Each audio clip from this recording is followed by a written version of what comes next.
salad boxes, and the perfect touch with a meat and cheese tray. Honey Baked Ham Company. Hello, Acadiana. Cajun Carts is your #1 full-service dealer for new, used, and custom golf carts. Perfect for on the job site, the neighborhood, or even out on the green. We are the only authorized dealer of American-made E-Z-GO and Club Car here in Acadiana. For all your service, sales, and mechanical repairs, we got you. So don't wait. Roll on over to CajunCarts.com or stop by our Lafayette location by the Jockey Lot and see why we've been Louisiana's golf cart headquarters since 2003. Cajun Carts. Why walk when you can ride? Live from Upper Lafayette, this is ESPN 1037 KLWB Karen Crow Lafayette, KLCJ-FM Oak Grove Lake Charles 1041, a Delta Media station. This game isn't fun. This game is a war. It's time for the 2-minute drill. Hurry it up, hurry it up, hurry it up. Powered by B1 Bank. Visit b1bank.com to find a location near you. Come on, let's go, you guys. Get in here, we gotta go fast now. LSU baseball lost 11-8 last night to the Florida Gators. The loss drops LSU to 29-25 on the year with a conference record of 9-19, a new school record for most conference losses in a single season. The Tigers and the Gators will go again today at 6:30 p.m., and you can listen to it right here on ESPN 1037 Lafayette and 1041 Lake Charles. The Louisiana Raging Cajuns picked up a huge 7-2 win over number 20 Coastal Carolina last night in Lafayette. Cody Brash had a stellar outing going 6 innings, only allowing 1 hit and striking out 7. Game 2 of the series will be tonight at 6 p.m. at the Teague.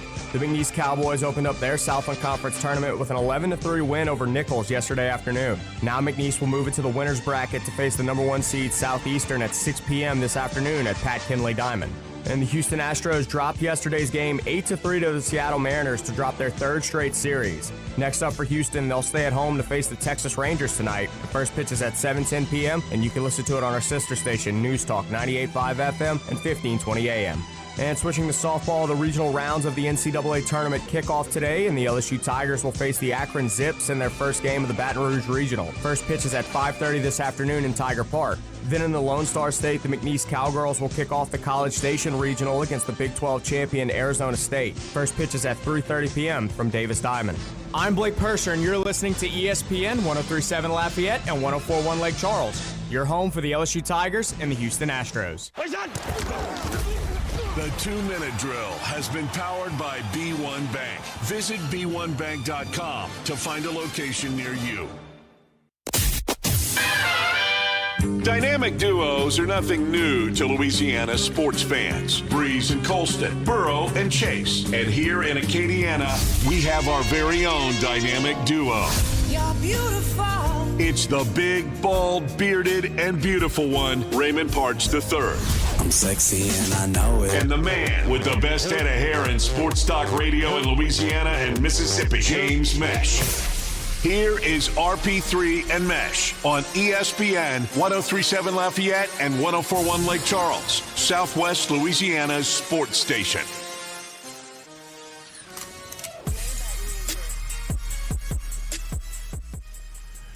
Welcome into a Friday edition of RP3 and Mesh. I am the big, bald, beautiful one, Raymond Parch III, better known as RP3. And I'm joined, as always, by the producer extraordinaire, the man with the best trash stash in sports media in the states of Louisiana, Mississippi, LAB award winner, and soon-to-be Yogurt U champion, James Mesh. Happy Friday to you, sir. Happy Friday. There we go. Raymond. We have a tremendous show lined up for you today as we're broadcasting live from the Beal and Hebert studios here in Upper Lafayette. Beal and Hebert, Acadiana's hometown lawyers. We're also being streamed live on our YouTube channel, ESPN Southwest Louisiana. Coming up, we got 2 guests for you today.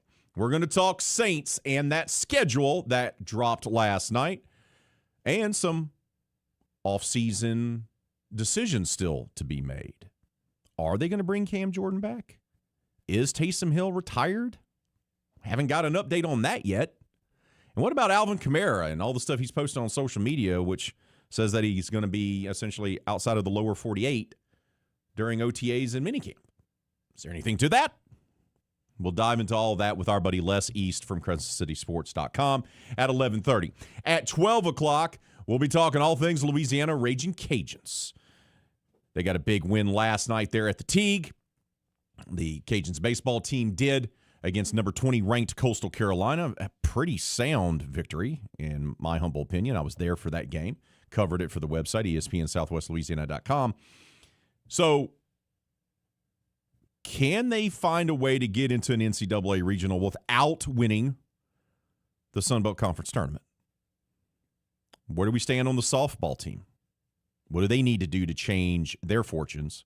And the latest updates in the world of recruiting for the men and women's basketball teams. We'll talk all things vermilion and white with Shannon Belt of the Daily Advertiser. That'll be at 12 o'clock. Then after that, I will be stepping out. A certain HP1 is having her 6th grade graduation / send-off today. Grandparents are involved. That's why I got the button up on today, so I can actually look like I'm, not a slob. So I'll be darting out to go and attend my daughter's 6th grade graduation. But James Mesh will be holding down the fort, and he's going to look ahead to tonight's Game 6 action. We have a doubleheader of Game 6 in the NBA for the conference semifinals. And you know what? If you want to chop it up with them, maybe you can give them a call on the Mike's Marine hotline. Or not. Choice it's up to you, really. Choice is yours. It's what's called free will. There we go. We also have our poll question of the day, which we'll be unveiling, which is always our foodie poll question of the week on Fridays. That's coming up. But right now, let's go ahead and get things started here. Let's dive right in. It's time for today's specials. The fellas can't help with your lunch plans, but they can serve up the top stories of the day in bite-sized pieces. Time to order up today's specials here on RP3 and Mesh, presented by Southwest Volkswagen, located at 6184 Johnston Street. Order up. And we briefly mentioned it. The Saints' schedule is now official. I don't take part in let's guess the wins because it's a silly exercise. It's one of those things that we tend to avoid here on my shows, whether it's been RP3 and Mesh, RP3 D-Lo and Mesh, RP3 and Company, or the Rap Game. I've been here long enough to have 4 different shows. That's a discussion for another day. Commitment. Looking at the schedule and guessing wins, predicting wins, is some of the low-hanging sports talk fruit that we do not eat here at this station. So let's go and start off there. I'm not going to look at the schedule and give you a wins and losses and say this week they're going to win this one, because the NFL has shown us over and over and over and over and over again that it changes from year to year. The teams that you think are going to be good aren't good. The teams that you think are going to be bad end up being playoff teams. We have turnover in the playoffs every single year. Every single year. So doing the silly exercise, oh, now the schedule is official. Let's go ahead and give our prediction. No. It's not how we roll here.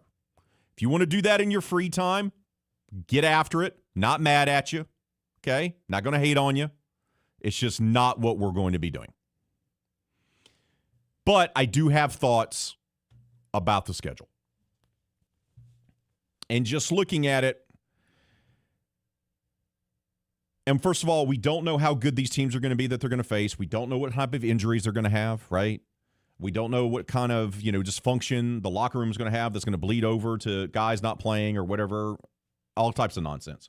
And we think the Saints are going to be better this year based on what we saw at the back half of last year, but we still don't know, right? They got to actually show it first. They have to actually show it first. They could easily be a 7-win team again. Or they could win 10 games, right? And that's where I feel like they are. If you ask me to give you kind of a rough estimate, I think they're between probably a 7 to 10-win team. If the guys that they drafted and the guys they got in free agency pop. There's a lot of what ifs. And that's the case for every single team in the NFL, by the way. What? I know. Crazy. So the Saints will have one primetime game after not having any last year. It's an improvement.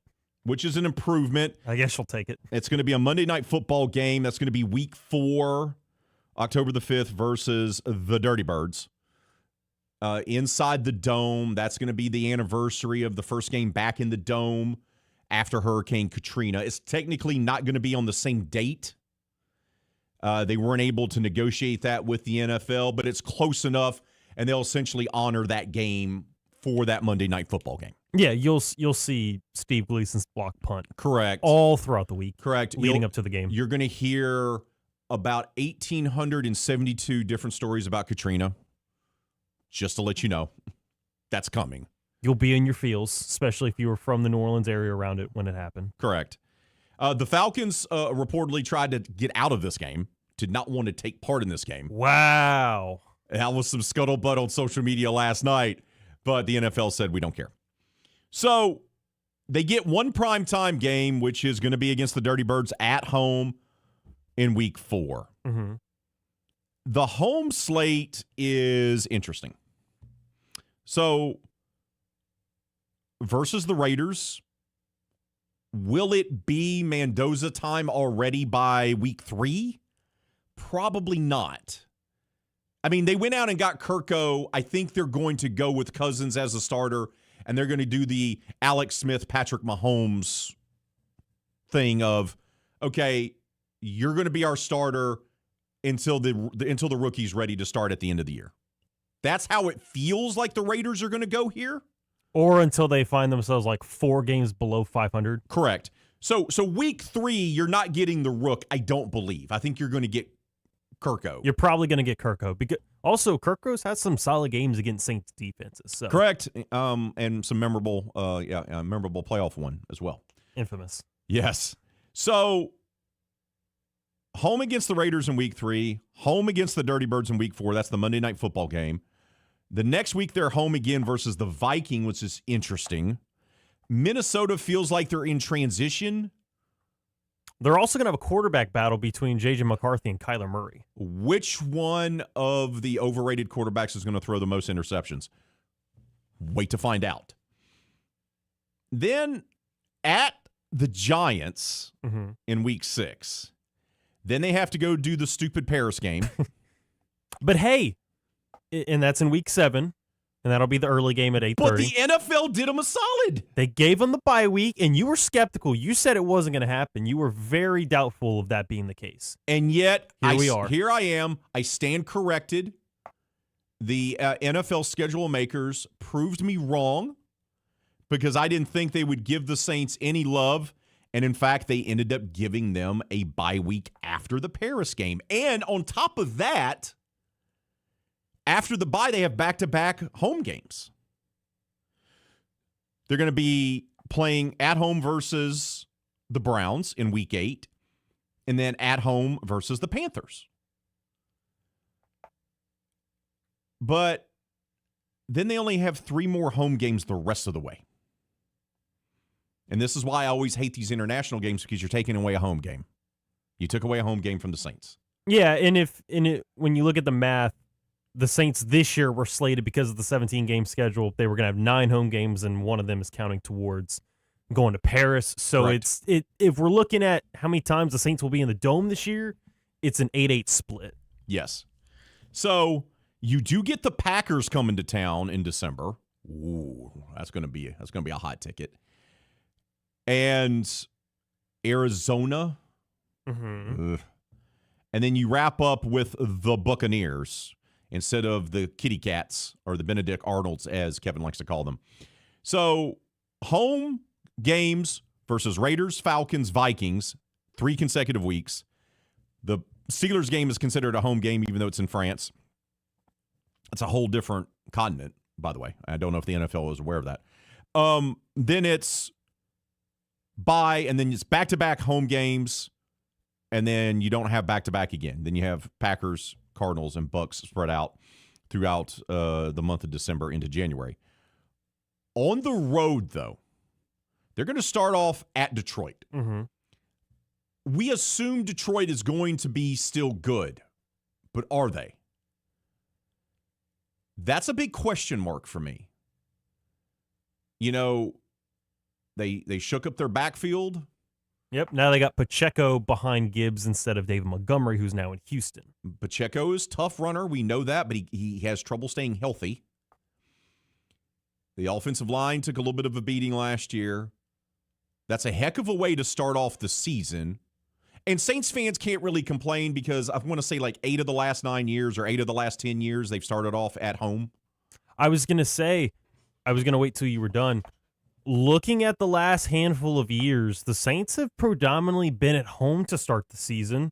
The last time that they weren't was back in 2022 when Jameis was coming off the ACL tear when they went to Atlanta to play the Dirty Birds. Correct. So right. So I like the switch up here. I like the fact that it's going to take a couple weeks before the home opener. People are going to think I'm crazy. I like my team starting off the year on the road. It forces you to get better sooner. There's a little bit of a lull when you're starting off at home because you're at home. You have all the conveniences. When you have to start off the season on the road, it gets you out of your comfort zone already. You get locked in a little bit quicker, and a lot of coaches will tell you the same thing. So I like that, that the Saints, but they have to play at Detroit on my birthday. Shout out to my birthday being on a Sunday this year. Very nice. And then at Baltimore. Ooh. They have to go play this defense has to go play Jared Goff and Gibbs and Pacheco and Jamison Williams and St. Brown and Laporta. They have to handle that offense in week 1. And then in week 2, they have to handle Lamar Jackson and Derrick Henry and company. The question is with it, especially with the Baltimore one, I would rather face these teams early now in the quote-unquote preseason mode of the regular season. When the offenses are still struggling to get up and running. Mm-hmm. Especially with Baltimore having a new head coach. They haven't got into their groove yet. It's a fair point. It's a fair point. And then you at home versus the Raiders, at home for the Falcons, at home for Minnesota. Those are all 3 winnable games. Oh, yeah. For me. The Giants game is interesting. We got the reports yesterday that Malik Neighbors, our guy here from the area, he had to have a second surgery to clean up the ACL tear. Yeah. Should still be ready, but that leaves you a lot more iffy. But the Giants are going to be tough. We know that. They got a good defense. Especially now with Harbaugh there. We have no idea what the Steelers are. Old man Rodgers. We still don't know about their quarterback. Mason Rudolph. Drew Aller. Really? Who knows who's going to start for him by week 7? Is it going to be Shador or is it going to be Deshaun for the Browns? And do the Browns ever scare you? Maybe. They're going to be physical. Myles Garrett scares me. Oh, Myles Garrett scares a lot of people. Also, that the whole defense for Cleveland does scare me. So this feels like it's going to be a tough game at home. That feels like that's going to be a salty game. Carolina, you feel like they won the division last year, right? But you feel like they may take a step back. I was going to say, are they ready to maintain what they did at the end of the regular season? Well, they're going to need Bryce Young to be better. And I don't know if he's capable of being better. Just throw the ball to Jalen Coker. That's all that matters. Oh, someone must have him in his fantasy league. Maybe. There it is. But then once you get to around Thanksgiving is the part of the schedule where I go, at Chicago, November 22nd. I've been to Soldier Field, Cat. And that's a very good Bears team. Oh, yeah. Then at Cincinnati. That one's also really interesting since it's also in the north. Are the Bengals finally going to get their head out of their rears and, be will a Joe competent Burrow be franchise? healthy? Well, a lot of question marks, right? Will Burrow even be playing? Or will he be in, a full body cast because the offensive line is terrible? The Packers, we expect that to be a good game. Then you're at Carolina, at Tampa. I don't know what to make of Tampa right now. It feels like they're regressing a little bit this last year, and it feels like they're sliding. So I don't know. Maybe you're catching them. You have no idea about Arizona, and then you're at Atlanta and Tampa Bay. So, I mean, you get 4 divisional games in your last 5. Yeah, and I've thought about this before, and I really like the idea of not only do you not start your divisional play until week 4, when you're starting to really get out of that quote-unquote preseason mode, but then not only that, but your most important games, which are more often than not your divisional games, the fact that those are 4 out of your last 5 to end the regular season, I absolutely love that. I love that if you're going to be playing your best football, you want to play it against your division opponents to make sure that you give yourself the best chance of winning the division and making the playoffs. So the fact that you get those games at Carolina in week 14, which weather shouldn't be much of a factor. Same thing with Tampa because it's normally sunny, if not raining, over there. Arizona with the home game, and then at Atlanta, it's in a dome, so you're not worried. And then you got at home with Tampa Bay. Like, I find these, the beginning of December going into January with those last 6 games, 4 of them being division opponents, and then 2 of them home games with a good team in the Packers and with the Cardinals. I thoroughly enjoy the vast majority of this schedule. And you're going to earn, instead of, having Carolina at the end too, that's a nice change of pace. And you also, no matter what happens, you will have an opportunity to win this division, which is going to be your easiest path to getting back into the playoffs because you can prove it on the field with 4 of your last 5 games against divisional opponents. The scenarios play out in your favor more. Correct. If you're going to play your best football at the end of the season and you're doing against division opponents who have already started to beat up on each other earlier in the season, this plays right into your favor. And not only that, but I know the strength of schedule metric definitely isn't the best thing in the world, but it is interesting to see that you bring up the Lions to start the season. They're quoted as the easiest schedule in the league, and then the Saints are actually ranked 3rd. So, but I don't take any value in any of that whatsoever. I wouldn't say none, but I definitely don't think it should be like the Bible of deciding if this is going to be a good schedule for the Saints. Because or not. every year, teams are better than you think they are. Yeah, and this is also playing a factor of the Lions and the Ravens, who you start the season with, were also much worse than they had been in years past. So that also plays a factor into why the Saints were ranked, quote-unquote, 3rd in the easiest strength of schedule. Funny enough, as I was saying with the 2022 season when the Saints started on the road at Atlanta, since the Saints will start on the road for the first 2 weeks, you have to go back to technically 2021 when the Saints didn't start and have their home opener until week 3 or later, since it was a home game against the Packers in 2021, but because of the hurricane scare, they had to put them in Jacksonville. I remember that. And then they had 2 road games after that. So the Saints didn't start at home until week 4. But if we're not counting that, the last time the Saints had at least 2 road games to start the season was back in 2014. So that shows how often the Saints have started at home every single year, whether it's week 1 or week 2. So it's been quite a while. So I like this change of pace for the Saints. We're going to go ahead and take a timeout. When we come back, we'll unveil our poll question of the day. Of course, on Fridays, it's a foodie poll question of the week. We'll do that after this. You're listening to RP3 and Mesh. Today's specials here on RP3 and Mesh, presented by Southwest Volkswagen, located at 6184 Johnston Street. Southwest Volkswagen, it's where car buying is made easy. Upfront everyday pricing and transparency from start to finish. Massive inventory of both new and used cars. And when I'm saying used cars, I mean World Auto certified pre-owned cars and SUVs. Southwest Volkswagen has the great selection that you and your family have been looking for. They're proud to be Acadiana's only Volkswagen dealership, and they're just a short drive from Lake Charles as well. Just hop on I-10, make your way over. You will not regret it. Once again, buying your next car feels simple at Southwest Volkswagen right here in Lafayette. Go visit them today at 6184 Johnston Street right here in Lafayette. Make sure to set your alarm and tune in Saturday mornings at 10 o'clock for Sports Shorts here on ESPN 103.7 Lafayette and 104.1 Lake Charles. Join me, Ronnie Rance, and the Sports Shorts team of Tommy Christsand, Hunter McCann, and the crazy man, Joel Davis, as we break down the sports and teams that you love. The LSU Tigers, New Orleans Saints, and everything in between. Tune in Saturday mornings from 10 to noon. 1 for Sports Shorts here on Southwest Louisiana's sports station.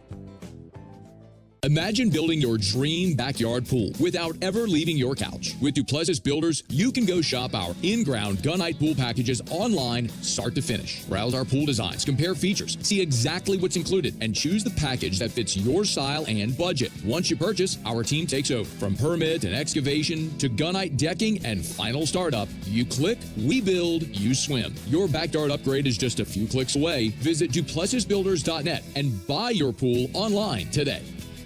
May is National Military Appreciation Month, and at Nolan's Lawnmower Sales and Service in Karen Crow, we're proud to thank the men and women who serve and protect our country every day. And when it comes to protecting your lawn, choose Skag zero-turn mowers. Skag mowers are tough, built to last, and trusted by professionals. To show our appreciation, Nolan's is offering a special 15% discount for all active military in May. Stop by Nolan's Lawnmower Sales and Service in Karen Crow and check out the full lineup of Skag mowers.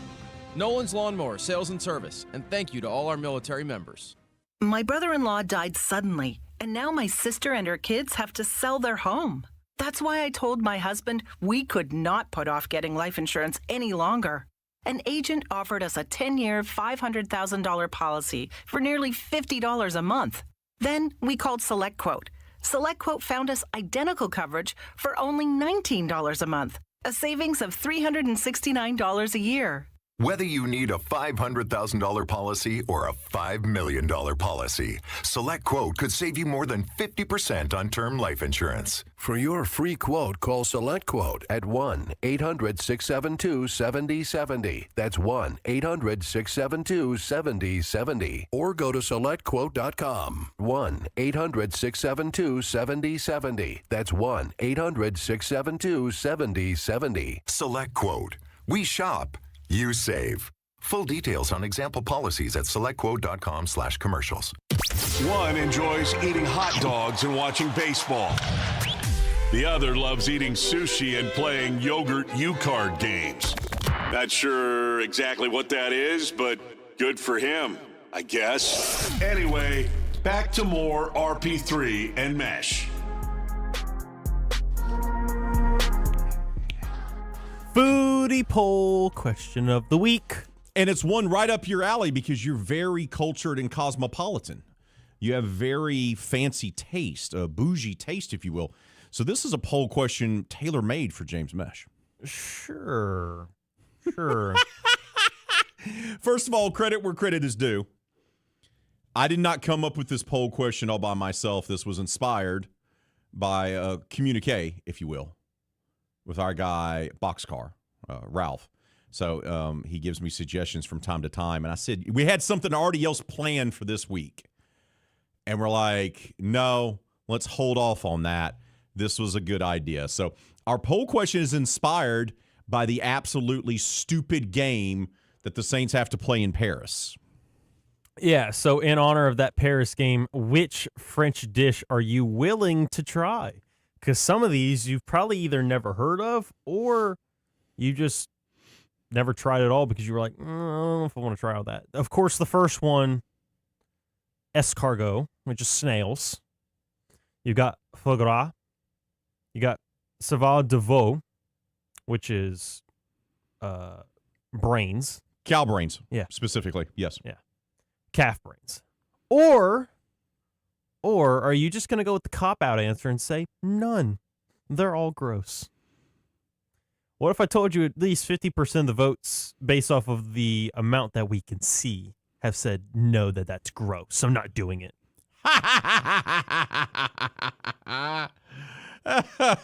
I'm not surprised by that whatsoever. There's votes towards foie gras and cheval de veau. No votes towards escargot, though. So, as it stands right now, no one is voting to eat sautéed snails. It's usually done with garlic and butter. Escargot is. Foie gras is, of course, liver. Yeah, it's liver. Okay. But it's done, once again, because the French love putting everything in butter. Rich, buttery, and mild delicacy made from a specially fattened duck or goose liver, often served seared or sometimes as a mousse. Yeah. There it is. Yeah. I've tried two of these already. I had tried the escargot before. Wasn't that big on it. But I had tried the foie gras when my French friends was still here. Okay. And I already knew I didn't like liver. Here it comes. So I tried the foie gras, trying to make sure I at least gave it a chance. And I came to the conclusion that I absolutely did not want to taste it again. I was like, yeah, I'm good. You further proven that I do not like liver. The idea of eating brains, normally I'm very open-minded to a lot of foods, but I just don't think I could come to eating brains. Coquette, the thing about that too is that it's also rich and buttery. It's very nutritious from what I hear, but I don't think I could do the. It's the also something that's been regulated even in France because of mad cow disease. So they've had to limit it because of that. I haven't had any of the three. Okay. I don't think I would like snails. I just don't. I don't think that would be my jam. I don't think I would be down to eat calf's brains either. I would probably try the foie gras because I don't hate liver. Yeah, you might enjoy it. Okay, I'm German, so we tend to like liverwurst. Okay, and I also looked it up via Google. I said, "Is foie gras like liverwurst?" Because I'll eat liverwurst, and it said no. Foie gras is not like liverwurst in taste or texture, though both are liver products. Of course, liverwurst is a rustic seasoned pork or beef liver sausage with a strong and savory flavor. So different flavor palettes there, different textures as well. So, but if I had to try one, I'd probably try the foie gras. Let's head out to the Mike's Marine hotline. Mike's Marine, keeping you on the water. Let's talk to the man who inspired this poll question from New Iberia himself, Mr. Ralph. Good day, Boxcar. Good day, Mr. RP3. How are you today, sir? I'm doing splendid. My little one's graduating from 6th grade. I'm going to have to duck out to go to the awards and graduation ceremony. All the family's going to be there. So big day for the Parches. It is. And, honestly, though, the graduation stuff is getting a little out of hand because recently my granddaughter, who is 5 years old, had a graduation ceremony from pre-K. I'm like, caps and gowns. I'm like, this is a little extreme, I think, but whatever. You go there and you buy the balloons and the candy and all the stuff, and, it's just another Hallmark holiday. So, but look, I wanted to share with you my inspiration for this poll question because, my favorite TV show of all time is Andy Griffith, and shout out to MeTV, and Delta Media and you guys with my favorite station of all time also. So I was watching an Andy Griffith episode, which I've seen about 1 million times, and Barney and Andy go to the big city for some convention, and of course, while they're there, Barney thinks he sees a jewel thief and all this stuff, but they go to the hotel restaurant, which is a French restaurant. So they're reading the menu, and so Andy says, I don't understand any of this stuff on here. And Barney says, shh, Andy, you're going to make us sound like a couple of hicks. And so the waiter comes over. He says, may I take your order, please? And Andy says, I'll just have a steak and a baked potato. He said, very good, monsieur, the steak and the potato. And Barney he says, I'll have this and this. And he says, very good, monsieur, you'll have the snails and the brains. And, so to me, that was just a hilarious moment, and that was my inspiration for the poll list. Thank you for sharing that, Boxcar. Have an enjoyable weekend. Which one of the three would you choose? None. God, look, at 60, no. Are you kidding? At 66, my taste palette has it is at its limit of refinement. It cannot be cultured anymore. Oh yeah, that's perfect. Okay, we got to take a break, bud. Thank you for the call. We got to take a time out. Keep voting. Keep leaving your comments on Facebook and on X. When we come back, we're going to talk all things black and gold. Les East will join us next. This is RP3 and Mesh live on ESPN 103.7 Lafayette and 104.1 Lake Charles, Southwest Louisiana's sports station. This game isn't fun. This game is a war. It's time for the 2-minute drill. Hurry it up, hurry it up, hurry it up. Powered by B1 Bank. Visit B1Bank.com to find a location near you.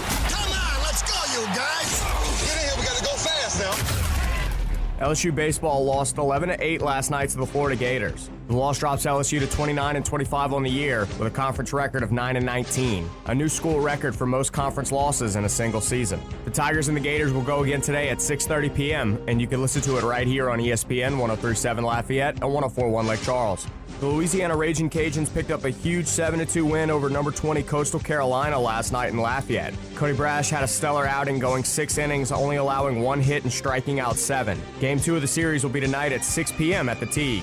The McNeese Cowboys opened up their Southland Conference tournament with an 11-3 win over Nichols yesterday afternoon. Now McNeese will move into the winner's bracket to face the number 1 seed Southeastern at 6 p.m. this afternoon at Pat Kinley Diamond.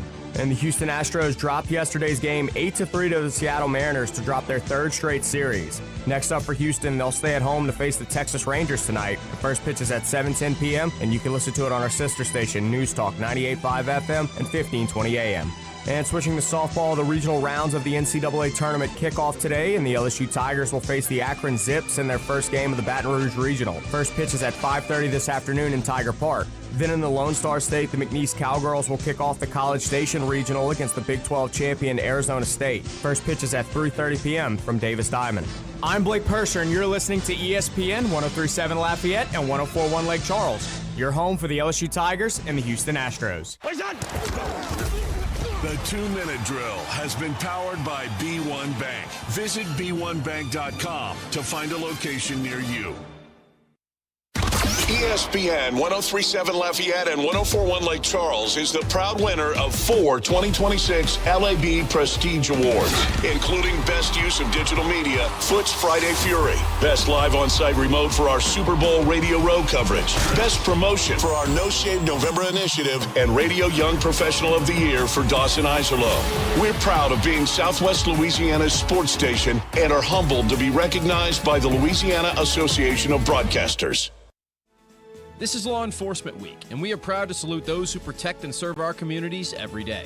Powered by Service Chevrolet Cadillac and Delta Media Corp., we will be out delivering cookie trays and sweet treats to local law enforcement agencies as a small thank you for a big job well done. This includes our wildlife and fisheries officers, jailers and corrections officers, probation officers, and all who serve in the law enforcement arena. To every one of you, thank you for your service, your sacrifice, and your commitment. We salute you this week and every week. Attention first responders, police officers, firefighters, military and former military personnel. If you have an acre or more of grass to cut, Skag Zero-Turn Mowers would like to thank you by offering you a special discount with their Simply the Brave First Responders program. Save big money on the industry's top-rated zero-turn mower at Nolan's Lawnmower in Carencro. Nolan's can offer well-qualified buyers 0% financing for 48 months. Come by Nolan's Lawnmower at 3547 Northwest Evangeline Thruway and check out the full line of Skag Zero-Turn Lawnmowers. Hi, I'm Nancy Landry. No matter what part of our great state you call home, Louisiana's elections are an important part of who we are. In 2026, closed party primaries will change how some of those elections happen, so you'll want to know what to do. Keeping your registration current ensures you'll get the right party-based ballot. Remember, this change only applies to certain offices. To learn more, visit govote.com or download the GoVote app. Paid for by the Louisiana Secretary of State's office. Did you know you can get great tasting Clear Springs artesian water delivered to your office or your doorstep at home? Clear Springs is 100% local with their own bottling facility at the world-famous Kentwood Aquifer, no chemicals added. Just pure Kentwood, Louisiana artesian water. Clear Springs Water offers delivery of 5 or 3 gallon water service with a hot and cold temperature water cooler or even single-serve bottles delivered to your home or office. Easy to reach, clearsprings.net, then contact us tab or 337-519-3563. Bring it, Jason!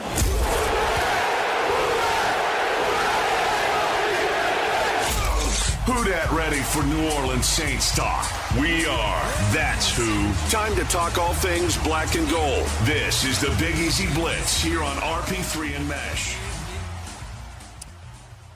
And we're going to talk all things black and gold with our good friend from CrescentCitySports.com, the award-winning columnist, reporter. He even does radio Our buddy Les East joins us now. Les, good day to you, my friend. How are you? Doing well, Raymond. How are you guys doing? We're doing great. I want to start off first and foremost with our foodie poll question of the week for you before we dive into Saints talk. Are you ready? Sure. All right, buddy. Here's our poll question of the day on Friday, which is always our foodie poll question of the week. In honor of the Saints, what I call stupid game in Paris, but I digress. In honor of that game in Paris, which French dish are you willing to try? Escargot? Foie gras? I don't know how to pronounce this one, but it's the one that's how you pronounce it, James? Cervelle de veau. Yeah, it's calf brains. Or dough. Or none. They all sound gross. How does Les East, a man of culture and refinement, vote on this poll question? I'm going to have to go with none. They all sound gross. Thank you, Les. Because I know I've actually been to France and sampled the excellent cuisine and managed to avoid all of those while doing so. Let's get that. This is a man. I've tried 2 of them. I didn't care for either. Didn't care for either, he says. That tells me I was right in my decision making. Yes, your intuition was correct. There it is. Les East is locked in. Very good. Very good. All right, buddy.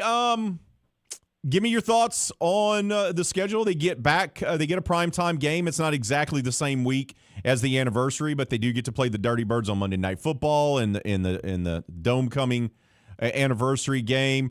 They also have the Paris game, and the NFL did them a favor by giving them a bye week after the Paris game. Give me just your thoughts on the finalized schedule. Yeah, well, first of all, I'll have a shameless plug. You can go to CrescentCitySports.com and read my analysis, which not only includes the opponents, the times, and the dates, but also the outcomes of all the games. So we don't need to speculate anymore because I've already told you what's going to happen in all these games, which I've done the last few years. So go check that out. As far as, when they came out last night, the first thing that struck me is they're off on their birthday. Okay, All Saints Day is on a Sunday this year, and that's their bye week. So I don't know if that's good or bad, but they will not be having a birthday celebration, at least not inside the Superdome. They did okay. They play in New York before they go to Paris, so that mitigates the travel a little bit. Then they have the bye week. So the NFL kind of took care of them there. I got to believe the Atlanta Falcons are fed up with all these dome-coming games and anniversaries. They did it, I think, on the 10-year anniversary. And, of course, they had no chance of winning that game on the actual dome coming in 2006. And now they're going to be offered up again as the opposition. So I'm sure the Falcons aren't crazy about that. But, after those first 2 road games, that's a tough way to start the season with 2 games on the road against probably pretty good teams. But after that, I think it's only one of their next 7 games is on the opponent's home field. They have the game in Paris, and they have the game in New York, and then I think there are 5 home games in that stretch. So I think the NFL did a pretty good job of balancing it, the challenges with some advantages for the Saints. One other thing I would point out is, we always get caught up in strength of schedule, which, of course, is based on last year's records, which doesn't have a whole lot of value. For this year, 8 of the 17 games are against teams with new coaches. So generally when teams make coaching changes, they at least have modest improvement the next year. So I'm not sure that the Saints having the second easiest schedule based on one loss last year is a real good predictor of how tough the schedule might be. Yeah, the strength of schedule stuff is always silly. It just is, because every year is different in the NFL. We have so much turnover for the playoffs. Teams that are supposed to be bad end up being in the playoffs. Teams that are supposed to be good, competing for conference championships, don't even make the playoffs. I mean, just look at this last year. 2 years ago, Washington, my Commanders, make it to the NFC Championship game, surprisingly. The next year, they don't even make the playoffs. They have a losing record. So This is the NFL. That's why I always think it's kind of silly with the strength of schedule and all that nonsense, because it's a different year and you don't have any idea about what that team is going to be or who they're going to be, who they're going to be. I got one more about this schedule, but they do get put in a position here at the tail end to have 4 of their last 5 games be against divisional opponents. So it's going to set up for them, regardless if they take their lumps early, Les. They have 4 really key games in the division that are all there in the back half or even the back quarter of the schedule. Yeah, and that's a two-sided coin. It means that they're always, no matter how many struggles they might have up to that point, they're always going to have that in their hip pocket and hope that, hey, if they do well in those divisional games, they still have a chance, even if they have catching up to do.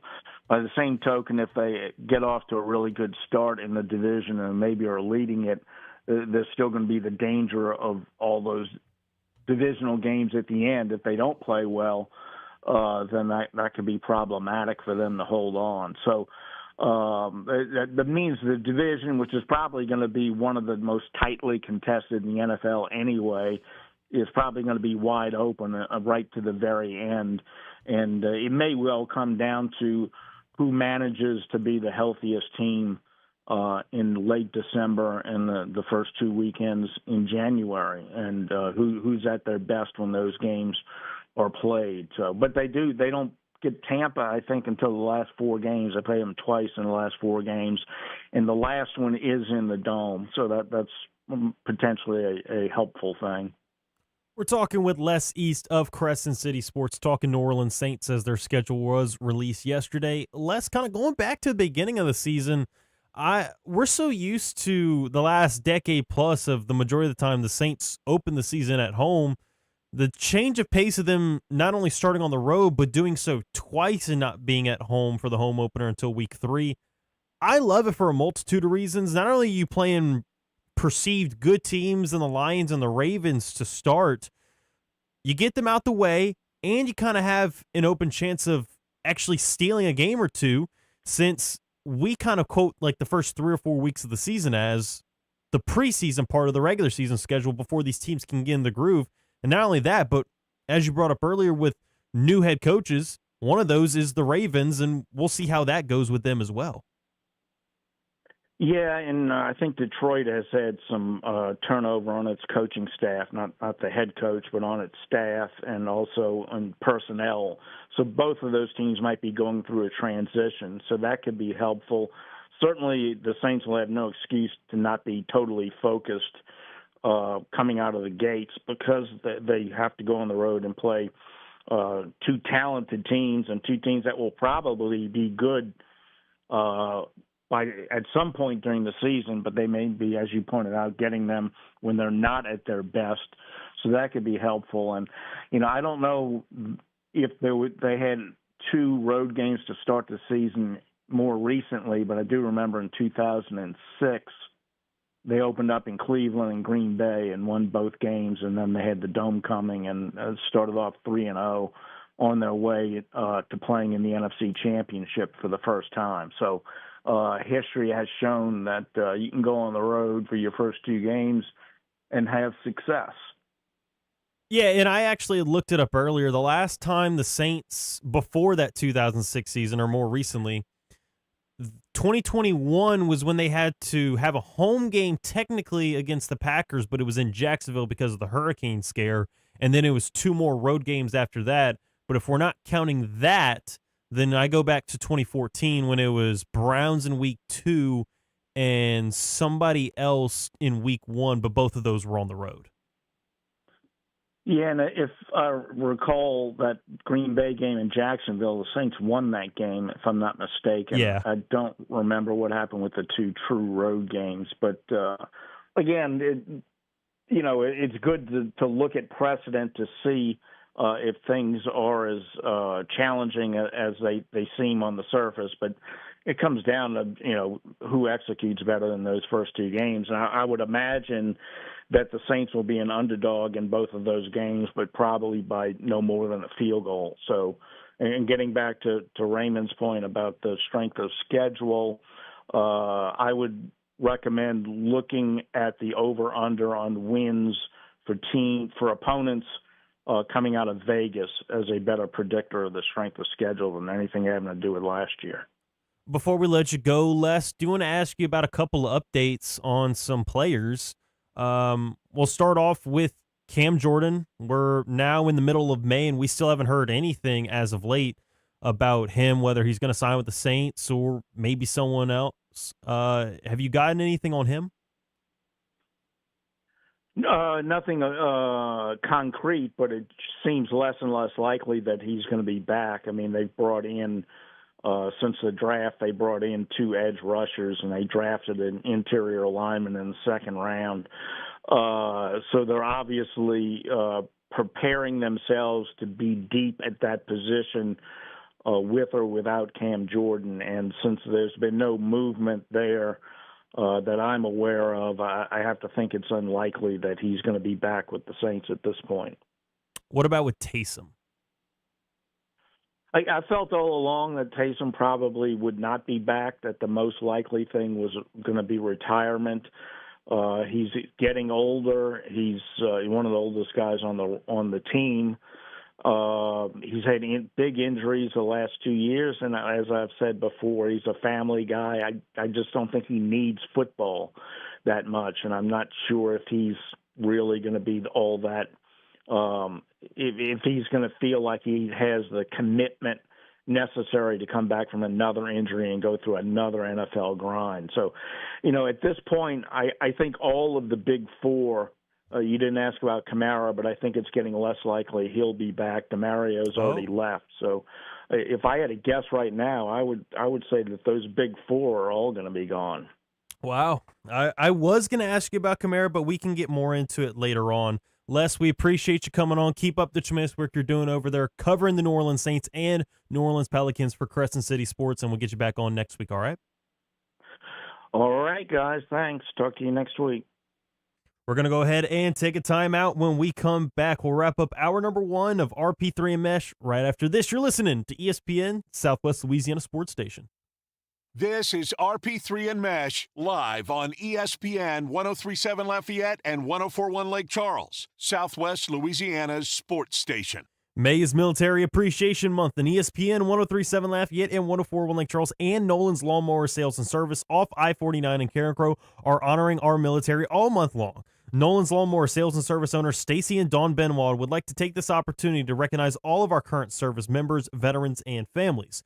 Nolan's takes pride in the recognition of all military, as well as first responders with special discounts on their zero-turn mowers. May is Military Appreciation Month, and we salute you. Powered by Nolan's Lawnmower Sales and Service and ESPN 103.7 Lafayette and 104.1 Lake Charles, Southwest Louisiana Sports Station. ESPN 103.7 Lafayette and 104.1 Lake Charles is your home for the Houston Astros. And the Astros stun the Mariners. Hunter Brown, Yordan Alvarez, and the rest of the Astros are looking to get back to the postseason. You can listen to every pitch, hit, and thrilling victory of the Houston Astros. Incredible! As Robert Ford and Steve Sparks will be on the call. Tune in this season for live Astros baseball on Southwest Louisiana's sports station.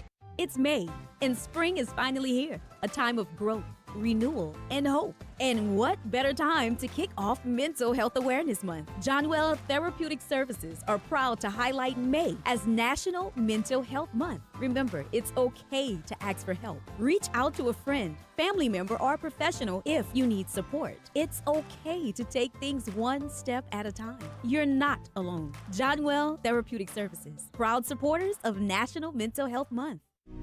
Did you know you can get great tasting Clear Springs artesian water delivered to your office or your doorstep at home? Clear Springs is 100% local with their own bottling facility at the world-famous Kentwood Aquifer, no chemicals added. Just pure Kentwood, Louisiana artesian water. Clear Springs Water offers delivery of 5 or 3 gallon water service with a hot and cold temperature water cooler or even single-serve bottles delivered to your home or office. Easy to reach, clearsprings.net, then contact us tab or 337-519-3563.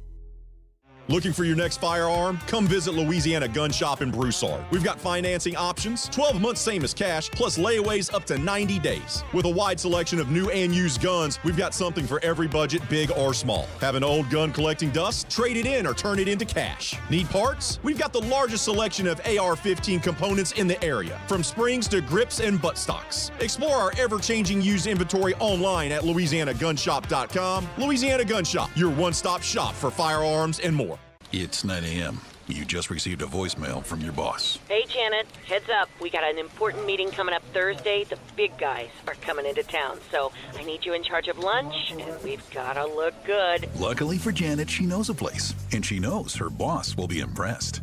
Honey Baked Ham can cater your next event. Delicious and freshly sliced deli trays, box lunches with sandwich, chips, and dessert. Or try our fresh salad boxes, and the perfect touch with a meat and cheese tray. Honey Baked Ham Company.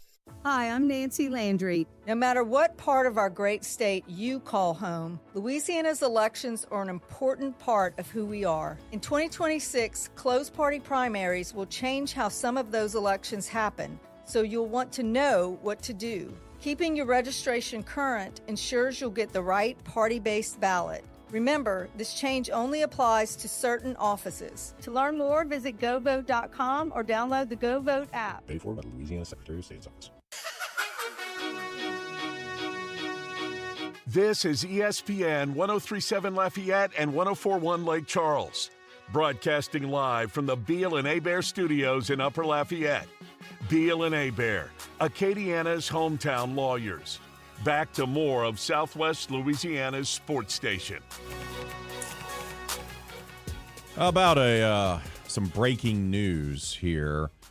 Yahoo Sports is reporting that Los Angeles Dodgers pitcher Edwin Diaz, as well as Kentucky Derby jockeys Jose Ortiz and Irad Ortiz Jr., were revealed to have ties to an illegal cockfighting in their native Puerto Rico. In a recent USA Today report, cockfighting is banned in all 50 states and U.S. territories, but the activity is supported by some as a cultural tradition in Puerto Rico. Major League Baseball has declined to comment on USA Today's story, so keep an eye on that. PGA Championship Round 2 is underway. We said that maybe 8 or 10 under wins this tournament, and that might have been a little too generous. We had multiple golfers at 3 under after day one, including Scotty Scheffler. Scotty is +1 on the day through 13 holes. He was +2.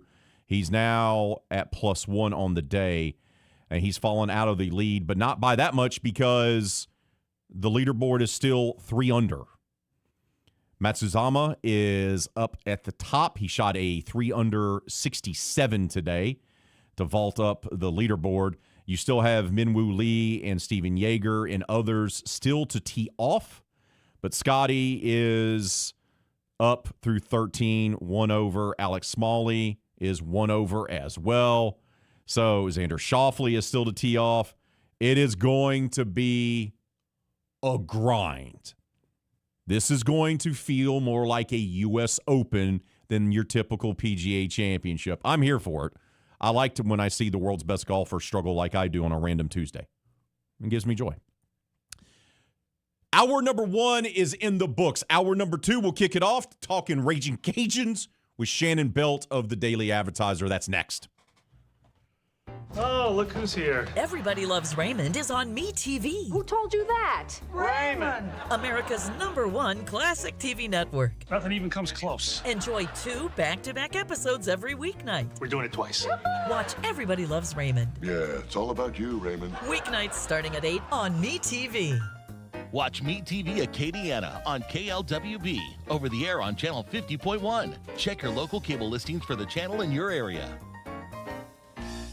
Hi, I'm Nancy Landry. No matter what part of our great state you call home, Louisiana's elections are an important part of who we are. In 2026, closed party primaries will change how some of those elections happen, so you'll want to know what to do. Keeping your registration current ensures you'll get the right party-based ballot. Remember, this change only applies to certain offices. To learn more, visit govote.com or download the GoVote app. Paid for by the Louisiana Secretary of State's office. What is dementia? Is it the same as Alzheimer's? What is vascular dementia, Lewy body, FTD, TBI, and CTE? If someone has memory loss, does that mean they have dementia? Millions of Americans ask these questions every day. I did too, and I learned. My wife Ginny developed dementia. I didn't know what to do or what was coming next. I'm Kevin Jameson, volunteer and president of the Dementia Society of America. I'm excited to offer you a free guide to understanding dementia. It's filled with facts about dementia, care planning, how doctors can help, and ways to keep your brain as healthy as possible. The Dementia Society of America is a national nonprofit, and we're ready to answer your questions. You want to live life to the fullest. I know that. Ginny did too, and I'm confident that we can help. Get your copy of the guide. Go to 1-800-DEMENTIA.org or call 1-800-DEMENTIA. Thank you. Live from Upper Lafayette, this is ESPN 1037 KLWB Karen Crow Lafayette, KLCJ-FM Oak Grove Lake Charles 1041, a Delta Media station. This game isn't fun. This game is a war. It's time for the 2-minute drill. Hurry it up, hurry it up, hurry it up. Powered by B1 Bank. Visit b1bank.com to find a location near you. Come on, let's go, you guys. Get in here, we got to go fast now. LSU baseball lost 11-8 last night to the Florida Gators. The loss drops LSU to 29-25 on the year with a conference record of 9-19, a new school record for most conference losses in a single season. The Tigers and the Gators will go again today at 6:30 p.m., and you can listen to it right here on ESPN 1037 Lafayette and 1041 Lake Charles. The Louisiana Raging Cajuns picked up a huge 7-2 win over number 20 Coastal Carolina last night in Lafayette. Cody Brash had a stellar outing, going 6 innings, only allowing 1 hit and striking out 7. Game 2 of the series will be tonight at 6 p.m. at the Teague. The McNeese Cowboys opened up their Southland Conference tournament with an 11-3 win over Nichols yesterday afternoon. Now McNeese will move into the winner's bracket to face the number 1 seed Southeastern at 6 p.m. this afternoon at Pat Kinley Diamond. And the Houston Astros dropped yesterday's game 8-3 to the Seattle Mariners to drop their 3rd straight series. Next up for Houston, they'll stay at home to face the Texas Rangers tonight. The first pitch is at 7:10 p.m., and you can listen to it on our sister station, News Talk 98.5 FM and 1520 AM.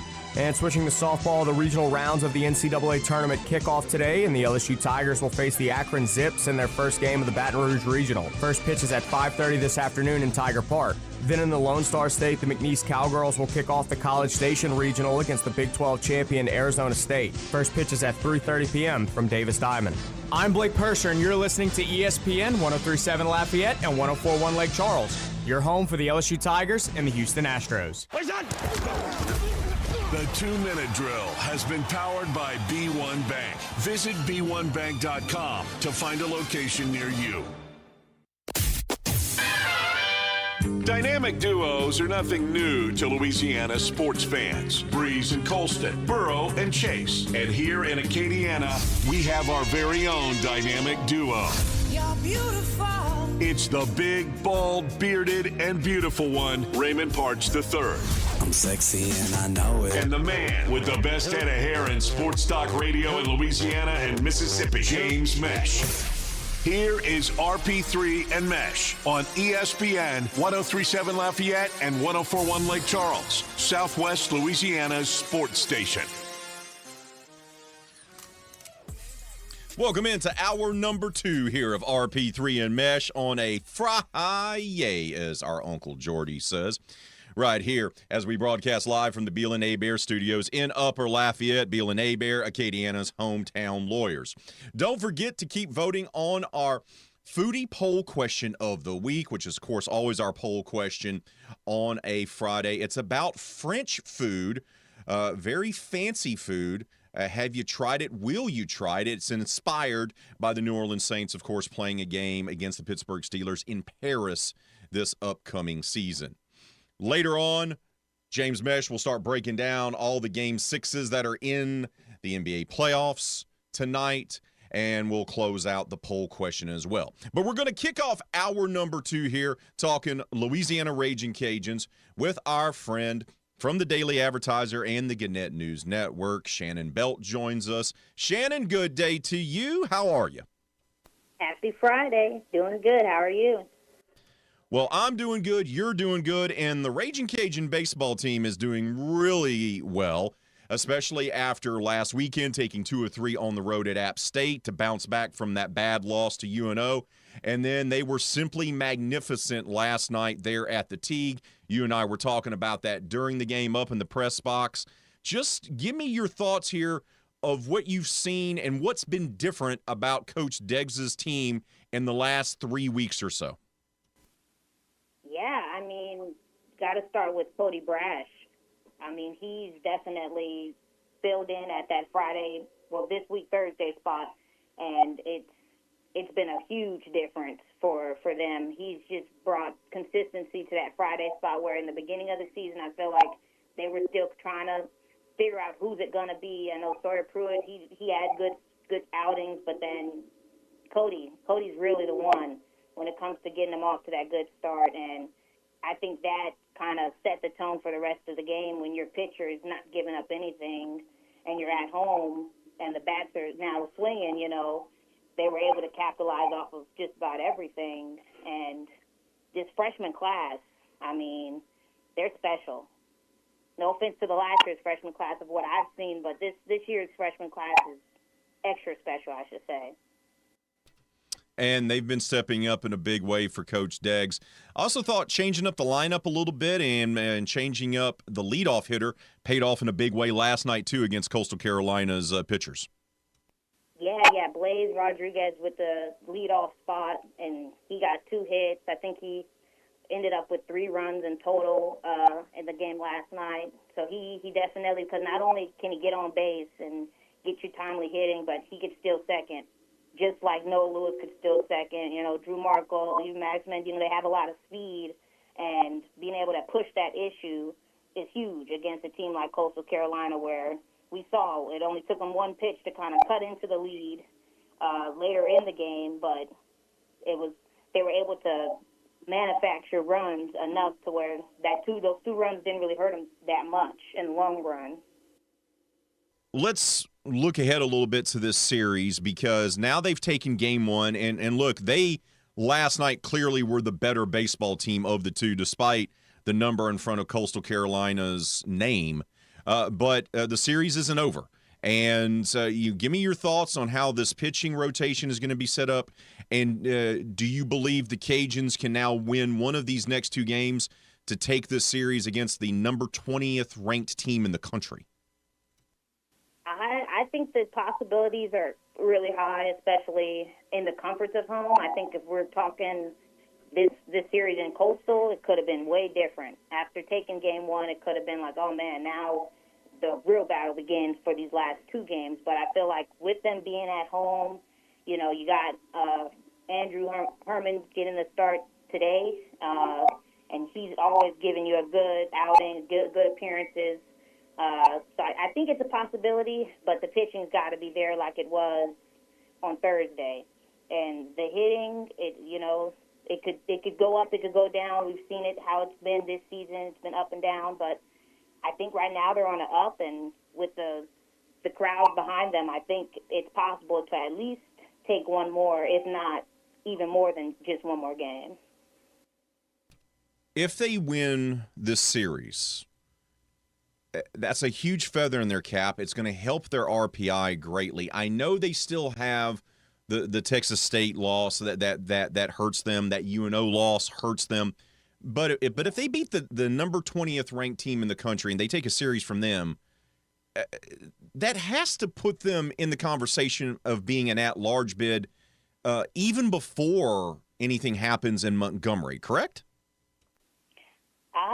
You would hope so, but from what happened last year, and I think it was Troy who ended up getting left out of it, the Sun Belt it's not the SEC. They're not going to get 5-6 teams in the tournament. So with 2 teams already locked in, I mean, Cajuns are going to have to do something at the tournament, at the SBC tournament, to really solidify themselves, I think, just because the way that the world works and against for mid-major teams, it's hard to get into these or get an at-large bid, especially when you've already got Southern Miss and Coastal Carolina who fill in those two spots that the people higher up above me deem that that's probably what the conference should field, is just two teams in the tournament. But if they are able to pull off this series and win a couple games in the conference tournament, I think that they should get that third spot. But I don't get paid to make those decisions. Fair enough. Let's say they do win the series against Coastal. How many games do you think they need to win in Montgomery to earn a berth, in your humble opinion as a beat reporter that covers this team and covers this league? I would say 3 games. I think if they could win 3, that should do it for them. I think. I don't know what else they would want from the team to do other than winning the tournament outright. But I think if they could win 3 games in the tournament, that should show that they're worthy of being in one of these regional spots, because they beat every ranked opponent now that they faced at least once. And I don't know what more you could do. And they're playing in a tough conference.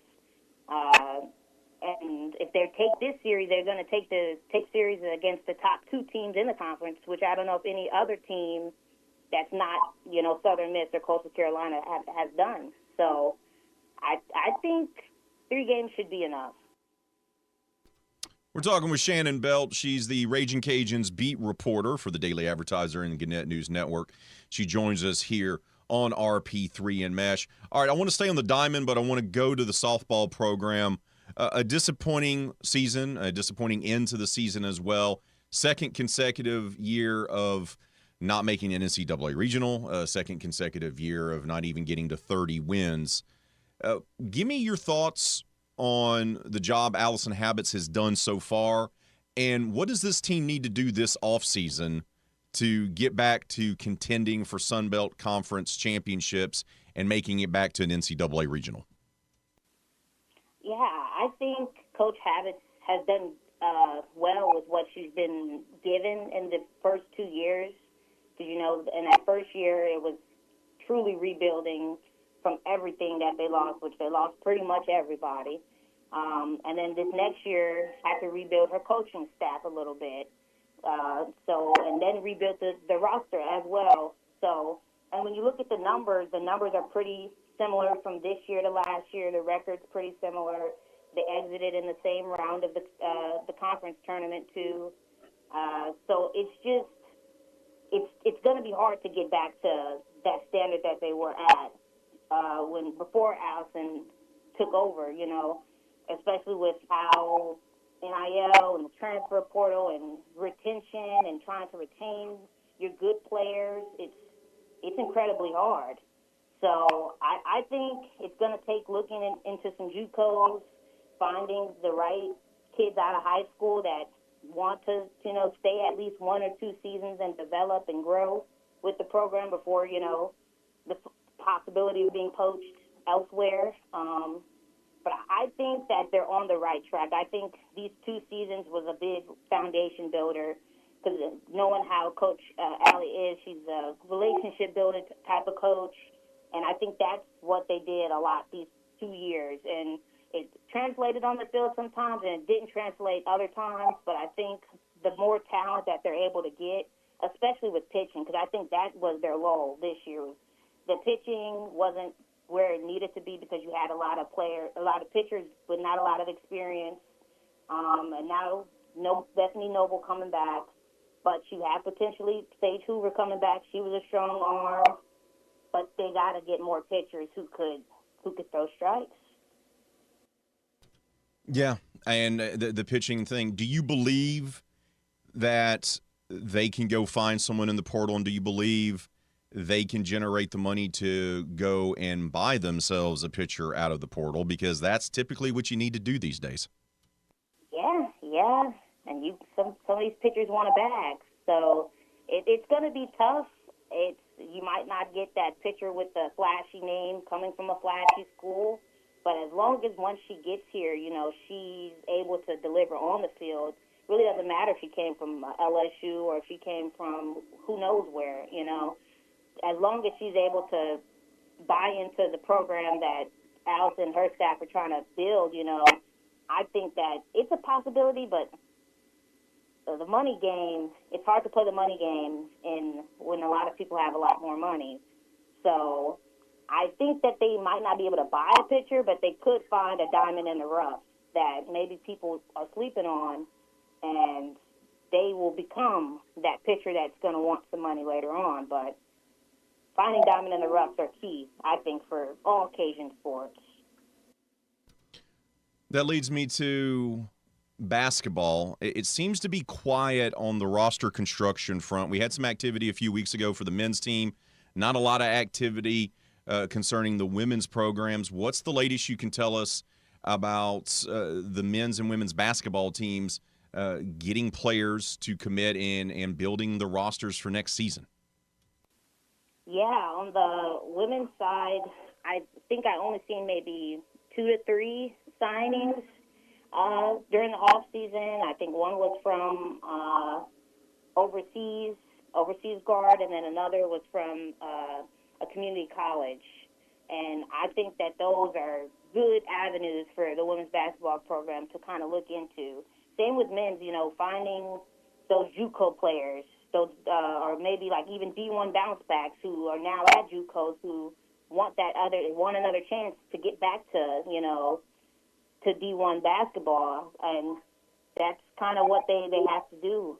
And for the men, I think they signed 5 players, which they needed because I know they lost a good chunk. They lost the highest rated freshman that signed with them. I know he ended up transferring out. So it's going to be an uphill battle, but you got to find players who really love basketball, and really just want a shot, and they're not in it for, the money or this or the that. They're in it for trying to play basketball and for the love of the game. And this is a school where you could kind of take the opportunity to be the star, whereas you could go somewhere else and maybe play 5 minutes. So the more players that they could find like that, the better off that it's going to go for the rebuild, because it's going to be another rebuild season for both of the teams. There's just no way around it. All right, girl, we'll get you out of here with this. We like to have fun on a Friday. And as I mentioned before, our foodie poll question of the week, it's in honor of the Saints game in Paris, which French dish are you willing to try? You seem to be very cosmopolitan. So, is it escargot, which of course is, snails sauteed? Is it foie gras, which is, of course, liver made into like a pate? There's, I don't know how to pronounce this French word, but it's essentially cow brains, which they don't make as much anymore because of mad cow disease. Or do you go none? That all sounds gross. Ooh, I mean, if I have to be risky, I'll go escargot. That's the closest to like oysters. I like oysters, so that I guess it's the same slimy consistency. There we go. Shannon, appreciate you making the time for us today. Look, keep up the tremendous work you're doing with the Daily Advertiser. Enjoy the rest of your weekend, and we'll talk to you soon. Thanks for having me.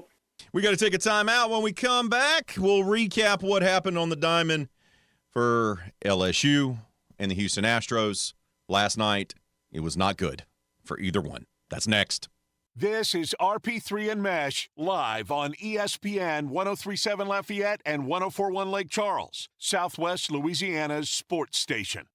Whether you're needing to get yourself a new or used handgun to help protect your family, or get yourself a new rifle or shotgun for hunting season, or maybe you're just running low on ammo, the place to go, of course, is our friends at Louisiana Gun Shop, located at 2927 Highway 90 East in Broussard. They're open Monday through Friday, 9:30 a.m. until 6 o'clock in the evening, and because they're a local business, they pride themselves on teaming up with a local finance company to help you with a layaway program. In addition to that, they're also offering classes. That's right. A concealed carry refresher class is being offered on May the 23rd.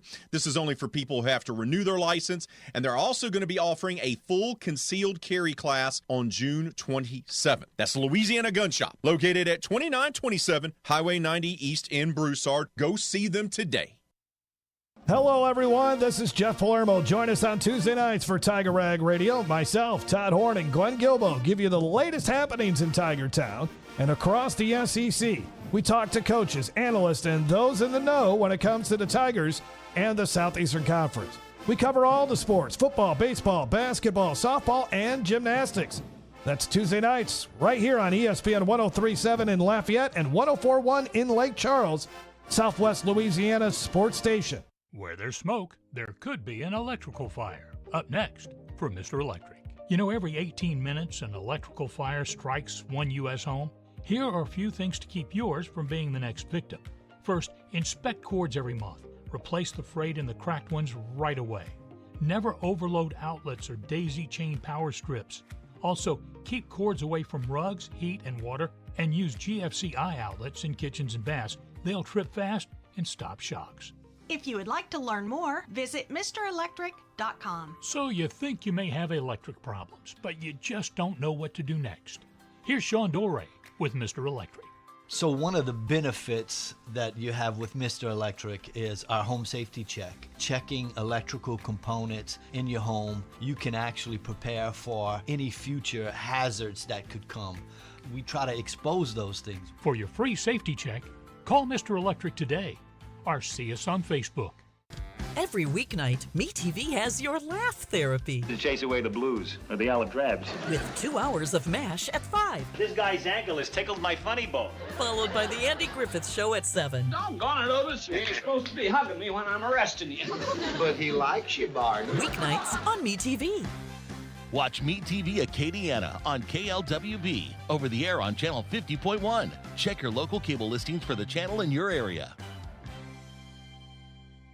Hi, I'm Nancy Landry. No matter what part of our great state you call home, Louisiana's elections are an important part of who we are. In 2026, closed party primaries will change how some of those elections happen, so you'll want to know what to do. Keeping your registration current ensures you'll get the right party-based ballot. Remember, this change only applies to certain offices. To learn more, visit GoVote.com or download the GoVote app. Paid for by the Louisiana Secretary of State's office.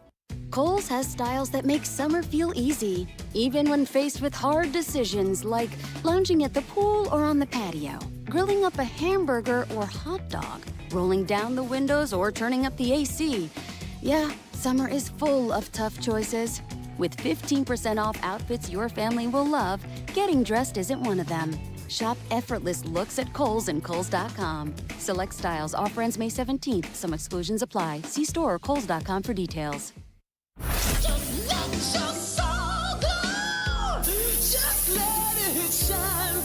One is known far and wide for his luscious head of hair. We just wash the hair. You know, I work on my hair a long time. The other wishes he still had his. Back to more RP3 and Mesh. We had a lot go down when it comes to our local teams in baseball. Not only did LSU, UL, McNeese, but also the Astros played last night, really in an afternoon game. A couple of them were in the afternoon. The other two were more in the evening at 6 and 6:30, respectively. We'll start off in chronological order, how everything went down. The Houston Astros ended up losing last night 8-3 to the Seattle Mariners, now putting them at 17-18 on the season. But not only that, but also lost 3 out of 4.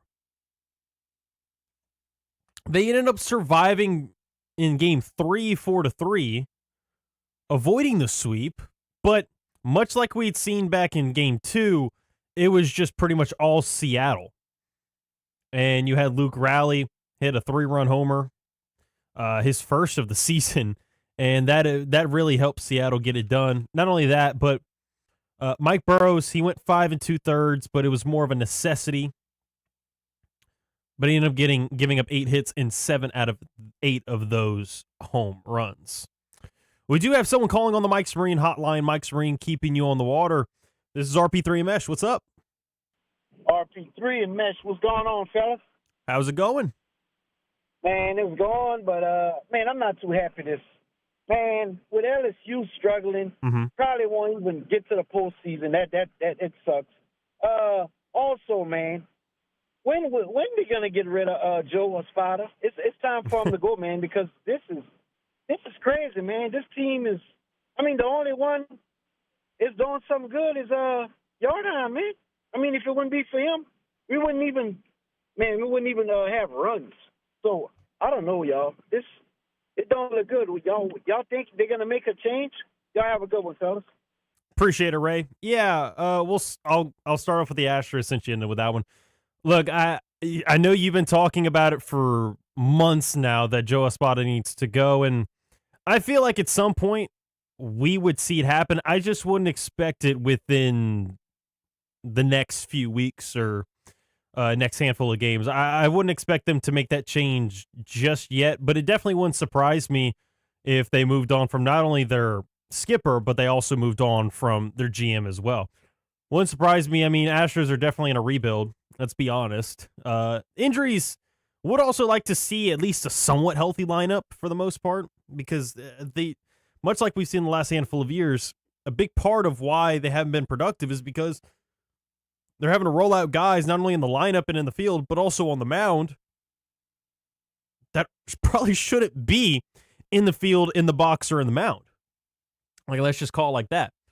I don't think Espada has been able to help, and he really hasn't been able to help them overcome it, but you would at least hope they could do a little bit better. And as we've seen with the Astros, they just cannot get it done.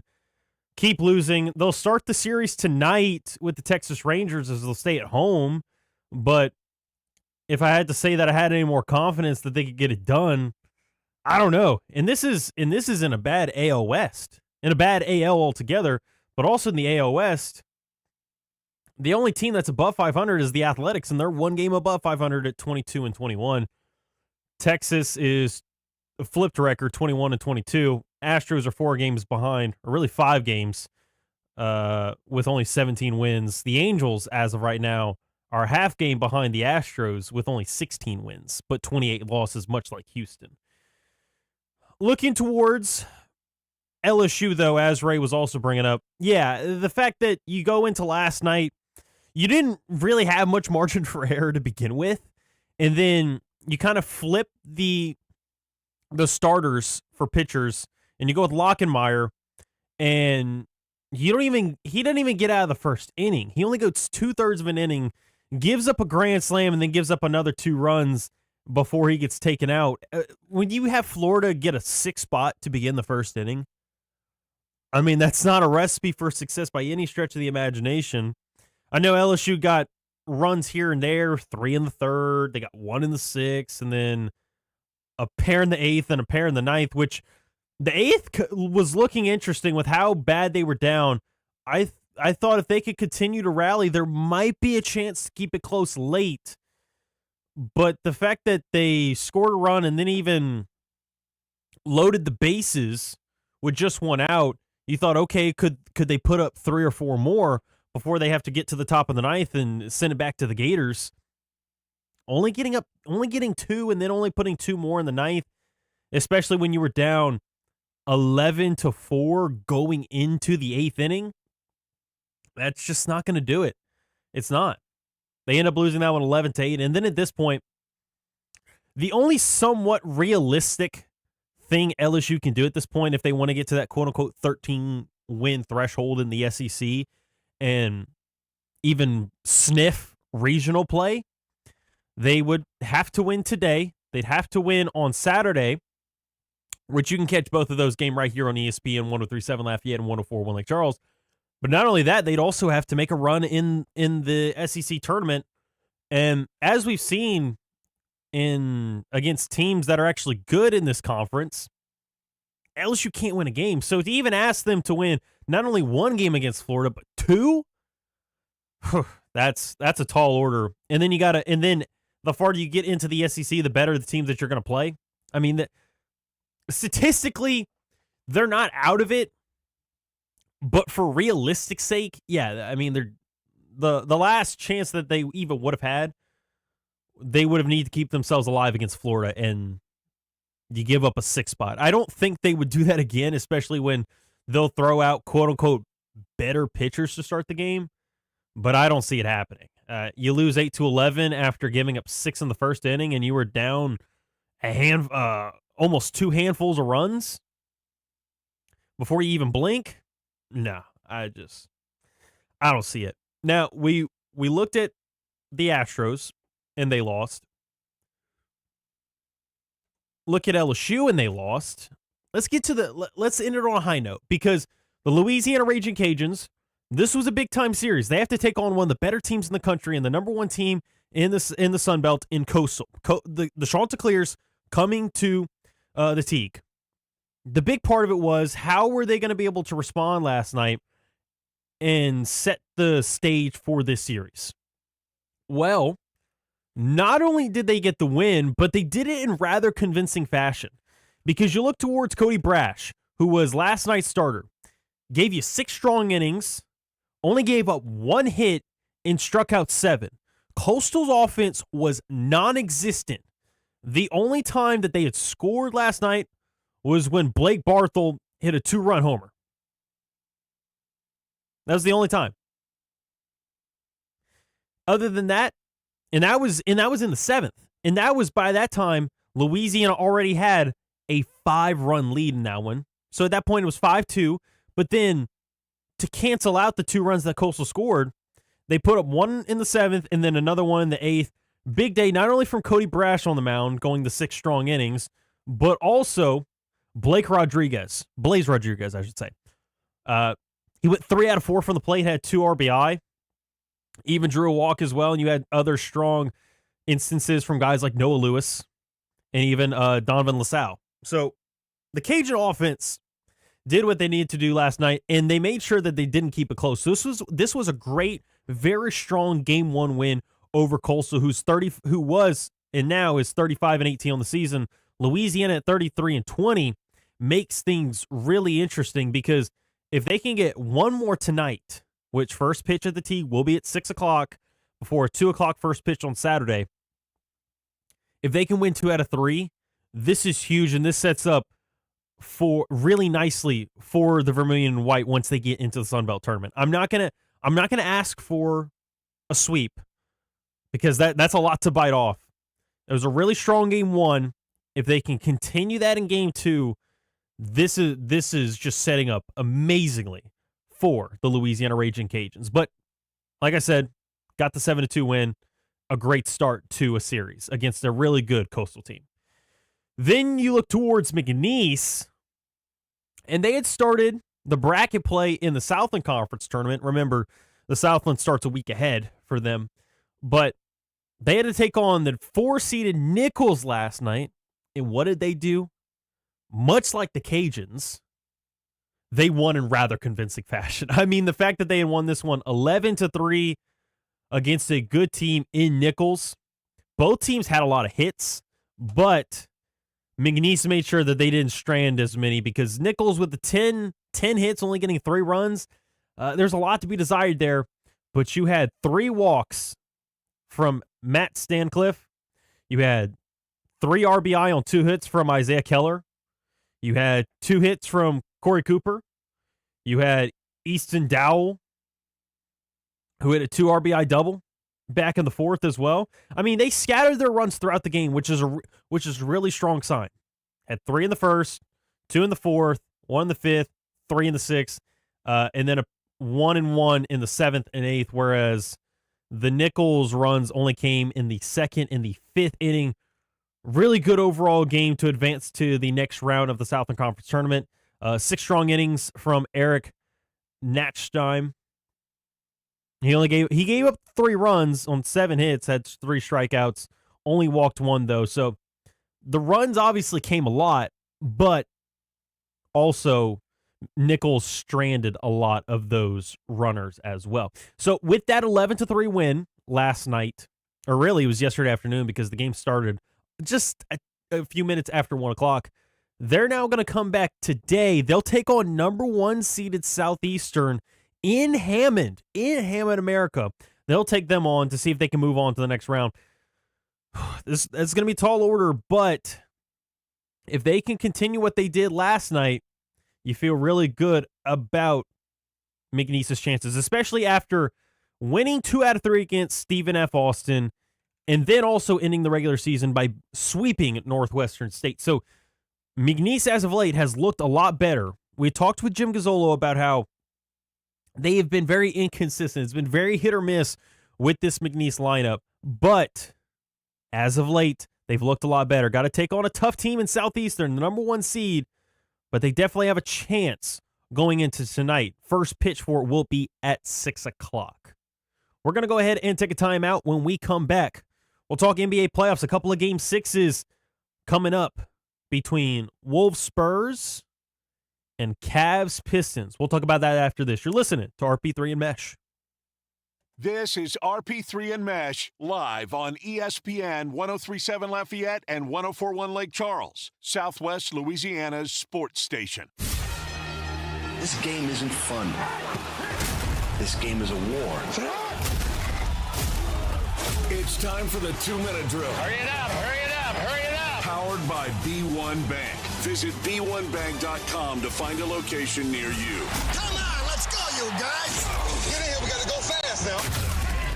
LSU baseball lost 11-8 last night to the Florida Gators. The loss drops LSU to 29-25 on the year with a conference record of 9-19, a new school record for most conference losses in a single season. The Tigers and the Gators will go again today at 6:30 p.m., and you can listen to it right here on ESPN 103.7 Lafayette and 104.1 Lake Charles.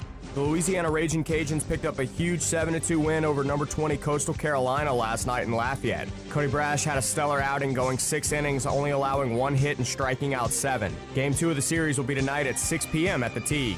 The McNeese Cowboys opened up their Southland Conference tournament with an 11-3 win over Nichols yesterday afternoon. Now McNeese will move it to the winner's bracket to face the number 1 seed Southeastern at 6 p.m. this afternoon at Pat Kinley Diamond. And the Houston Astros dropped yesterday's game 8-3 to the Seattle Mariners to drop their 3rd straight series. Next up for Houston, they'll stay at home to face the Texas Rangers tonight. The first pitch is at 7:10 p.m., and you can listen to it on our sister station, News Talk 98.5 FM and 1520 AM.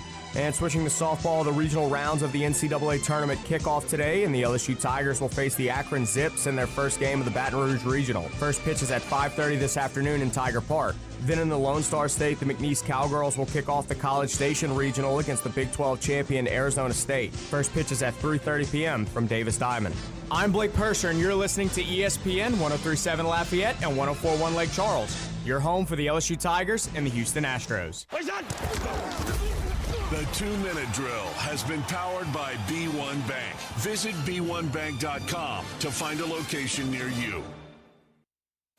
ESPN 103.7 Lafayette and 104.1 Lake Charles is the proud winner of 4 2026 LAB Prestige Awards, including Best Use of Digital Media, Foot's Friday Fury, Best Live On-Site Remote for our Super Bowl Radio Row coverage, Best Promotion for our No Shave November initiative, and Radio Young Professional of the Year for Dawson Iserloh. We're proud of being Southwest Louisiana's sports station and are humbled to be recognized by the Louisiana Association of Broadcasters. This is Law Enforcement Week, and we are proud to salute those who protect and serve our communities every day. Powered by Service Chevrolet Cadillac and Delta Media Corp., we will be out delivering cookie trays and sweet treats to local law enforcement agencies as a small thank you for a big job well done. This includes our wildlife and fisheries officers, jailers and corrections officers, probation officers, and all who serve in the law enforcement arena. To every one of you, thank you for your service, your sacrifice, and your commitment. We salute you this week and every week. At Waterboys Water Well Services, we're more than just a quick fix. A handshake means more to us than a contract. From water treatment that protects your home and health to expert well drilling, pump installation, and maintenance, we've got your water covered. Cleaner, safer, better tasting water starts with trust and ends with Waterboys. Proudly serving Louisiana families with integrity and experience. Waterboys, high quality H2O products, 337-678-9955. Whether it's a tempting text message or a quick glance at your GPS, taking your eyes off the road for just a moment can have serious consequences.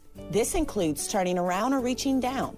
Distractive driving includes eating or putting on makeup. Distractive driving is anything that diverts your attention from driving. I'm Lorraine Luquette Vinoy with Service Chevrolet Cadillac, encouraging you to drive smart, drive safe, and keep those eyes on the road, Acadiana. This message is powered by Service Chevrolet Cadillac and this radio station, where safety meets style on the road. Black's Outdoor and Marine is Acadiana's Spartan Mower headquarters. Spartan Mowers delivering more mowing power and performance. Black's has commercial and residential Spartan mowers with Kawasaki motors in stock now and ready to cut. Black's also has parts, service, and financing available. Call 337-233-4272. That's 337-233-4272 or stop by 1423 Northwest Evangeline Thruway in Lafayette. Black's Outdoor and Marine serving Acadiana since 1968. MeTV is America's #1 classic entertainment television network. And here's one of the reasons everybody loves MeTV. Oh, it's a classic. The great comedy lineup on weeknights. This will be fun. Come on. With MASH. Loaded with snappy comebacks. The Andy Griffith Show. I was just funning with Barney. And Everybody Loves Raymond. Now we got a show. Watch MeTV Acadiana on KLWB, over the air on channel 50.1. Check your local cable listings for the channel in your area. We pride ourselves on treating our listeners like royalty.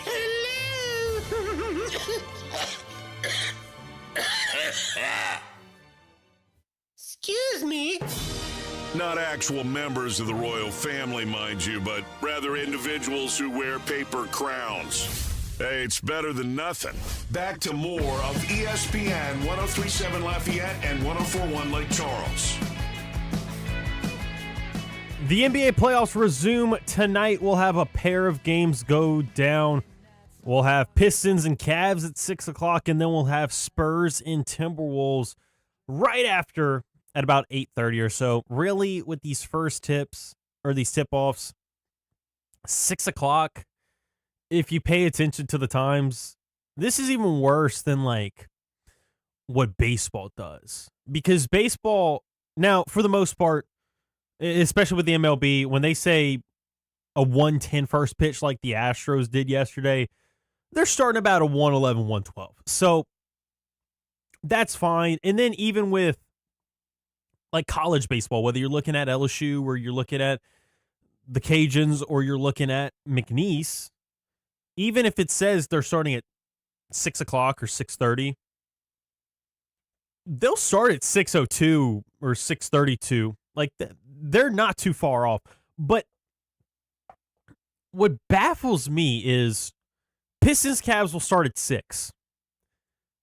That game, and they will not show the starting lineups, and they will not get the players ready and actually tip off until probably about 6:12. 6:12, 6:13. And then it's the same thing with the Spurs. They probably will not start until a little after 8:40.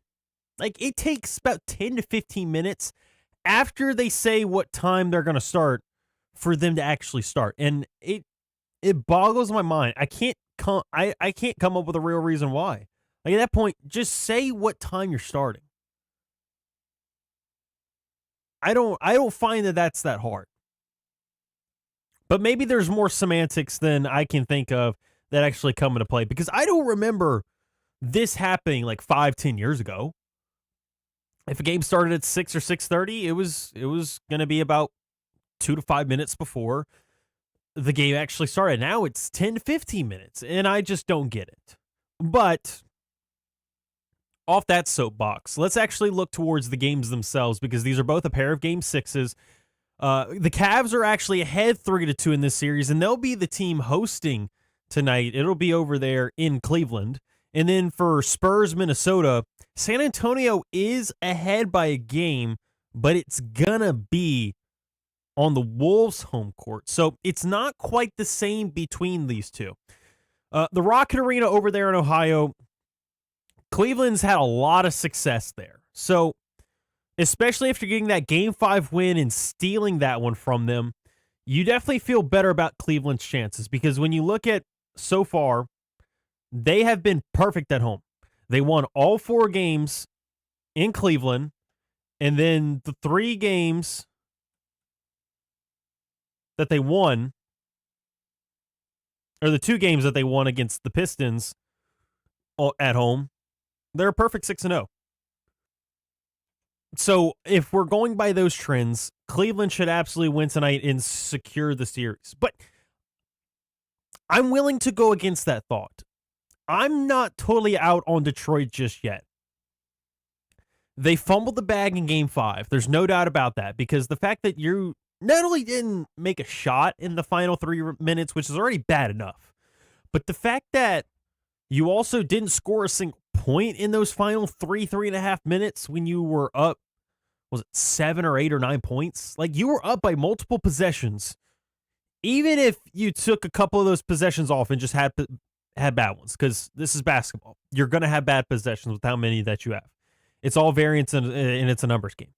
And plus, you're going against some of the other team's best players as well in the world. So it's going to happen. I'm not worried about that. But the fact that you don't not only not make a single shot, but also don't score a single point, I find it hard to believe, for as good as Cade Cunningham is and some of these other players, that would happen again. I believe that Detroit will actually bounce back tonight and force a Game 7, because not only with that, but even the numbers say it as well. And this one's a close one, but if you look at the matchup predictor on ESPN.com, Detroit is actually slightly favored when it comes to actually winning the ball game. But if you look at the game odds by different sports books, Cleveland is a 4.5 point favorite, which is right in line with what had happened in Game 5. And it really took an utter collapse by Detroit multiple times, because not only were they creating a bunch of turnovers and having a very aggressive defense, but if it wasn't for that and getting those transition points and points off turnovers, Detroit's offense multiple times just stalled out. Not only at the beginning of the game, not only at the end of regulation, but also in overtime. It took a few minutes for Detroit to still get out of that funk and finally see the ball go through the hoop. In real time, I think it took about 15 minutes, because you had the end of the final 3 or so minutes of regulation. You had the pause in action between regulation and overtime, and then you had those couple of minutes of overtime as well. So it had been a little while since Detroit had seen the ball go through the hoop. I think for as good as these guys are, I can't expect James Harden to have another game like he had, because he's now had 2 good games in a row. The way that it's gone in the history for James Harden, there's no way that he is going to have 3 good games. Like, are we really banking on James Harden to have 3 good games in a row in the playoffs, especially when we're deep in a series in Game 6? I find that hard to believe, and I'm not buying into it. I'm not drinking the Kool-Aid whatsoever. There's definitely been some disappointing performances, not only from Jalen Duren, who's been a disappointment all playoffs, and it was supposed to be more of the second option than Tobias Harris, but also Tobias Harris these last couple of games it feels like he hasn't shown up. It feels like he forgot to even put on his uniform and get on the floor. So it does have cause for concern, and I'm not saying it's a guaranteed win for Detroit, but I'm still in favor of the Pistons despite everything going there. Now, what I do find very interesting is the fact that Evan Mobley has a huge scratch on the left side of his face. That happened after the game, and they were interviewing him. So I do wonder if that kind of adds extra motivation. And it sounds silly to say, but it does feel with some of these players, like whenever they have like a big time scar, or like they have like a quote unquote battle scar from a playoff game, and they come back into the next one, especially if it's a series like in basketball, a lot of the times I've noticed these players just play even better. And Mobley has not been the greatest and has not played the best this series and overall with the playoffs. I haven't found him to be what you would want him to be. So that's another aspect of this game that I'm really curious to see. Is we're so focused on the James Hardens and the Donovan Mitchells of the world on Cleveland side, but when it comes to Evan Mobley, is he going to be the one that steps up if Cleveland is going to win tonight? Is he going to be the one that becomes maybe the second best scoring option in tonight's game instead of it being James Harden or maybe Donovan Mitchell? That's another aspect that I'm really curious about. And also, I'm not going to bank on Max Strus to go 6 out of 8 from three-point range again. And also have a key turnover late in the ball game to help Cleveland get a win. The odds are that that's going to happen again, not very high. So I lean towards Detroit, and I think they should be able to force a Game 7 despite some of the things that are going in the Cavs' favor. Now, when it comes to the other game that's going to go on tonight between the Spurs and the Timberwolves, I'm going to be honest, I don't see this game going into a Game 7. I think it would be with Detroit, and it should with Detroit, but between Spurs and Timberwolves, it's going to take some garbage offensive performances by multiple star players on San Antonio's side for this to happen. Minnesota definitely has a better chance now that Ant is playing more minutes, and they at least feel like they have enough confidence for him to play more minutes, because before he was only playing about 25. Last game he played 35 or 36 minutes, which is a huge increase. And not only that, but he was elevated from the second unit to the starting lineup. So they're going to need a big Ant performance tonight. But with how streaky Anthony Edwards gets at times, it's hard for me to believe that Minnesota can turn this around. McDaniels, Naz Reid, and others have definitely been good, but I worry about what Ant's going to be able to do. Is he going to be able to produce enough to keep them in this ball game? What's Julius Randle going to do? Because I don't find in these types of games that he can play his best basketball, and he definitely didn't do it last game either. So it's going to take a lot in Minnesota's favor for them to get a home win over San Antonio and force a Game 7. Now, they've done it before. They stole Game 1 on the road, and then they won another one a couple of games afterwards to tie it at 2-2 in Game 4. But I don't think, with the way that San Antonio has pressured Minnesota's offense and made them really not feel like an actual offense, that plus it would take a bad performance from Victor Wembanyama, from Dylan Harper, from De'Aaron Fox and company. Like, it's going to take some really poor shooting and bad offensive execution from the Spurs side for me to believe that the Wolves will take this to a Game 7. I ultimately believe that San Antonio and the Thunder will move on to the playoffs, or into the Western Conference Finals. And then I think Detroit and Cleveland will force a Game 7, but the way that things are playing out, it's definitely a lot more iffy whether it would be Detroit or Cleveland. I've started to go back and forth on it, but no matter what, they're going to have to face a really good Knicks team that just looks unbeatable right now.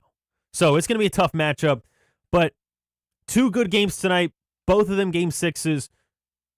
You've got Cleveland, Detroit at 6-ish, and then you've got right after San Antonio and Minnesota. We're going to go ahead and take a timeout. When we come back, we'll wrap up this edition of RP3 and Mesh. Right after this, you're listening to ESPN, Southwest Louisiana Sports Station.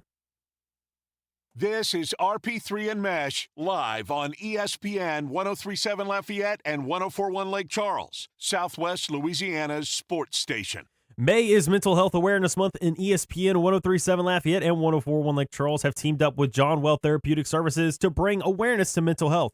John Well Therapeutic Services Glenda is a licensed professional counselor providing individual therapy to adults. She has over 15 years of experience working with clients in a variety of settings.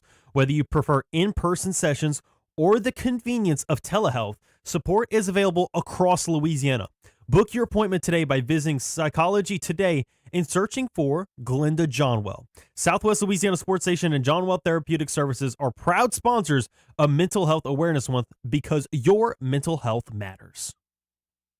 ESPN 103.7 Lafayette and 104.1 Lake Charles is your home for the Houston Astros. And the Astros stun the Mariners. Hunter Brown, Yordan Alvarez, and the rest of the Astros are looking to get back to the postseason. You can listen to every pitch, hit, and thrilling victory of the Houston Astros. Incredible! as Robert Ford and Steve Sparks will be on the call. Tune in this season for live Astros baseball on Southwest Louisiana's sports station. May is Military Appreciation Month, and ESPN 103.7 Lafayette and 104.1 Lake Charles and Nolan's Lawnmower Sales and Service in Carencro will be honoring our military all month long. Nolan's is locally owned and supports our military community every day. We honor and salute because freedom isn't free. May is Military Appreciation Month, and we salute you. Powered by Nolan's Lawnmower Sales and Service in Carencro and ESPN 103.7 Lafayette and 104.1 Lake Charles. Ready to transform your backyard into the summer paradise you've always dreamed of? With Duplessis Builders custom gunite pool packages, we make it simple to own a stunning, long-lasting, in-ground pool built just for you. Choose from classic designs, all customizable to fit your space, style, and budget. Our pools come with quality finishes, energy-efficient equipment, beautiful lighting, and professional installation from excavation to decking, so you can dive in before the next heat wave hits. Don't just dream it, build it. Visit duplessisbuilders.net. Serving part-time in the Army National Guard has led to a lot of firsts for me. It paid for me to be the first person in my family to go to school. That education got me to the first day at my dream job, which I can still hold while I serve part-time. That job and the home loan benefits I got from the Army National Guard helped me buy my first house. I also know that I will be one of the first to respond if my community ever needs me. Sponsored by the Louisiana Army National Guard. Aired by the Louisiana Association of Broadcasters and this station. Looking for a spotless workplace? Variety Janitorial Services is your go-to. For office cleaning to stripping and floor waxing and carpet cleaning, your commercial space will look its best. Their reputation for perfection has grown throughout the entire Acadiana community. They deliver top-notch service with a commitment to excellence. Daily, weekly, or deep cleaning, trust the experts. Visit varietyjan.com today or call 337-298-8704 for a free quote. Variety Janitorial Services. We clean, you shine. It's May, and spring is finally here. A time of growth, renewal, and hope. And what better time to kick off Mental Health Awareness Month? Johnwell Therapeutic Services are proud to highlight May as National Mental Health Month. Remember, it's okay to ask for help. Reach out to a friend, family member, or professional if you need support. It's okay to take things one step at a time. You're not alone. Johnwell Therapeutic Services, proud supporters of National Mental Health Month. You're listening to ESPN 103.7 Lafayette and 104.1 Lake Charles, Southwest Louisiana's sports station. Your home for the Houston Astros. And we wrap up this edition of RP3 and Mesh by giving you one last update on the poll question of the day. Of course, on Fridays, it's a foodie poll question of the week, and we had asked you on Facebook and on X, since the Saints are going to be going to France for Week 7 when they take on the Steelers for the international game slate of the NFL, how about we ask you about some French foods? There's definitely some interesting ones out there. So we asked you some of the weirder ones. Which one of those would you try? Is it escargot, foie gras, cervelle de veau, or do you just quite simply think that all of these are gross and that you would try none of them? Unfortunately, I can't really give you too much of an update since the polls don't work, but we've gotten plenty of comments. Ralph basically had a gagging emoji. Salty Steve says, give me the escargot. We eat a lot of things in Acadiana, but cow brains are not any on the menu that I've ever read. I don't blame you. Ton also talked about the French cuisine and Cajun cuisine, both being weird. And he's had cervelle de veau, but he said after 2 bites he couldn't do it just because of the texture. I want to thank both of our guests for coming on, both Les East of Crescent City Sports talking Saints schedule and Shannon Belt talking Louisiana Raging Cajuns. Appreciate all of you tuning in on this Friday. We'll be back on Monday from 11 to 1, but until then, we're going to turn it over to the Lowdown with not D-Lo, but guest host Nick Fano.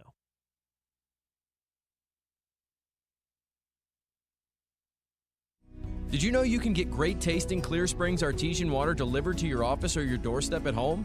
Clear Springs is 100% local with their own bottling facility at the world-famous Kentwood Aquifer, no chemicals added. Just pure Kentwood, Louisiana artesian water. Clear Springs Water offers delivery of 5 or 3 gallon water service with a hot and cold temperature water cooler or even single-serve bottles delivered to your home or office. Easy to reach, clearsprings.net, then contact us tab, or 337-519-3563.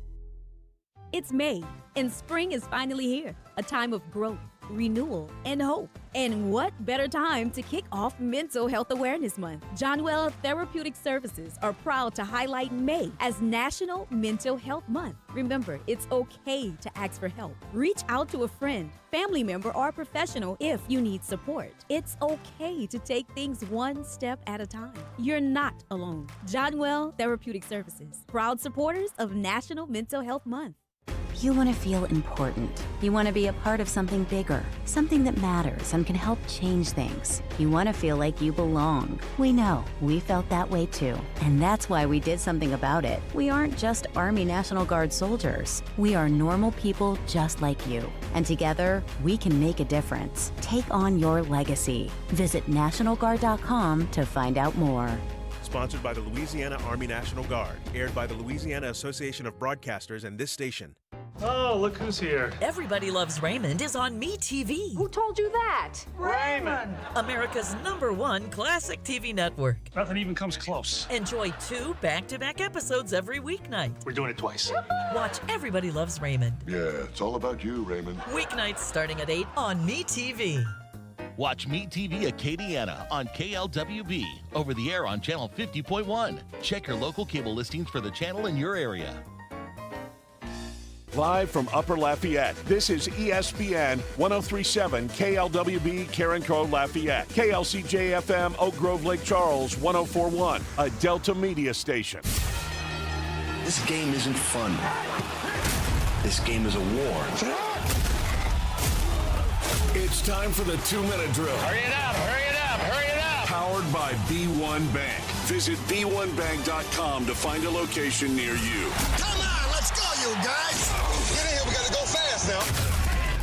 LSU baseball lost 11-8 last night to the Florida Gators. The loss drops LSU to 29-25 on the year with a conference record of 9-19, a new school record for most conference losses in a single season. The Tigers and the Gators will go again today at 6:30 p.m., and you can listen to it right here on ESPN 1037 Lafayette and 1041 Lake Charles. The Louisiana Raging Cajuns picked up a huge 7-2 win over number 20 Coastal Carolina last night in Lafayette. Cody Brash had a stellar outing, going 6 innings, only allowing 1 hit and striking out 7. Game 2 of the series will be tonight at 6 p.m. at the Teague. The McNeese Cowboys opened up their Southland Conference tournament with an 11-3 win over Nichols yesterday afternoon. Now McNeese will move into the winner's bracket to face the number 1 seed Southeastern at 6 p.m. this afternoon at Pat Kinley Diamond. And the Houston Astros dropped yesterday's game 8-3 to the Seattle Mariners to drop their 3rd straight series. Next up for Houston, they'll stay at home to face the Texas Rangers tonight. The first pitch is at 7:10 p.m., and you can listen to it on our sister station, News Talk 98.5 FM and 1520 AM.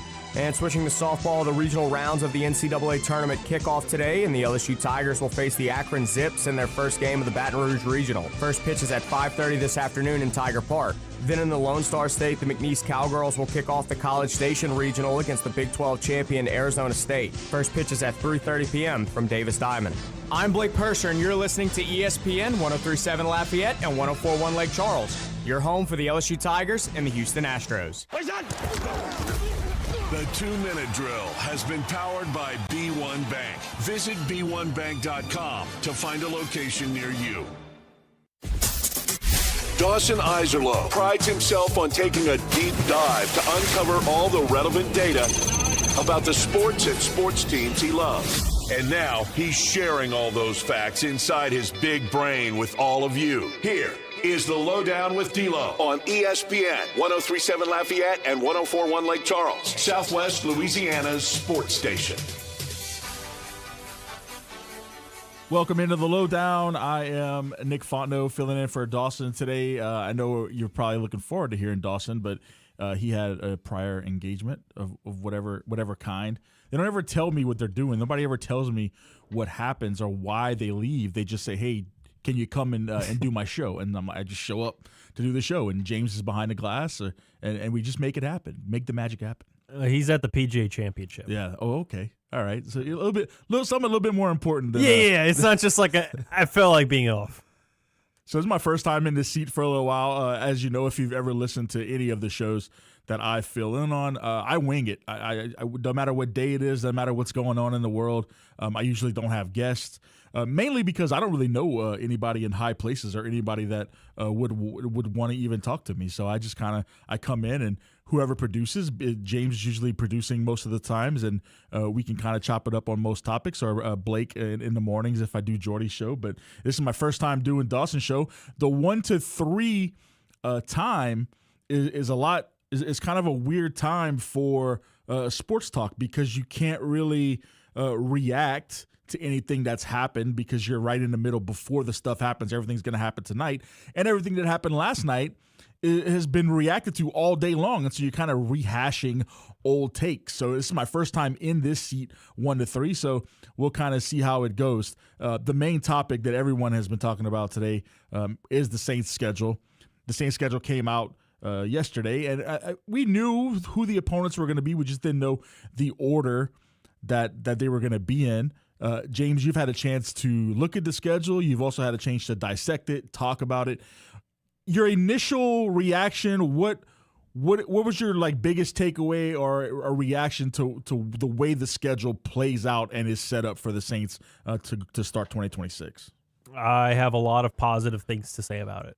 I'm compared to years past, where you're like, I don't like this part, and I don't like this part, and I wish this was better, but overall it's a fine schedule, and we're also looking at it in May, and things could easily change once we get into the fall. But as of right now, I have a lot of positive things to say about this.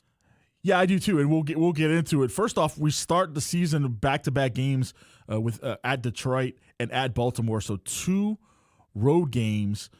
2 tough road games, 2 teams that are very, very tough, are going to be very good, better than last year.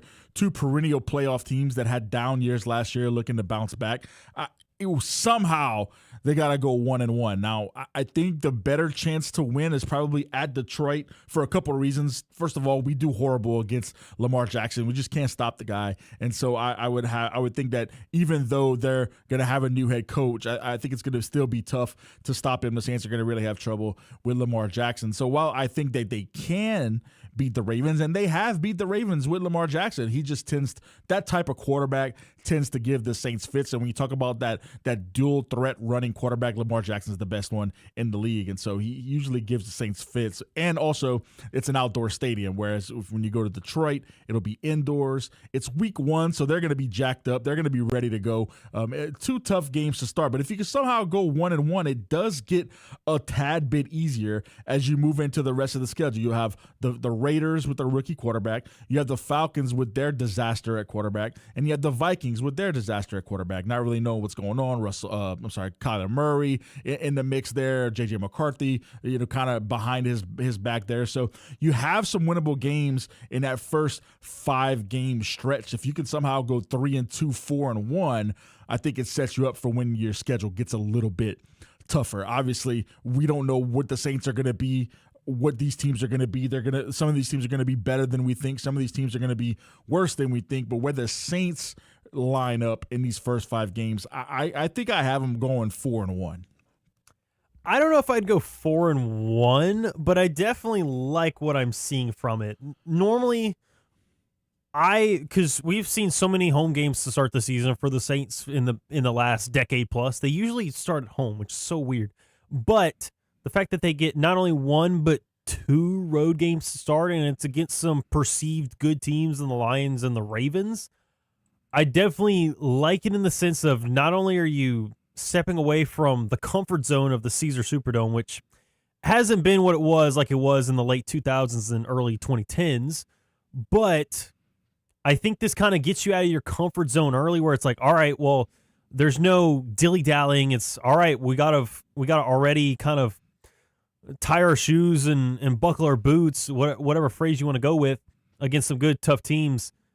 I like that in the sense of you've already kind of got to wake yourself up for the season. And then once you're done with the Lions and the Ravens, then you have that 3-game home stretch of Raiders, Falcons, Vikings. And I don't know if I can say 4-1, but definitely 2-3, 3-2 are very much in the possibility, especially when there's so much questions. There's so many questions about those 2 road games with Detroit, where they still have a good bit of their core, but also this offseason they lost quite a few guys. They had to move on. They traded Dave Montgomery. They brought in Isaiah Pacheco. Not quite sure how that's going to go. They moved on from quite a few people also on the team and on the offensive line, but also the coaching staff. So it'll be interesting to see, is this the beginning of the end of the window for Detroit to compete for a championship? And then not only that, but with Baltimore, even though Lamar Jackson always gives the Saints fits, especially on defense, the fact that they got some big-time question marks, their guys are only getting older, and you bring in a new coaching staff that isn't the most seasoned and most experienced, I like the fact that these are some good tests against some good teams. I'm not going to say they're going to be bad, but the fact that you get your battle tests out the way now and don't have to wait till like the middle of the season to really start getting into it, it's a big wake-up call early on before you get into that early/millish part of the schedule when you have the 3 home games, you have the game in France against the Steelers, and then you have those other 2 home games with the Browns and Panthers before you get into late November, early December. I should have prefaced my 4-1 prediction with saying that in order to go 4-1, they have to split those first 2 games. If they somehow drop those 2 games, then that kind of throws everything in limbo, obviously, because then they would be 0-2, so they couldn't be 4-1 if they were 0-2, right? But if they could somehow split those first 2 games, then I think that they beat the Raiders, they beat the Falcons, and they beat the Vikings. Now, obviously, those games can go either way. I think the Saints are evenly matched with a couple of those games. You always know the Atlanta game is a toss-up, and you know the fact that it's on Monday Night Football, is that going to play a factor? I think it used to play a factor when the team, you know, the previous regime, when Drew was here and those guys got up for those primetime games. How are they going to play in the primetime game against Atlanta? But I do see that as a win. The Dome will be rocking the first primetime game in the Dome in a couple of years. And then after that, the reason why I think 4-1 is so important, the reason why getting out the gate hot is so important is because I think you got 3 losses coming up in the schedule. Now, you might be looking at the teams and you're going, the Giants, they're not good. The Steelers, where are they going to be? The Browns, they're always bad.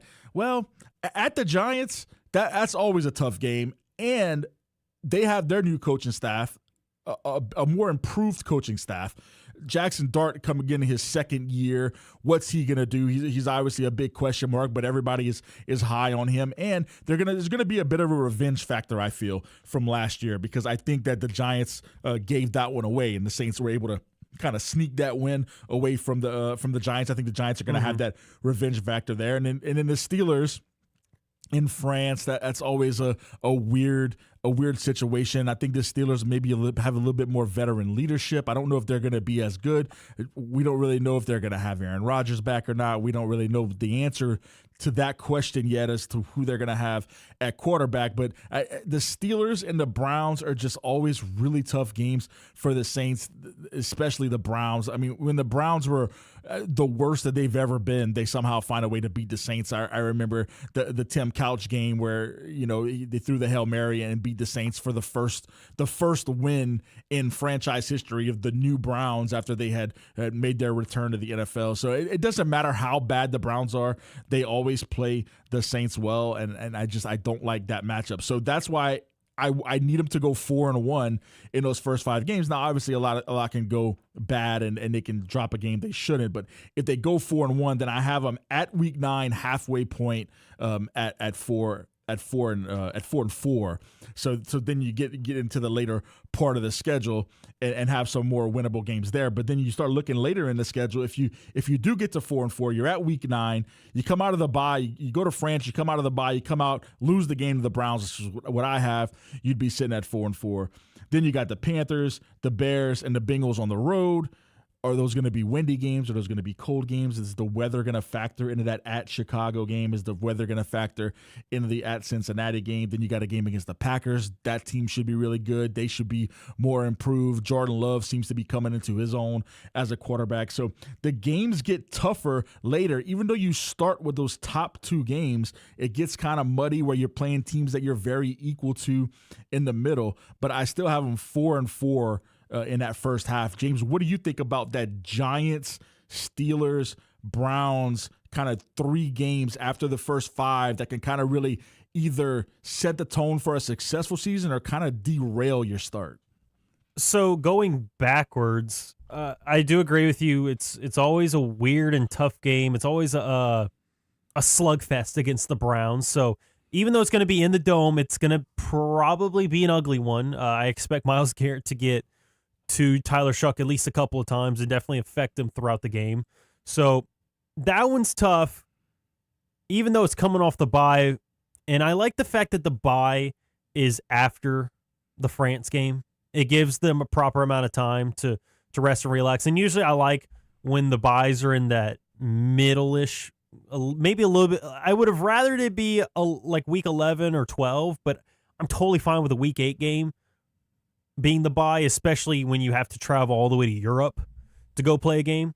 But that when it's an international game like this, you kind of have to throw away a lot of the factors because things get wonky so fast in these games. We've seen it plenty of times in London.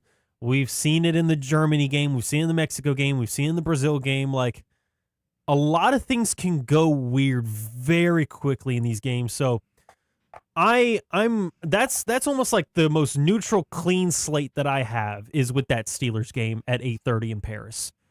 The Giants one, though, much like the Browns, I do worry about that defense because there's a lot of guys that can get to the quarterback and mess things up, even though they did move off of Dexter Lawrence.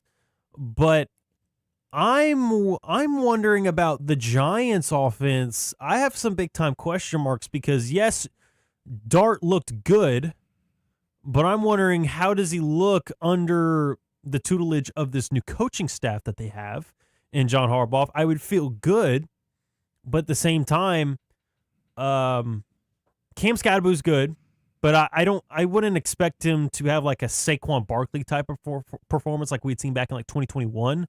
And the tight ends are solid, but I have question marks there. And then I have really big question marks about this receiver core. They had let Wan'Dale Robinson walk in free agency, and he ended up going to the Tennessee Titans. But not only that, Malik Neighbors had to have a second surgery to try and try to clean up some stuff that had happened in the initial surgery. He should be good for the season, but I'm wondering how does that hinder him? And not only that, but even if he is healthy enough to be a major factor on the field, where is his supporting cast going to come from? And how is Jackson Dart going to be able to play overall? Because he looked good at times last year, and he did it without Malik pretty much no problem. But we do see those second-year quarterbacks take dips at times. So I'm not as willing to automatically chalk up Steelers, Giants, and Browns all as losses like you are. Yeah, for sure. I mean, look, and the Saints are going to be going through some of that second-year stuff too with Tyler Shuck, and even more second-year potential letdown with Tyler Shuck because he didn't get the full season. I know that Russell Wilson started at the beginning of the season, but Dart got way more starting time than Shuck did, and Shuck at the end kind of took over, and then that kind of gave everybody the hope. That's where all the hope for the season lies, was in the play of Tyler Shuck. So that Giants Malik Neighbors point is pretty interesting because, Malik Neighbors coming back from that injury, had the second surgery. Dart and Neighbors didn't really have time to connect. So what's their chemistry going to be like? That's going to be a crucial part to whether or not the Giants have some success. And not only that, but because of the coming off the ACL tear, we oftentimes see nowadays, yes, they come back faster and faster because of modern medicine, but still the effectiveness that they have on the field the year after a major injury like an Achilles or usually an ACL/MCL/PCL, the CLs are mainly where it comes from. Those guys usually struggle that first year back, even as young as Malik is. Yeah. So I definitely wouldn't expect him, especially early on in week 6, to be what we saw at the beginning of last year when it comes to Malik Neighbors. So I would expect him to not be as explosive, be as effective as we normally think of Malik Neighbors. And we would have to wait till either later on this season or have to wait till 2027 if he doesn't have another major injury. Hopefully not, but I think that does play a factor in how effective that Giants offense can be. Well, that's kind of the breakdown of the first half of the schedule. We'll take our first time out. We'll come back on the other side. We'll break down the second half of the schedule. Remember, I said 4-4. That's my prediction, 4-4 for the first half of that schedule. Get there however you want. Beat a team that you shouldn't beat. Lose it to a team that you shouldn't lose to. Whatever the case may be, I think they're going to be 4-4. We'll get to the back half of that schedule because it's really tough. There's a few winnable games in there, but for the most part, it's all division games. Lots of tough opponents. We'll get to that on the other side. I'm Nick Fontenot filling in for Dawson on the down low. The lowdown, sorry. This is the Lowdown with D-Lo, live on ESPN 103.7 Lafayette and 104.1 Lake Charles, Southwest Louisiana's sports station. Do you need more of the fellas here on Southwest Louisiana's sports station? Of course you do. So go make sure and subscribe to ESPN 103.7 Lafayette and 104.1 Lake Charles YouTube channel at ESPN_SWLA. Don't forget to turn that bell on so you get notifications for new episodes of Four Tire Change Podcast, where Dawson Iserlo talks all things NASCAR, or Cleats and Sneaks with James Mesh. Get yourself more of Southwest Louisiana's sports station at ESPN_SWLA on YouTube. It's May, and spring is finally here. A time of growth, renewal, and hope. And what better time to kick off Mental Health Awareness Month? Johnwell Therapeutic Services are proud to highlight May as National Mental Health Month. Remember, it's okay to ask for help. Reach out to a friend, family member, or professional if you need support. It's okay to take things one step at a time. You're not alone. Johnwell Therapeutic Services, proud supporters of National Mental Health Month. May is Military Appreciation Month, and ESPN 103.7 Lafayette and 104.1 Lake Charles and Nolan's Lawnmower Sales and Service in Carencro will be honoring our military all month long. Nolan's is locally owned and supports our military community every day. We honor and salute because freedom isn't free. May is Military Appreciation Month, and we salute you. Powered by Nolan's Lawnmower Sales and Service in Carencro and ESPN 103.7 Lafayette and 104.1 Lake Charles. We are the soldiers of the Louisiana Army National Guard. We are your neighbors. We are your sons and daughters.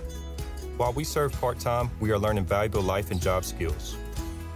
We are earning money for college, for trade and technical schools, and for certifications. We are proud to serve both our country and our home state. We are your Louisiana Army National Guard. Sponsored by the Louisiana Army National Guard. Aired by the Louisiana Association of Broadcasters and this station.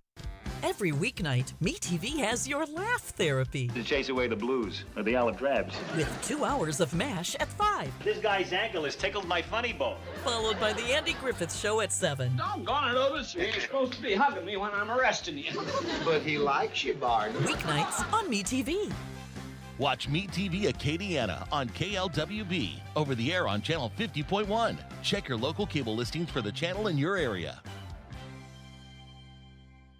The United States Deputy Sheriff's Association is a national nonprofit and the largest non-governmental provider of services to law enforcement. The USDSA assists city, county, state, and federal agencies with free safety equipment donations and officer survival training, along with cash donations to families of law enforcement officers who perish in the line of duty, a citizen awareness program, and more. For more information on United States Deputy Sheriff's Association, please visit usdeputy.org.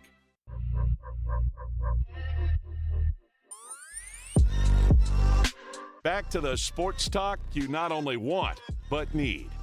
This is ESPN 103.7 Lafayette and 104.1 Lake Charles, Southwest Louisiana's sports station. The lowdown. The lowdown. Not the down low. The lowdown. I'll get it. I'll get it. I listened to the lowdown, but I've never hosted the lowdown, so I'm not going to make that mistake again. It is the lowdown. James, if you will, let's talk about the foodie poll question of the day. It's semi-Saints related. It's due to the fact that the Saints will be playing that home game, that de facto home game in France.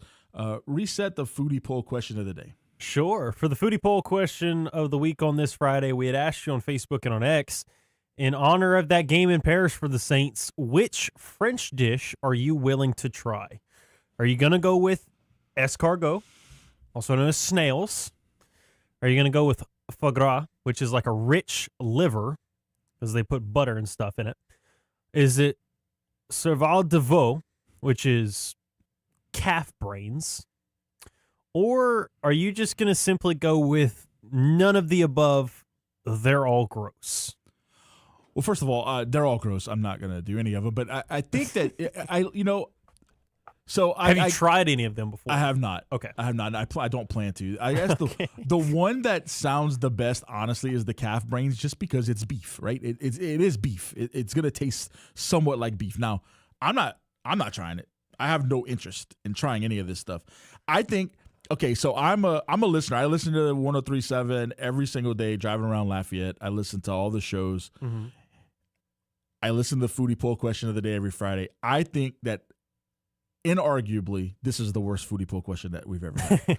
I think I'm trying to remember one that is worse than this one, with worse options for the choices than this foodie poll question of the day. Although it was kind of the point. Yeah, it's really really bad. I don't like any of these options. And if you want to vote, by all means, go on the Twitter box and do your thing. Vote for your choice. If a gun were put to my head and I had to choose one, I would probably eat the calf brains. That's just me. But I don't want to eat any of this stuff.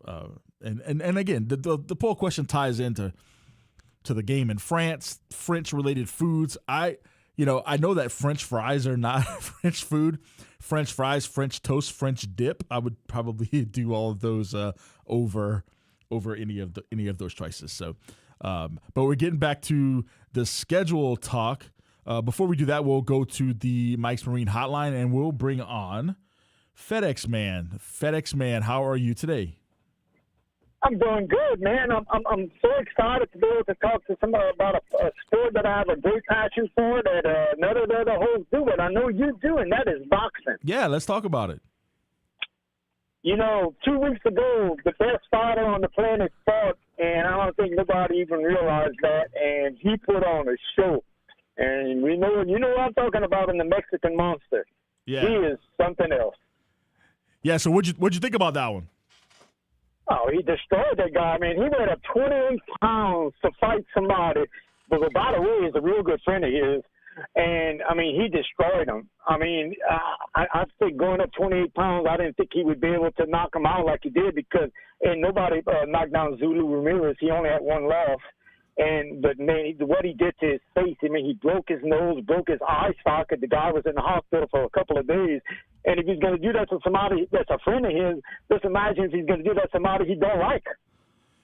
Yeah, so let me ask you this. What has to happen for boxing to regain the prominence of, the late 80s, early 90s, into the 2000s where it kind of waned off for a little while? But, even in those late 90s, that late 90s era, it wasn't just the heavyweights. Like you had Oscar De La Hoya, you had those guys in the middleweights, in the lightweights, in those weight classes that were kind of big names and allowed boxing to gain prominence. And then over the years, it's just sort of faltered. What has to happen to bring it back?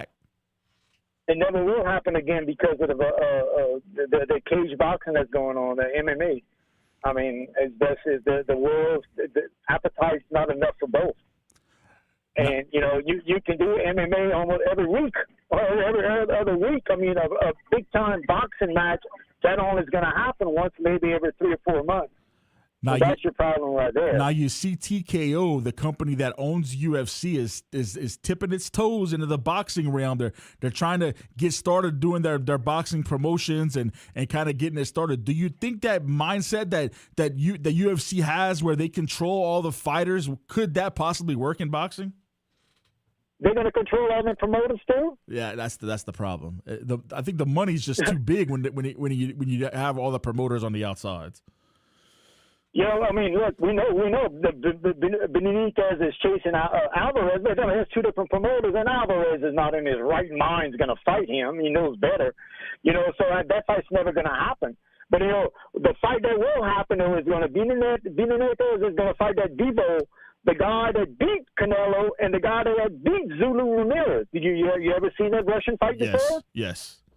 Yeah, that's gonna be a big one. Is it gonna be able to be made? I think that's the problem with boxing, is that we're always up in arms about whether they're gonna be able to get it done. Are these promoters gonna be able to get it done? And I guess that's what the UFC has in the advantage department, where they can they make the fights, they control all the fighters, they make the fights.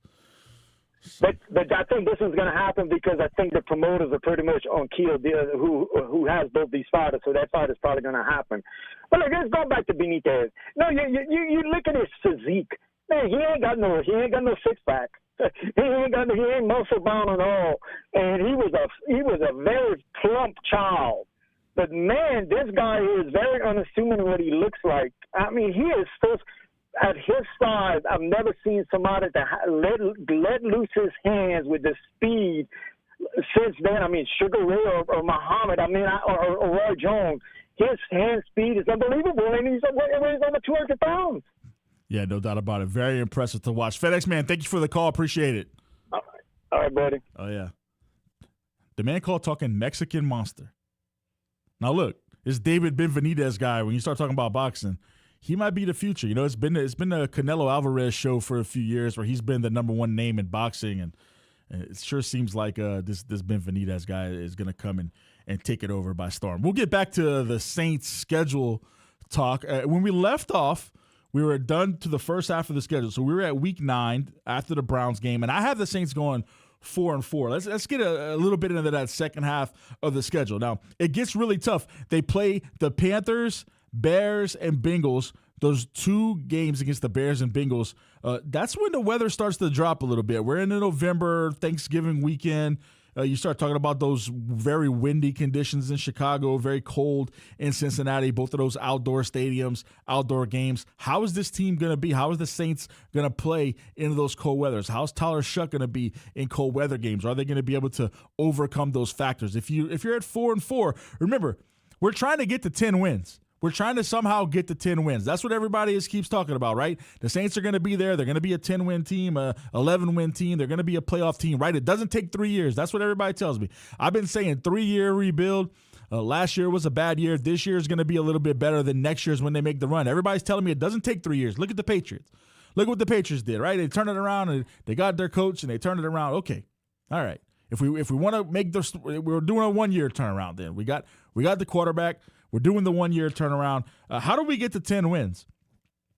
It's you're going to have to win some games against some teams that are better than you.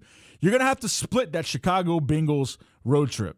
And how are the Bengals going to be? You know, they've been injured a lot over the last few years. This is about the time where Joe Burrow usually misses a few games. Maybe he'll be out. Maybe they'll be looking at Jake Browning or whoever their backup is now, and he can kind of, maybe derail that offense, and the Saints can kind of sneak one by. But the Bears made the playoffs last year. They're good. Caleb Williams looks like he's going to be their quarterback of the future, so they've got that figured out. Are they going to be able to go into Chicago, into Cincinnati, and win one of those games? That's how it happens. I mean, you're going to have to. If you're sitting there at 4-4, even if you're sitting there at 5-3, you're going to have to split those 2 games, because you're going to split the 2 Carolina games. You're going to split the 2 Bucs games, and more than likely split the 2 Falcons games. So now you're sitting at somewheres in the 8 to 9 win range. So which of the games are you going to win? Maybe you win the Arizona game. That looks like it's going to be a very winnable game. But you're talking about the Bears, the Bengals, and the Packers. You're going to have to win 1 or 2 of those games. We'll take another timeout. We'll come back on the other side. James, I'll get your take on that second half of the schedule, because I didn't ask you about it. And we'll see where you have the record. Where's the record after the second half of the Saints schedule? I'm Nick Fontenot filling in for Dawson. This is The Lowdown. This is The Lowdown with D-Lo, live on ESPN 103.7 Lafayette and 104.1 Lake Charles, Southwest Louisiana's sports station. This game isn't fun. This game is a war. It's time for the 2-minute drill. Hurry it up, hurry it up, hurry it up. Powered by B1 Bank. Visit b1bank.com to find a location near you. Come on, let's go, you guys. Get in here, we gotta go fast now. LSU baseball lost 11-8 last night to the Florida Gators. The loss drops LSU to 29-25 on the year, with a conference record of 9-19, a new school record for most conference losses in a single season. The Tigers and the Gators will go again today at 6:30 p.m., and you can listen to it right here on ESPN 103.7 Lafayette and 104.1 Lake Charles. The Louisiana Raging Cajuns picked up a huge 7-2 win over number 20 Coastal Carolina last night in Lafayette. Cody Brash had a stellar outing going 6 innings, only allowing 1 hit and striking out 7. Game 2 of the series will be tonight at 6 p.m. at the Teague. The McNeese Cowboys opened up their Southland Conference tournament with an 11-3 win over Nichols yesterday afternoon. Now McNeese will move into the winner's bracket to face the number 1 seed Southeastern at 6 p.m. this afternoon at Pat Kinley Diamond. And the Houston Astros dropped yesterday's game 8-3 to the Seattle Mariners to drop their 3rd straight series. Next up for Houston, they'll stay at home to face the Texas Rangers tonight. The first pitch is at 7:10 p.m., and you can listen to it on our sister station, News Talk 98.5 FM and 1520 AM. And switching to softball, the regional rounds of the NCAA tournament kick off today, and the LSU Tigers will face the Akron Zips in their first game of the Baton Rouge Regional. First pitch is at 5:30 this afternoon in Tiger Park. Then in the Lone Star State, the McNeese Cowgirls will kick off the College Station Regional against the Big 12 champion Arizona State. First pitch is at 3:30 p.m. from Davis Diamond. I'm Blake Persher, and you're listening to ESPN 103.7 Lafayette and 104.1 Lake Charles. Your home for the LSU Tigers and the Houston Astros. The 2-minute drill has been powered by B1 Bank. Visit b1bank.com to find a location near you. ESPN 103.7 Lafayette and 104.1 Lake Charles is the proud winner of 4 2026 LAB Prestige Awards, including Best Use of Digital Media, Foot's Friday Fury, Best Live On-Site Remote for our Super Bowl Radio Row coverage, Best Promotion for our No Shave November initiative, and Radio Young Professional of the Year for Dawson Iserloh. We're proud of being Southwest Louisiana's sports station and are humbled to be recognized by the Louisiana Association of Broadcasters. This is Law Enforcement Week, and we are proud to salute those who protect and serve our communities every day. Powered by Service Chevrolet Cadillac and Delta Media Corp, we will be out delivering cookie trays and sweet treats to local law enforcement agencies as a small thank you for a big job well done. This includes our wildlife and fisheries officers, jailers and corrections officers, probation officers, and all who serve in the law enforcement arena. To every one of you, thank you for your service, your sacrifice, and your commitment. We salute you this week and every week. We are the soldiers of the Louisiana Army National Guard. We are your neighbors. We are your sons and daughters. While we serve part-time, we are learning valuable life and job skills. We are earning money for college, for trade and technical schools, and for certifications. We are proud to serve both our country and our home state. We are your Louisiana Army National Guard. Sponsored by the Louisiana Army National Guard. Aired by the Louisiana Association of Broadcasters and this station. MeTV is America's #1 classic entertainment television network. And here's one of the reasons everybody loves MeTV. Oh, it's a classic. The great comedy lineup on weeknights. This will be fun. Come on. With MASH. Loaded with snappy comebacks. The Andy Griffith Show. I was just funning with Barney. And Everybody Loves Raymond. Now we got a show. Watch MeTV Acadiana on KLWB, over the air on Channel 50.1. Check your local cable listings for the channel in your area.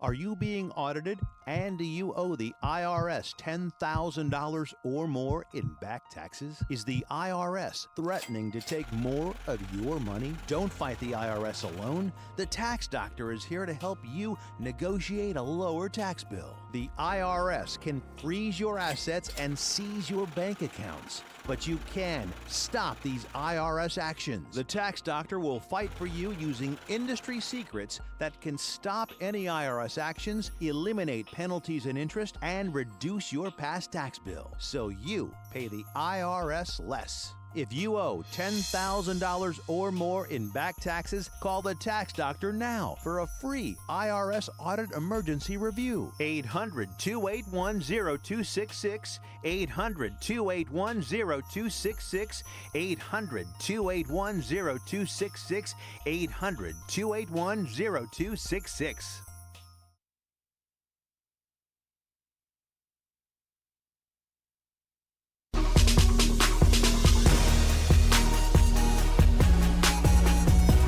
Helping you get through your workday. This is ESPN 103.7 Lafayette and 104.1 Lake Charles, Southwest Louisiana's sports station. Welcome back. It's Lowdown. I'm Nick Fontenot filling in for Dawson today. Before we go to the phone lines, I want to quickly, James, get your take on the second half of the schedule. By the way, I didn't point this out. I have the Saints 8-9. I have them going starting 4-4. and then the second half going 4 and 5. I have them at 8 and 9. James, what is your take on the second half of the schedule? What's your record for the Saints? I don't have a record for you, but again, I like the fact that you're going to get a good test in those 2 weeks, like you brought up before the break or the timeout. The Bears and Bengals, it's like, okay, the wind and the weather may be a factor, but if the Saints are going to make a playoff run, they're not going to host it in the Dome the whole time. Right. That's right. Good point. And at that point, if they have to go up north or if they have to go to a place where there's bad weather, I want to see what that team looks like in a bad weather situation. So if there is more wind or if there is a possibility of snow or if there is rain that plays a factor as well against the Bears or the Bengals or even earlier in the season or even in one of these divisional games like the Panthers or the Bucs game, I want to see what the team looks like, and especially later on the season when you start to figure out what your team is actually good at most of the time. So I actually have no problem whatsoever with the back-to-back weeks on the road of at Chicago and at Cincinnati. The Packers game to begin the December part of the schedule I'm down for, and then the 4 out of the final 5 being NFC South divisional games. I absolutely love that because oftentimes you're trying to have to play other teams than your division opponents to decide trying to figure out where you're going to place in the division. So you kind of got less in your corner of what you can do other than win to decide where you're going to place or if you can even make the playoffs or win the division altogether. So the fact that you've got the Bucs twice, the Panthers on the road, and the Falcons on the road with the Cardinals being sandwiched in between, I am absolutely a fan of that. And I love the fact that the majority of the end of the regular season is division opponents and you don't have the first 2 or 3 weeks being division opponents. If anything, you got to play a couple of AFC West opposite conference teams which don't matter as much when it comes to tiebreakers. And as we've talked about before on all the shows, the first 3 to 4 weeks are the quote-unquote preseason part of the schedule, especially with nowadays where they shorten the preseason anyway. So I would rather not have one of those hiccups be in a division matchup when it matters a lot more and instead be at the end of the season like it shows for the Saints. No doubt. I have them splitting the first two. Detroit and Baltimore, I have them splitting those 2 games. The Chicago Bengals, I have them splitting those. And then I have them splitting all the divisions. I have them going 3-3 in the division. Win, lose here and there, I have them going 8-9. Let's go to the phone lines right now. We'll bring on Kyle. Kyle, how are you today? I'm doing great, guys. Okay, before I give y'all my prediction, I want to establish a little cred for myself, okay? Last year, I picked this team to win 4 games. The year before that, I picked them to win 5, and they went 5-11. The year before that, I picked them to win 7 games against the easiest schedule they ever had as a football team. So the last 3 years, I've been pretty close to being on the money with this football team. Having said that, my prediction for this team is not only, I'm going to give you the prediction, I'm going to give you how it's going to play out. They're going to go 12-5, fellas. This team is capable of winning 12 football games this year, and I'm going to go ahead and take the whole lot right out the gate, and I'm going to tell you how it's going to play out. They're going to go 0-2, then they're going to win 7 games in a row. Then they're going to lose 3 in a row, and then they're going to win their last 5. So, yeah, this is going to be a streaky team. And going into the playoffs, if they get the number 1 seed, I think they can get to the Super Bowl. I think they'll play Jacksonville in this year's Super Bowl. If they don't, I don't know if they're going to make it or not. But they're going to be good, and it's going to be a lot more fun than it has been the last 5 years, I can guarantee you. No matter what happens, this is not going to be Dennis Allen's Saints football team. Y'all have a good one, fellas. Thank you, Kyle. Appreciate the call. I agree with Kyle on 2 things. One, they're definitely going to be more fun. It's going to be a more fun offense, especially with the moves the Saints made, the drafting of Jordan Tyson, Tyler Shuck's development, the bringing in of Travis Etienne, the pieces that they've added, the tight end that they added. It's an offensive-driven philosophy, and the offense is going to be good. They're going to have to score a lot of points because the defense is probably going to take a step back. Now, I do think that Chase Young flipped the switch last year. I think he turned it on. I think he's going to have an amazing year. I would think double-digit sacks easily. He'll be in that conversation for Defensive Player of the Year at certain parts of the season. I think he's going to have a really good year. 12-5. I mean, obviously, if Kyle's right, I would love that. Again, when I make predictions like I make, and it's not positive for the Saints, or not a great glowing recommendation for what I think the Saints are going to do, I have them 8-9. I would love to be wrong. I have no problem being wrong. If you guys could come on and tell me that I'm wrong about the 8-9 and throw it in my face, if Kyle can come on and pat himself on the back for 12-5, I would love for Kyle to be able to call and tell everybody he was right. The Saints are 12-5 and going to the playoffs. One thing that I was questioning, what Kyle said he was going to win. They were going to win the last, I think he said 7 games or 5 games, something like that, of the year. 3, James, as you mentioned, 4 of the 5 division games that they closed the schedule out with are division games, 3 of those on the road. So they'll play at Carolina, at Tampa, and at Atlanta. So 3 of their 4 division games to close the year will be on the road. I just think that's tough. It's tough to go on the road 3 out of 4 weeks against division opponents and sweep all of those games. And so, like I said, I have them splitting all the division games, splitting the first 2 games, the Baltimore-Detroit combination to start the season, splitting that tough Chicago-Cincinnati back-to-back road. So you're going 2-2 in those 4 games, splitting all the division games. So right there, you're 6-6. Where are we going to come up with the other 4 wins to get to 10? Kyle had them at 12. I think that's a little bit adventurous, but if they can somehow sneak out some of those wins, right? I have them 8-9. If they can get 2 wins that they're not supposed to, or maybe they drop one of the games that I think they're going to win, but they beat one of the teams that I think they're going to lose to. Somehow, I think getting the 10 wins is what it's going to take to get to the playoffs. And, I don't think necessarily you have to make the playoffs this year for it to be a successful season. Again, this team has not made the playoffs since the Sean Payton, Drew Brees era.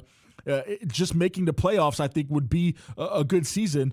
I think like I said, you don't have to make the playoffs for a good season. I think if you get to 8 wins, if you're showing that you've improved, if you're showing that you have the right pieces in place, that Tyler Shuck is the guy, that they're gonna be able to build on what they have so far and get there next year and in the years to come. That's why I've been saying all along it's a 3-year process. Yes, I know the Patriots turned it around. Yes, it is possible to turn it around in 1 year, but I think we have a lot of wild cards on the team. I think we're not quite ready to go all in with Kellen Moore and Tyler Shuck. I think there's some question marks that they need to answer. Hopefully they answer those in 2026, and then we can hit 2027 with the ground running. Then in 2027, I think if you have an 8, 9, or 10 win season this year, you'll be more poised to have that 12-5, 13-4 type of season in 2027. Have a good draft. Have bring in some more players to kind of build around what you have with Tyler Shuck. Hopefully Shuck continues to develop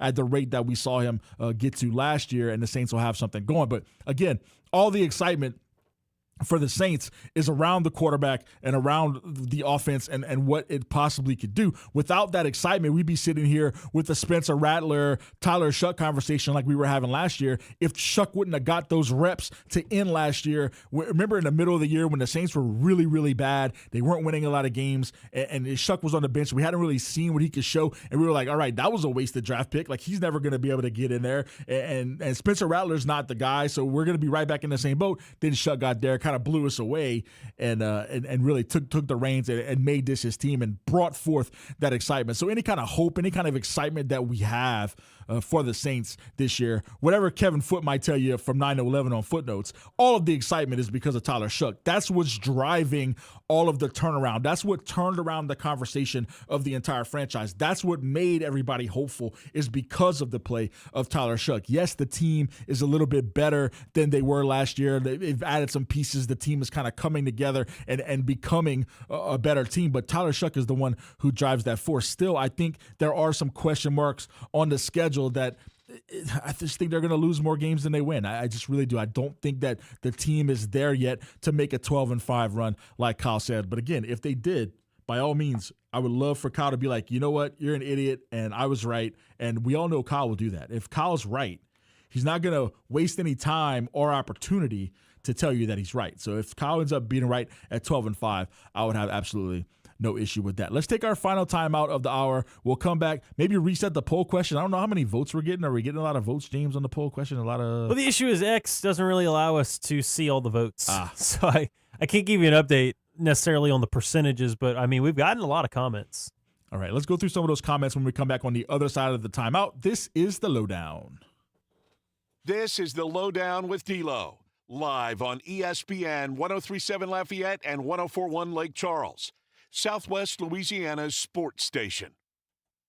Did you know you can get great tasting Clear Springs artesian water delivered to your office or your doorstep at home? Clear Springs is 100% local with their own bottling facility at the world-famous Kentwood Aquifer. No chemicals added, just pure Kentwood, Louisiana artesian water. Clear Springs Water offers delivery of 5 or 3 gallon water service with a hot and cold temperature water cooler and single-serve bottles delivered to your home or office. Easy to reach. Just go to clearsprings.net, then hit the Contact Us tab or call 337-519-3563, extension 1. ESPN 103.7 Lafayette and 104.1 Lake Charles is your home for the Houston Astros. And the Astros stun the Mariners. Hunter Brown, Yordan Alvarez, and the rest of the Astros are looking to get back to the postseason. You can listen to every pitch, hit, and thrilling victory of the Houston Astros. Incredible! As Robert Ford and Steve Sparks will be on the call. Tune in this season for live Astros baseball on Southwest Louisiana's sports station. Did you know you can get great tasting Clear Springs artesian water delivered to your office or your doorstep at home? Clear Springs is 100% local with their own bottling facility at the world-famous Kentwood Aquifer, no chemicals added. Just pure Kentwood, Louisiana artesian water. Clear Springs Water offers delivery of 5 or 3 gallon water service with a hot and cold temperature water cooler or even single-serve bottles delivered to your home or office. Easy to reach, clearsprings.net, then Contact Us tab or 337-519-3563. Acadiana area businesses. Is it time to make an impact? Time for more traffic, more engagement, time for more customers? Then it's time to make a splash with Bass. Bass is now offering digital marketing, indoor and outdoor digital signage, billboards, and video production to help you reach more customers and close more business. For over 30 years, Bass has helped our customers tell their story. Bass Companies. Remember, a business without a sign is a sign of no business. Advertise with Bass. Find us around Acadiana or at bassltd.com. Tax season doesn't have to be stressful. Not with Black & Gold Tax Service in your corner. Conveniently located on Main Street in Broussard, we offer in-office appointments and virtual consultations. You can upload your documents to our secured portal, and we offer secure digital drop-offs. Members of the Better Business Bureau, we proudly serve South Louisiana and all 50 states with integrity, expertise, and personalized care. Visit blackandgoldtax.com and let Black & Gold Tax Service make taxes easy. Black & Gold Tax Service, where accuracy meets Acadiana pride. Hi, I'm Nancy Landry. No matter what part of our great state you call home, Louisiana's elections are an important part of who we are. In 2026, closed party primaries will change how some of those elections happen, so you'll want to know what to do. Keeping your registration current ensures you'll get the right party-based ballot. Remember, this change only applies to certain offices. To learn more, visit govote.com or download the GoVote app. Paid for by the Louisiana Secretary of State's office. Your Honor, I would like to introduce exhibit number 1. MeTV is America's #1 classic television network. There can only be one number 1, me. MeTV features over 60 of the greatest classic TV series each week. Go with the winner. Enjoy dramas, comedies, westerns, sci-fi, and more. You just watch me. Watch MeTV Acadiana on KLWB, over the air on channel 50.1. Check your local cable listings for the channel in your area. MeTV is memorable entertainment television. ESPN 103.7 Lafayette and 104.1 Lake Charles is the #1 rated sports station in Louisiana, according to our mamas. Mama said that. My mama said that. My mama said. Back to more of our mama's favorite sports station. Welcome back to the Lowdown. I'm Nick Fontenot filling in for Dawson. You know, as a guest host, you can't really take the callers to task as the same way as when it's your show. However, I have been listening to sports radio in this area for 30 years. Born and raised in Lafayette. Very familiar with Kyle as a caller. I've been listening to his calls. I've been listening to him and Foot go at each other for the better part of 30 years. So I'm no stranger to Kyle and his calls. And one thing about Kyle is that he will always claimed that he had it right no matter what. He called it. Whatever it is, he called it. And he's wrong a lot. Like, way more than he's right. So I know he's probably still listening. But that's just the best part about Kyle. If Kyle just said the Saints are going to go 12-5, be in the Super Bowl to play the Jaguars. If the Saints win 5 games next year, are nowhere near the playoffs, and the Super Bowl is Broncos, Seahawks, Kyle will say he called all of that. Somehow, some way, he will twist it to be that way. So you can't really take him to task, though. You know what I mean? Like, if this was my show, like if it was the lowdown with me, with Nick Fondo, and this was my show, I'd maybe take him to task on the air. In the know. Yeah, the in the know. The old in the know with Nick Fondo. In the know. Then I could maybe take him to task on the air. But being that it's not my show, I'm a steward of Dawson's show. I don't want to give Dawson's show a bad name. I can't take callers to task on the air. I can do it after they hang up, though, and that's kind of just what I did. James, the foodie poll question of the day: what are the results that we have thus far on the votes? Well, we can't know votes, but and some comments on the foodie poll question of the day. Yeah, unfortunately, I can't give you. I mean, we've gotten votes on foie gras and Sauvel de Veau. Haven't seen anything on escargot, but a vast majority, especially in the comments, are saying that people have no interest in trying any of these French dishes. And you can further go into it. Texan Acadian said, "We're Cajuns. We left France for a reason. Their food is worse than Britain." I don't know. I wouldn't say that. I would definitely take French food over British food. Yeah? Yeah. You're telling me the delicacy of Great Britain is beans on toast? They're supposed to have some of the best restaurants in the world in Paris. That's what I'm saying. Yeah. Like we're kind of going for the really outside the box stuff that not too many people would go for anyway. But like for the most part, there's a lot of French food that I have tried that I do enjoy. It's just the foie gras. I'm not a liver person, so I don't have it. Yeah, I've already tried it, didn't care for it. It further proved that I don't like it. I tried escargot when I went on a cruise. I thought it was meh at best. Maybe they just didn't cook it great. But what's the consistency of an escargot? What is it like? What would you compare it to? Because I've never had it. Man, it's been about a decade, and I tried it once, so I can't give you like a full detailed synopsis on how it was. But I mean, it was definitely seafood. I don't take this verbatim, but it did feel something similar to like clams. Yeah, well, I've always imagined it either being clams or an oyster, clams or oysters, something out of a shell. Something similar to that. That's kind of what I thought. I mean, I'm not. It's kind of like a cousin, I guess you could say. It's not super related, but you could definitely get a similar vibe to it, I guess you could say. So speaking of escargot, Steve said he would go with that. There's a lot of things in Acadiana, but cow brains are not on any menu that he's ever read. And I feel you. Usually I'm not a consistency person. I'm not like crazy in that sense, but I do feel like I just couldn't get over mentally the idea of I'm eating like a really slimy, squishy brain. Yeah. I just envision it tasting somewhat like beef. Like I'm sure it's not going to taste like a steak. But I'm sure. I seriously doubt it. It would have like that, sort of taste, that kind of beefy taste, which is why it's the one that I would choose if I had to choose one.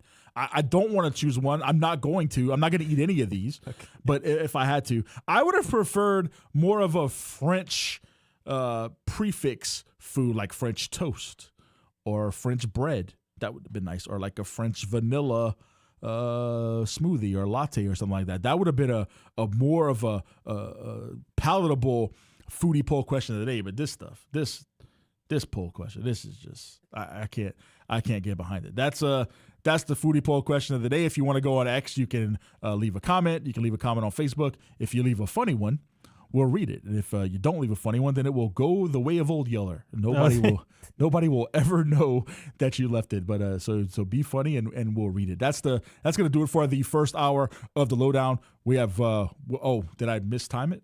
Yeah, we got about a minute left. Oh, my bad. You're good. French. Well, I was gonna say French dip. Yeah, I'm out of French stuff. James, you're gonna have to help me out. Did you say French and onion soup earlier? I did. Well, no, I did not say French and onion soup. How about French onion soup? Okay, French onion soup. French fries. No, French fries. What is the dog that is French. Is it like a French French? The French dog. Yeah, I don't know. I mean, we're not going to eat it. I don't know what you're talking. We're just off the rails because here's the deal. I totally mistimed the break. So we're at this point we're just trying to fill the final minute before we take a timeout. That's on me. You know, like I said, the 1 to 3 schedule is just throwing me off. I'm used to like being super early in the morning and being on top of it, but that has finally got away from me. I think that we are ready for the break. Let's do it and come back on the other side. This is the Lowdown. I know that hiring can be challenging. You need someone to match your role perfectly. Well, now you can meet them fast on ZipRecruiter. Build your team, build it sooner. Meet your match on ZipRecruiter. Just head to ZipRecruiter.com/free right now to try it for free. That's ZipRecruiter.com/free. Meet your match on ZipRecruiter. Try it free. Imagine building your dream backyard pool without ever leaving your couch. With Duplessis Builders, you can go shop our in-ground gunite pool packages online, start to finish. Browse our pool designs, compare features, see exactly what's included, and choose the package that fits your style and budget. Once you purchase, our team takes over. From permit and excavation to gunite decking and final startup, you click, we build, you swim. Your backyard upgrade is just a few clicks away. Visit DuplessisBuilders.net and buy your pool online today. This is your Chiropractic Expert Minute, brought to you by Dr. Quentin Briscoe, chiropractic physician. Hello, I'm Dr. Quentin Briscoe. You may have heard me for Chiropractic Awareness Month. Today I want to share a quick tip to keep your spine and your whole body healthy. Everyday habits like sitting too long, poor posture, or even sleeping the wrong way can cause misalignments that lead to pain, stiffness, or fatigue.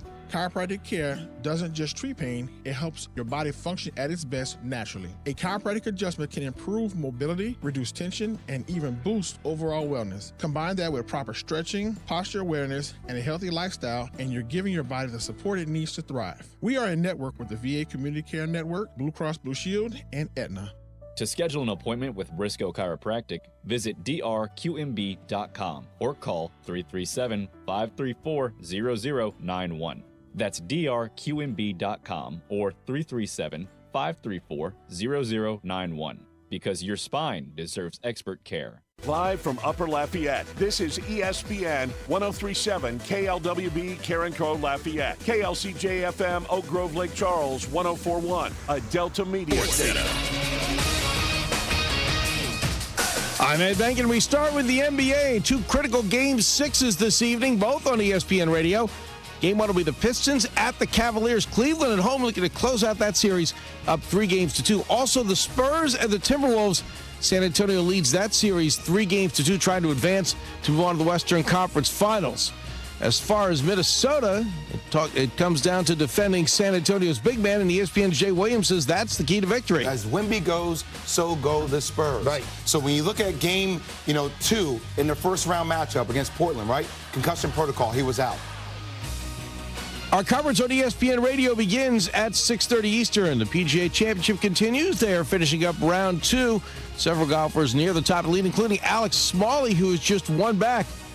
He is 4 under for the tournament. 5 other golfers are 2 back so far for the tournament.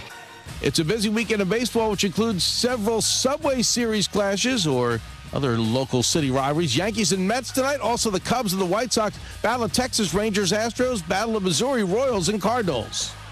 Hey, it's your resident Super Bowl champ, Chris Canty, coming on Monday. From the NBA to the NHL playoffs to the PGA Championship. I'll react to it all in my Upon Further Review at 7 a.m. Eastern. It's Unsportsmanlike weekday morning.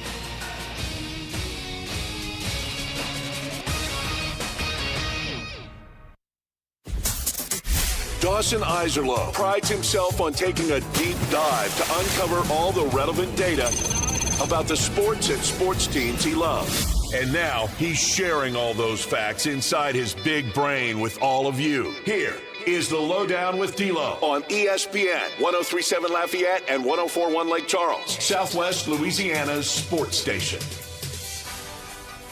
Hour number 2 of the Lowdown. I'm Nick Fontenot. I'm filling in for Dawson. Dawson, who's at the PGA Championship in Pennsylvania right now. If you're a normal listener of the Lowdown, then you're a big fan of golf probably, and you get a lot of golf talk. So we can update what's going on at the PGA Championship, the second major of the year.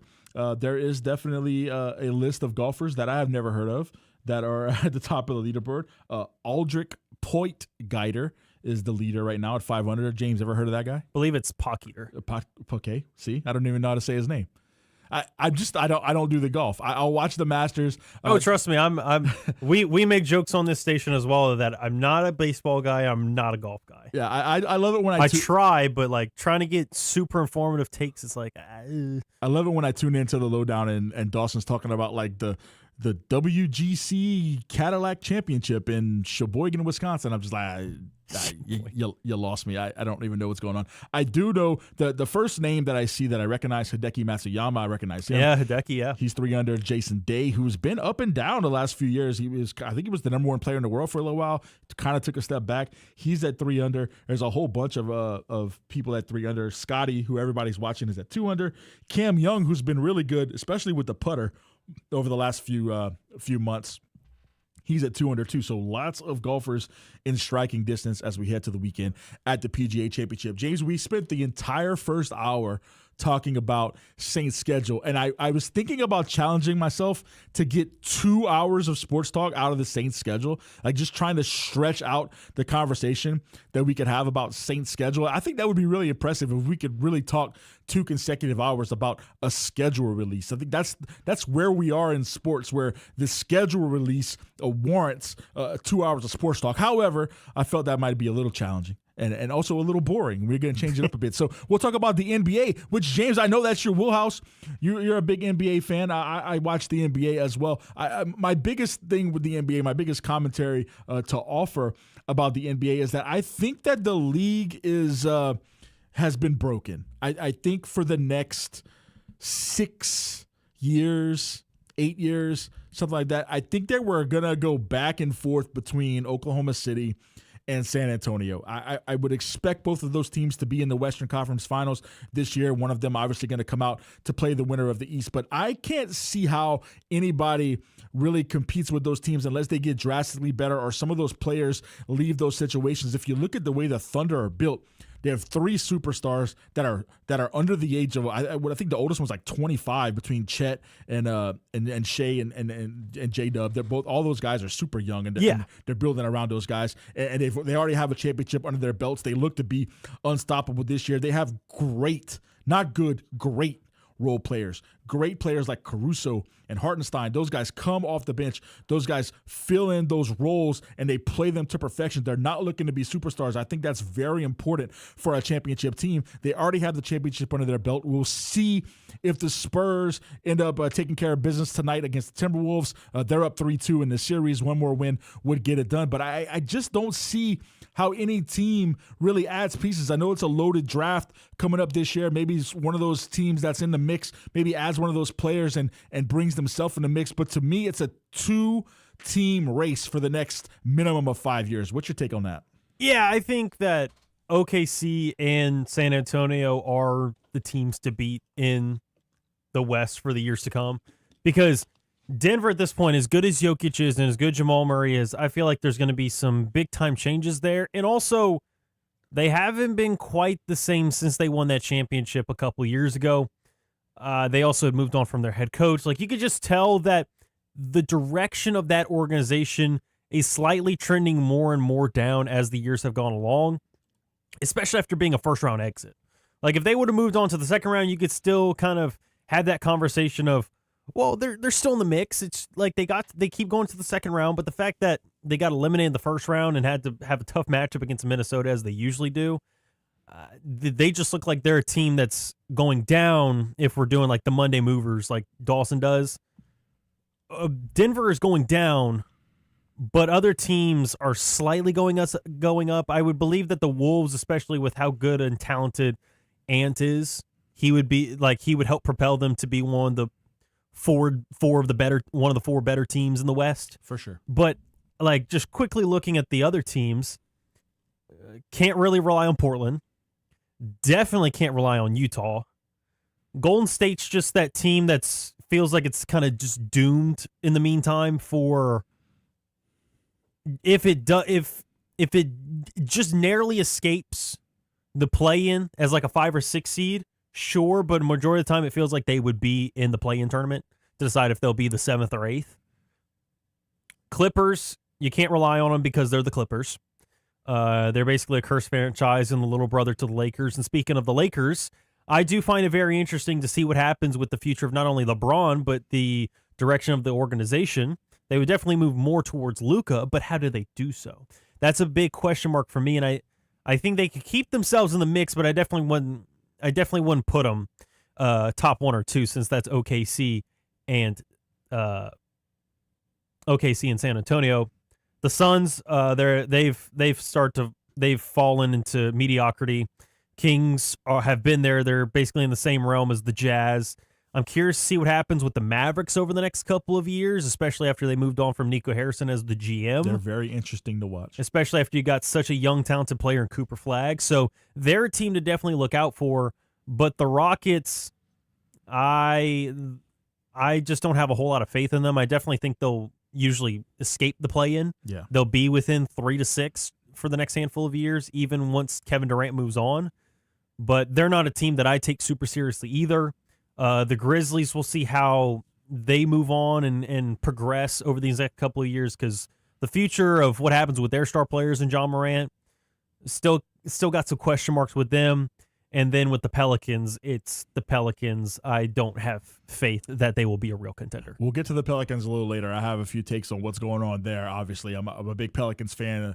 Not a whole lot positive to talk about. We're talking about the state of the NBA and the top, how top heavy it is. You know, it used to be the league of parity, right? It was always a new team winning it after those dynasty years that the Spurs had. Then we were going through a bunch of different teams. The Warriors had their run, but right now it's very top heavy, and to me, it's the Spurs and the Thunder. We talked about the Thunder roster, man. How about the Spurs roster?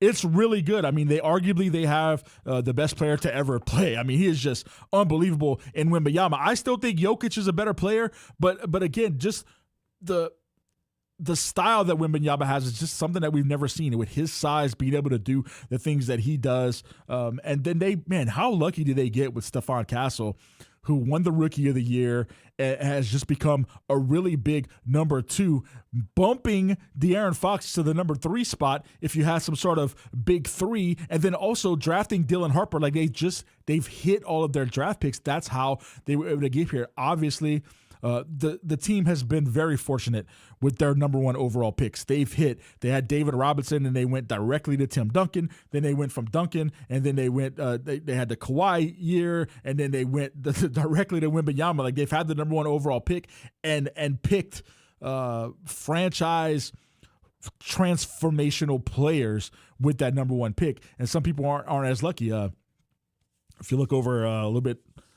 down the road to New Orleans, and their number 1 overall picks, Anthony Davis, who was really good, but you know how that turned out, and then Zion Williamson, who is kind of good, but we kind of know how that's going to turn out. So it can go both ways. Like, it's not a guarantee having that number 1 overall pick. It's not a guarantee to transform your franchise, as we have seen with the New Orleans Pelicans. So yes, they have Wembanyama, but I think it's those other pieces. One piece that the Spurs have that is an unsung hero, somebody that I think if they're going to get there, this guy's going to have a solid performance, give you 8 to 10 points, and really become the difference maker, is Harrison Barnes. I think he's going to be one of those guys that he's going to pop up and go streaky, hit you a couple of big threes at the end of the game, in the game with like 12 points and a few assists, and you're like, wow, Harrison Barnes had a really good game. He's a really big contributor right now. He hasn't really shown up that much for San Antonio, but if they're going to do something, I think Harrison Barnes has the talent to where he would be that guy. Obviously, you're going to get a lot from Wemby and Castle and De'Aaron Fox and Dylan Harper. Those are going to be your main scorers, and you got Barnes, coming off the bench. If he can give you one of those really good games where he's hitting a bunch of threes, I think that's where they have a chance. But I just think that's it, man. You look over at the East, obviously you got the Celtics, but man, they're a huge question mark. I mean, with the Tatum and Brown thing, where's that going to go? Is one of them going to leave? Can they coexist? I think it was a really good job by the Celtics this year to even get where they were with Tatum being out and show that I think think Joe Mazzulla's a really good head coach. I think he's one of the best in the league, and what he was able to do with that team and get them high up there. But then once they got there, it just didn't happen in the playoffs. And if you look at the number 1 seed in the Pistons, they're a gigantic question mark, obviously, as they're down 3-2 right now to the Cavs. The Cavs had a really good year last year. They're having a good year this year. Like, the East is just all over the place. You got the Knicks. Like, what's going on here? In the East, I just don't see any of those teams as legitimate contenders to take down the Spurs or the Thunder. Now, obviously, one of them is going to get a chance. Every year, one of these teams from the East is going to get a chance to win a series against either the Spurs or the Thunder. But I just think the champion's going to come out of the West, and it's going to be the Spurs and the Thunder. The Thunder got it last year. I really think the Thunder is going to win it this year. I think the Spurs might be one more year away, and then that's when it's really going to heat up. This Western Conference Finals, if the Spurs were able to get it done, if the Spurs were able to move on and move past the Timberwolves, I think this Western Conference Finals is as compelling as it gets. I mean, you just got these two teams that are just loaded, these two teams that are primed to take over the NBA for the next few years, and I'm really looking forward to it. I'm not counting Minnesota out. I wouldn't even be mad if Minnesota won. I like Minnesota. I like Anthony Edwards. I like what they do there with the Timberwolves. But man, I'm just super looking forward to it. I've already kind of penciled San Antonio into that spot against Oklahoma City. I've already kind of marked it down and planned to watch those two teams duke it out for the first time, and what I think is going to be a Western Conference Finals matchup over the next 4 or 5 years. I'm really excited to see that. James, one thing you said whenever you were breaking down the teams that I hadn't really thought of that is something to keep an eye on is Dallas. What are they going to do? Because they have Cooper Flag, they have a few pieces. What's going on with Kyrie? Is he still in the mix? Is he winding down his career? What's Dallas going to do over the next 1, 2, 3 off seasons to put themselves in the mix on the back of Cooper Flag? Yeah, I do find that very interesting to see how that plays out, because I think now that they're under new leadership, I'm really curious to see what they have the vision for Cooper, Kyrie, and any other young pieces that they would get and build around with that roster. Going back to that Thunder Spurs potential series that we see, especially if the Spurs can get it done tonight, because remember, tonight is a doubleheader of Game 6s. Cavs and Pistons will start off at about 6-ish. It's always later than 6. It's always like 10, 15 minutes after the time that they say they're going to tip off.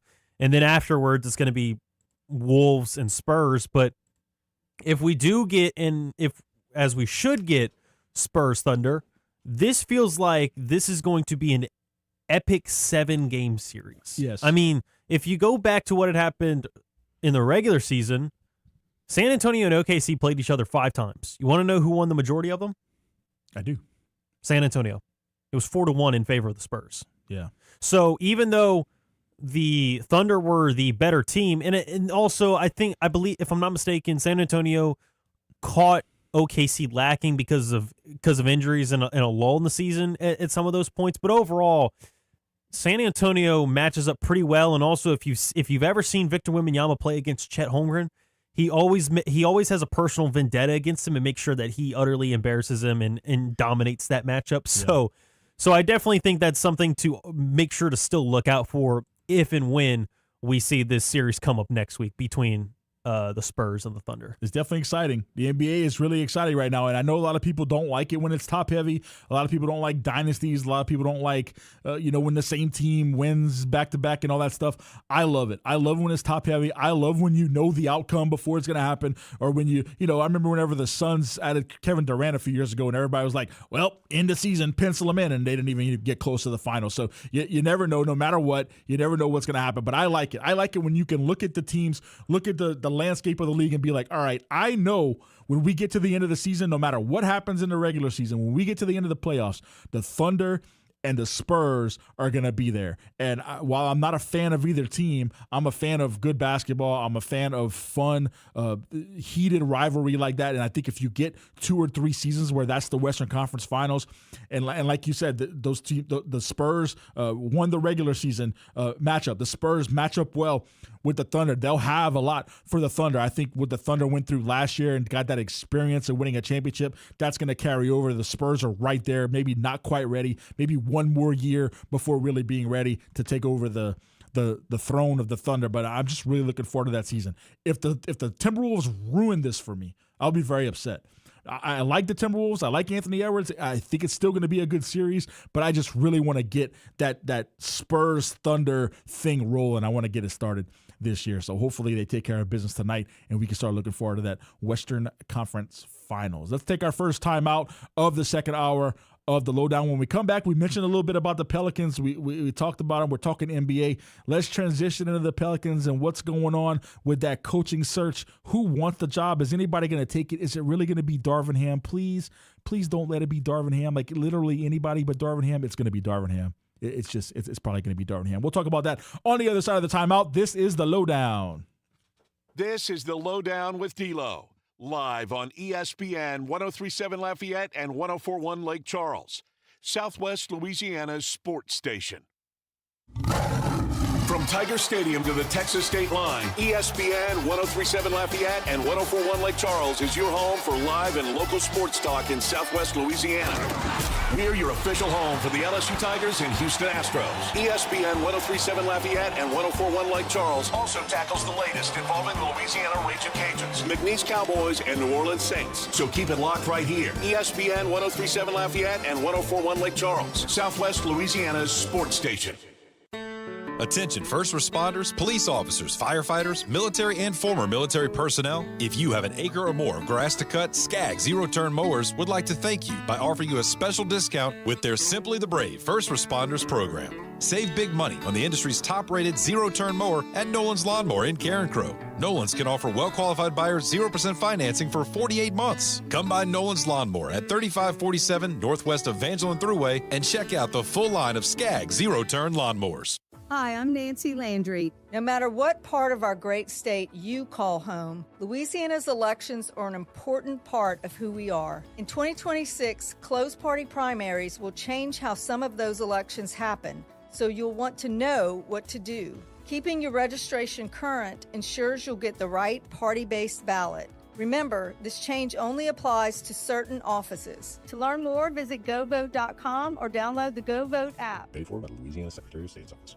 Oh, look who's here. Everybody Loves Raymond is on MeTV. Who told you that? Raymond! America's #1 classic TV network. Nothing even comes close. Enjoy 2 back-to-back episodes every weeknight. We're doing it twice. Watch Everybody Loves Raymond. Yeah, it's all about you, Raymond. Weeknights starting at 8 on MeTV. Watch MeTV Acadiana on KLWB, over the air on channel 50.1. Check your local cable listings for the channel in your area. We are the NFHS. That stands for the National Federation of State High School Associations. But really, what we stand for, together with the LHSAA, are the 110,000 high school sports students in Louisiana. And so we stand. We stand for the runners, soccer and basketball players. We stand for their coaches, administrators, and officials. We stand for the swimmers, football players, and wrestlers. We stand for the golfers, softball, and volleyball players. We stand as the national leader and advocate for high school athletics and all who participate in them and make them possible. Because it is our purpose to ensure that high school students get to play, perform, and compete together. To learn more about who we are and what we stand for, visit nfhs.org. You know the routine. Eat, sleep, sports talk, repeat. Well, up and at 'em. We're here. Here is more daily sports talk from ESPN 103.7 Lafayette and 104.1 Lake Charles. Welcome back to the Lowdown. James, you know we didn't mention yet? We're on YouTube. We're on the ESPN Southwest Louisiana. Look for it on YouTube. If you want to see my face, which people have often said I have a face for radio, so you might not want to do that. But nonetheless, if you go on YouTube, search off ESPN South Louisiana, you can see the live feed for the YouTube channel. I've often wondered why there was not a live feed in the past, but we're moving forward. We're going to be putting RP3 and Mesh is on. We put the lowdown on, and then I think starting on Monday, the footnotes will be on, and then pretty soon everybody will be on. So just go to YouTube if you want to watch it live on the air. James, what's your thoughts on the addition of YouTube to the repertoire of ESPN 137 Lafayette, 104.1 Lake Charles? Well, it's a great addition, especially when we're archiving stuff, and I can find additional ways for us to be able to have our content out there to the people, but also when we are trying to win awards, we have another way to do so. And not only that, but I've always been more of a YouTube guy anyway. For anyone that's listened to the station, they should know this by now. I've never been much of a TV or movie person, but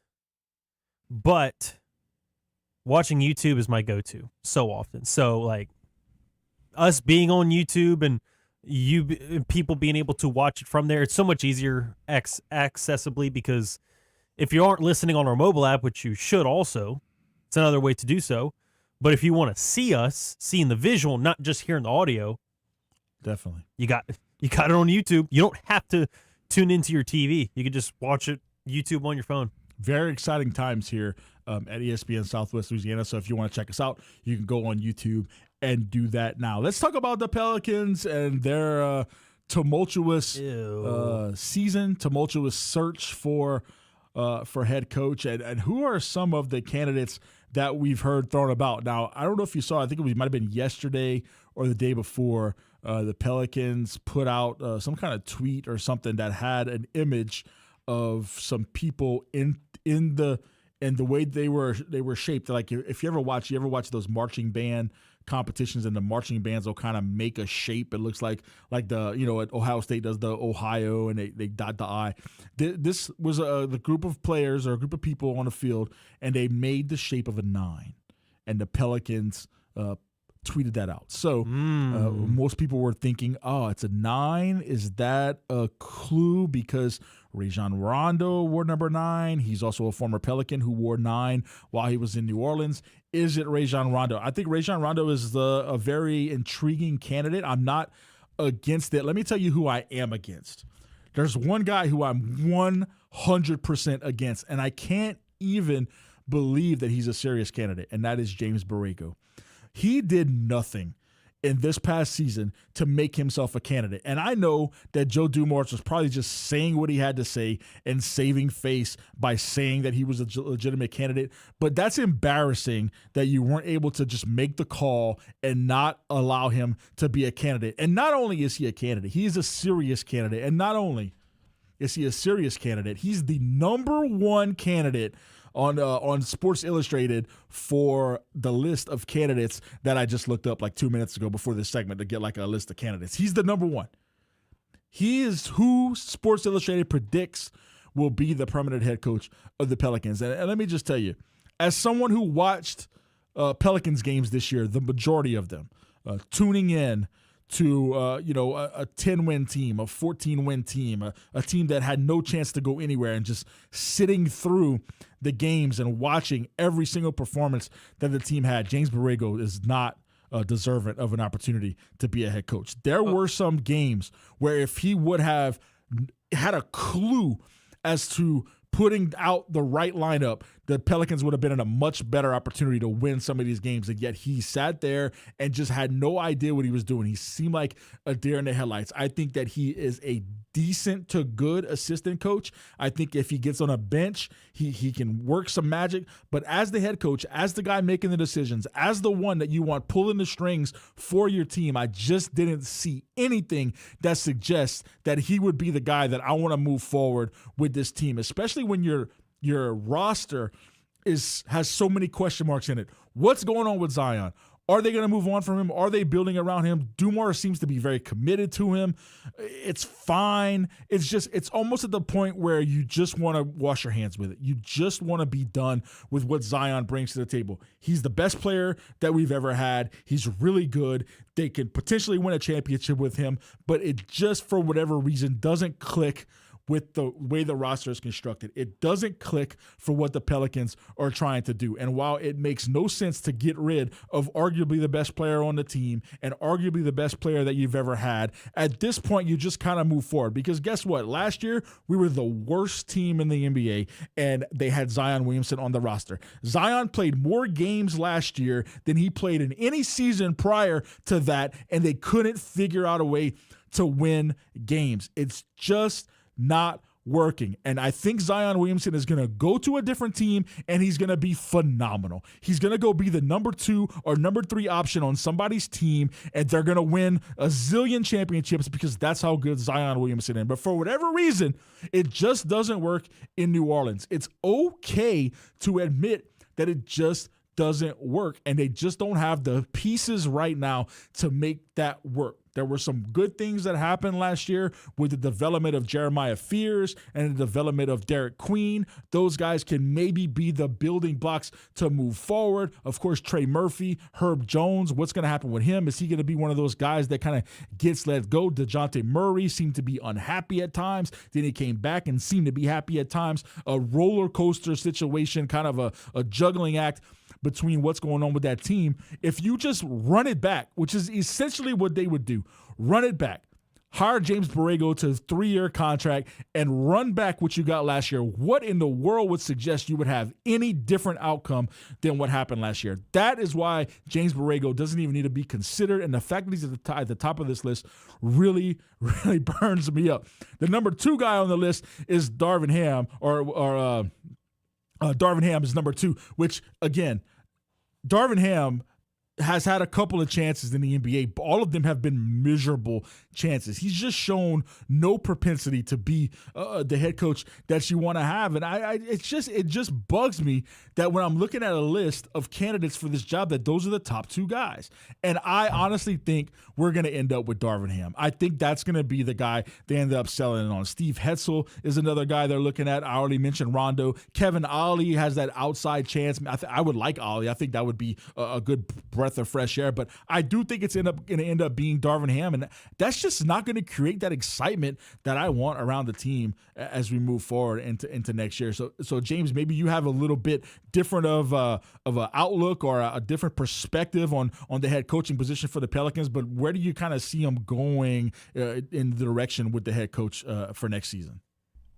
I don't believe that James Borrego is their number 1 option, but if he is, to me it would be because these other coaches just don't have a lot of interest. And the way I see it is, and I get where you're coming from, Nick, but at the same time, if I have to pick 2 coaches that are on a similar level, on a similar playing field, I would rather go with the guy that already has the experience and familiarity with the organization, and that's where James Borrego is. So, like, let's say they don't get Ham, they don't go Rondo, they don't go Hetzel, they don't go Ollie. If they had to go in even another direction, would I rather go with some other guy that's just as bad, if not worse, that has no familiarity with the Pelicans, or would I rather go with the guy that I'm already familiar with? And at that point, you just go with Borrego. So I'm not fully on it, but I'm not fully off of it, I guess you could say. Though, like it sounds weird to say, but like for me, I would want to see it. I want to see it be Rondo. I want to see what he can do, because I've already found him to just be an excellent basketball mind. We saw how he played throughout his NBA career, not only with the Pelicans, but of course with the Celtics and with all the other teams that he ended up playing for, because he played for a handful of them toward the end of his career. But I definitely wouldn't be very high. Ham would probably be my number 2 option. Rondo would be my number 1. And then it's kind of like a 3-way tie for everyone else. But I get the Borrego thing, since you don't want to isolate him off and basically say, we're locking you out, we're taking away your key, you're getting kicked out of the apartment. Especially if everyone else says, no, I'm good, I don't want this job. Well, then it's like, well, now where are we going to go? Like, at that point, I'd rather just go back to the familiar face and then try again next year. Because let's be honest, even if they take Ham or Rondo or Hetzel or someone else, they're not making a playoff run. They're not. So at that point, you're still having to try and rebuild for the future. Now, the thing is with Zion, I've been wanting him to leave. I've been wanting them to trade him for years now. I've been over it. He has to be probably the third option, maybe the second option, depending on how good the number one option is, but probably a number 3 option to me if he is going to win a championship with someone. Him being the number 1 in New Orleans, it just can't happen, especially the way he plays the game and his availability. I think he's not a number 1 anywhere. I think, but that's what I'm saying. That's what you said. Yeah, that's what I'm saying. He, to me, wherever Zion is, if he is to win a championship, if he is to hoist that Larry O'Brien trophy, to me, the best option that he would be is a third option. Because even if he's a second option, maybe just similar build-wise in the fact that he's also a lefty, but I've just never been a big proponent of Julius Randle. And I think Anthony Edwards is a great player. I think he's an awesome young star in this league. But having Julius Randle as your second option just, to me, is not the way to go. Even if you have Zion on a different team, him being the number 2 with how limited he is and the fact that he misses so many games, he's just not reliable in that sense. And to me, he would be the really big oomph in that final piece that you'd be looking for as a legit option on offense. But he can't be your number 1 or number 2 unless he finally decides to work on his game and actually develops enough to where he's a threat on multiple levels on the court, not just inside of 5 feet. He's proven that he's not going to do that. At this point, thinking that he's going to do that or hoping that he's going to do that is. Well, yeah. To me, it's it would have been done already. To me, it's like we used to believe in it, like the Tooth Fairy and in Santa. You just can't now. Like at this point, I have to see it. Correct. To believe it. I mean, we've been talking. This is we're going to be going into year 8. And every single year, since his rookie year, we have been talking about him developing some kind of 3-point game, some kind of mid-range game. Is he going to develop it? Is he going to develop it? Every single year since his rookie year, and he just hasn't done it. He's given you the answer. He's not going to do it. So if you need him to develop that in order for him to be an integral part of your team, we have to stop hoping that. One point before we go to timeout that I wanted to make, your argument, or I guess you're making it okay for Borrego to be there, is the fact that he's a familiar face. I don't want familiar faces. I don't want anybody who's familiar with this team that just won 26 games, that if you remember at the beginning of the season, we were talking about this team as a playoff team. And you mentioned that they're not going to make a playoff run. I don't know if they're going to make a championship run. They're definitely not good enough to make a championship run, especially with the segment that we talked about last year with those loaded teams up top in the West. The second tier of those teams with the Nuggets and the Timberwolves kind of being there. The Pelicans are nowhere near those teams. They're not even close to being a championship team, but they can make a playoff run. I mean, this year they finished 1 spot out of the playoffs. Granted, it was 9 games back. But they have a chance to make a playoff run. They have the talent. We were talking at the beginning of this year of skinny Zion coming out and dunking in his little offseason shows that he does every year where he shows off and everybody gets excited. And we were just, there's Zion and he's lost weight and he's going to be good this year. And we were thinking, man, maybe they have a chance to be one of those top 4 teams, and they just didn't do it. So if they get the right head coach in there, possibly they could make a playoff run to get into those top 6 seeds where you don't have to play in. But right now, I just don't know if James Borrego is that guy. I'm with you on Rondo. Try something out of the box. Try something different, because this status quo that we've had with the Pelicans is just so frustrating, and we have nothing to go back on. When you look at the Saints and you look at the frustration the Saints fans had over the last few years when Dennis Allen was there and the things weren't going right, we had history to go back on. We had the previous 15 years to look at and say, that's the way it's done. That's how you win. The Saints have proven that you can win. The Pelicans have never proven that you can win. They have nothing behind them, and you could say that's how it's done. So I just think we need to clean house. Just get rid of everybody. Get rid of anybody that has any stain on what has happened over the last few years and start over. And I think Rondo could come in and be that breath of fresh air. Try something. Roll the dice. It's time to gamble. What do you have to lose? If you stick with Borrego, I think you're going to be in the exact same boat you're in this year. If you roll the dice with Rondo, maybe you're going to be in the same boat you're in this year. Maybe Rondo's going to be one of the worst coaches in the league and you're going to crash and burn, but at least you rolled the dice. At least you tried something. And I think that would maybe bring bring some excitement to the team. And that's what I'm looking for. I'm looking to be excited because right now I am not excited about the Pelicans. They have just destroyed my fandom. They've destroyed everything inside of me that makes me want to pull for this team. And it's really hard to come up to a 7 o'clock on a Wednesday night where they're playing the Hawks and they're 38 games under 500. It's really hard to turn that remote control on. And they're making it really hard. And they need to give me something to latch on to be excited. And hopefully they do that with his head coach. But if it's James Borrego, I just think it's telling the fans that we think we have enough right now to do it. And that's just not the case. I don't think anybody realistically thinks if they stick with status quo that they're going to have a chance to do it. So I think we're very much on a break, but I do want to make a quick counterpoint, and I'm not saying that I'm fully on board with this. I'm just saying that you could make the argument or counter argument for Borrego in the sense of, well, he got thrust into the situation in the middle of the season and had to deal with the injuries that the Pelicans had before he even became the head man, and this would be his first real offseason to start building under his tutelage and under his vision, and that's compared to when they had to do it with Willie Green. And that's a whole he was basically just Willie Green's yes man. A whole other horrible Joe Dumars conversation for even keeping Willie Green. Everybody knew Willie Green should have been fired before last season started, and that just delayed all of this inevitability. I think you're right. If Borrego would have had a chance to be the guy from day one, maybe it goes different.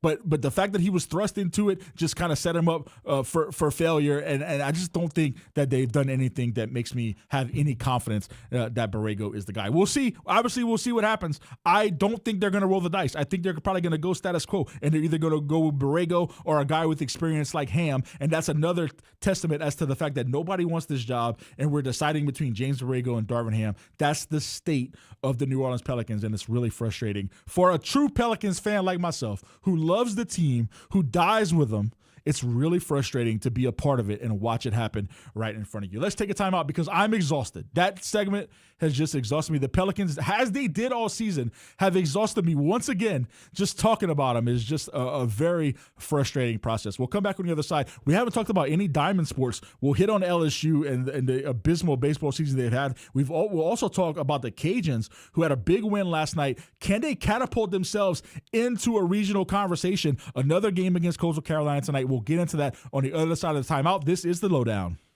This is The Lowdown with D-Lo. Live on ESPN 103.7 Lafayette and 104.1 Lake Charles, Southwest Louisiana's sports station.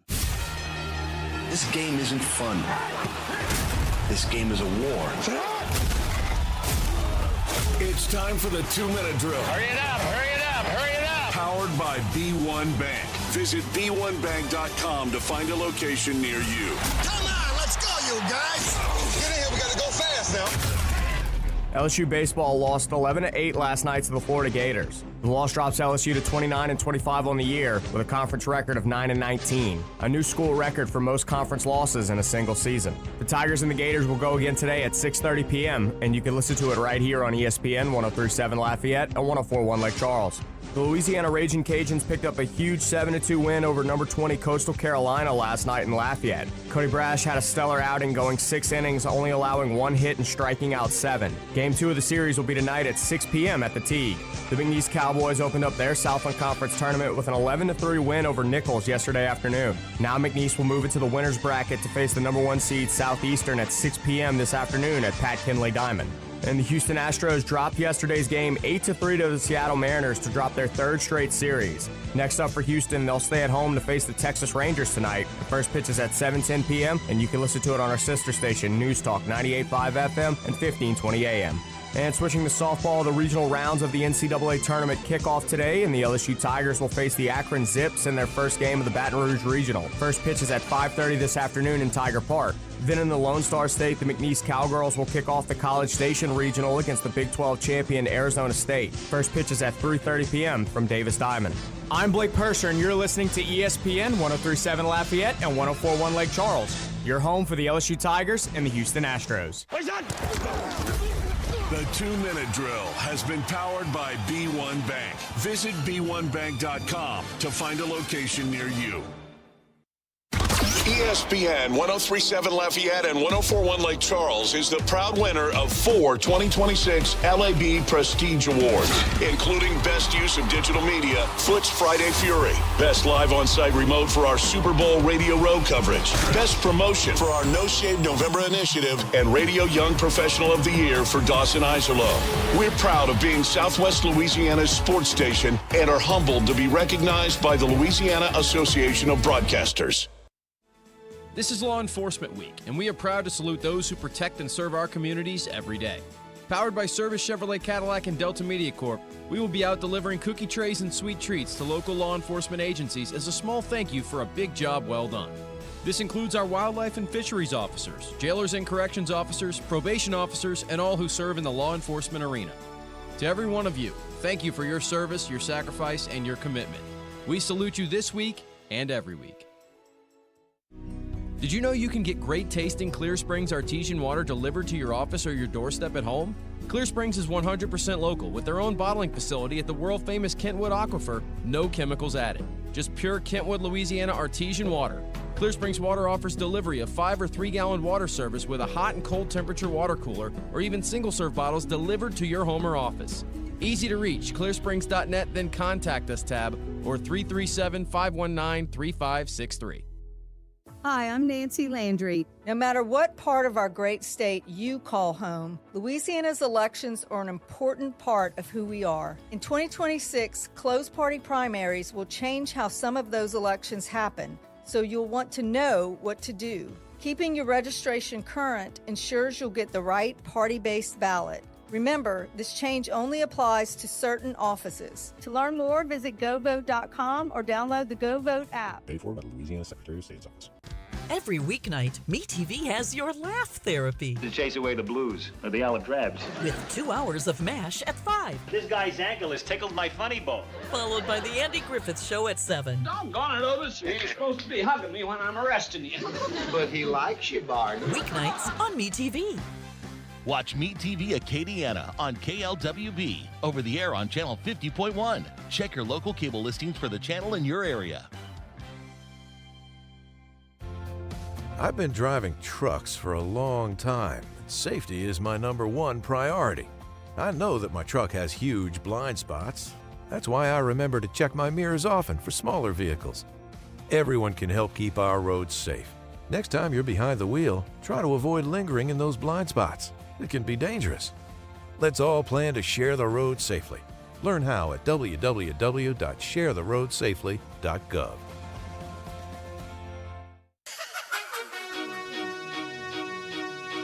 This is ESPN 1037 Lafayette and 1041 Lake Charles, broadcasting live from the Beal and Hebert studios in Upper Lafayette. Beal and Hebert, Acadiana's hometown lawyers. Back to more of Southwest Louisiana's sports station. Huge baseball game tonight at the Teague, Russo Park. I still call it the Teague. You still call it the Teague, James? How do you refer? Yeah, I refer to it as the Teague. I can't not. I had to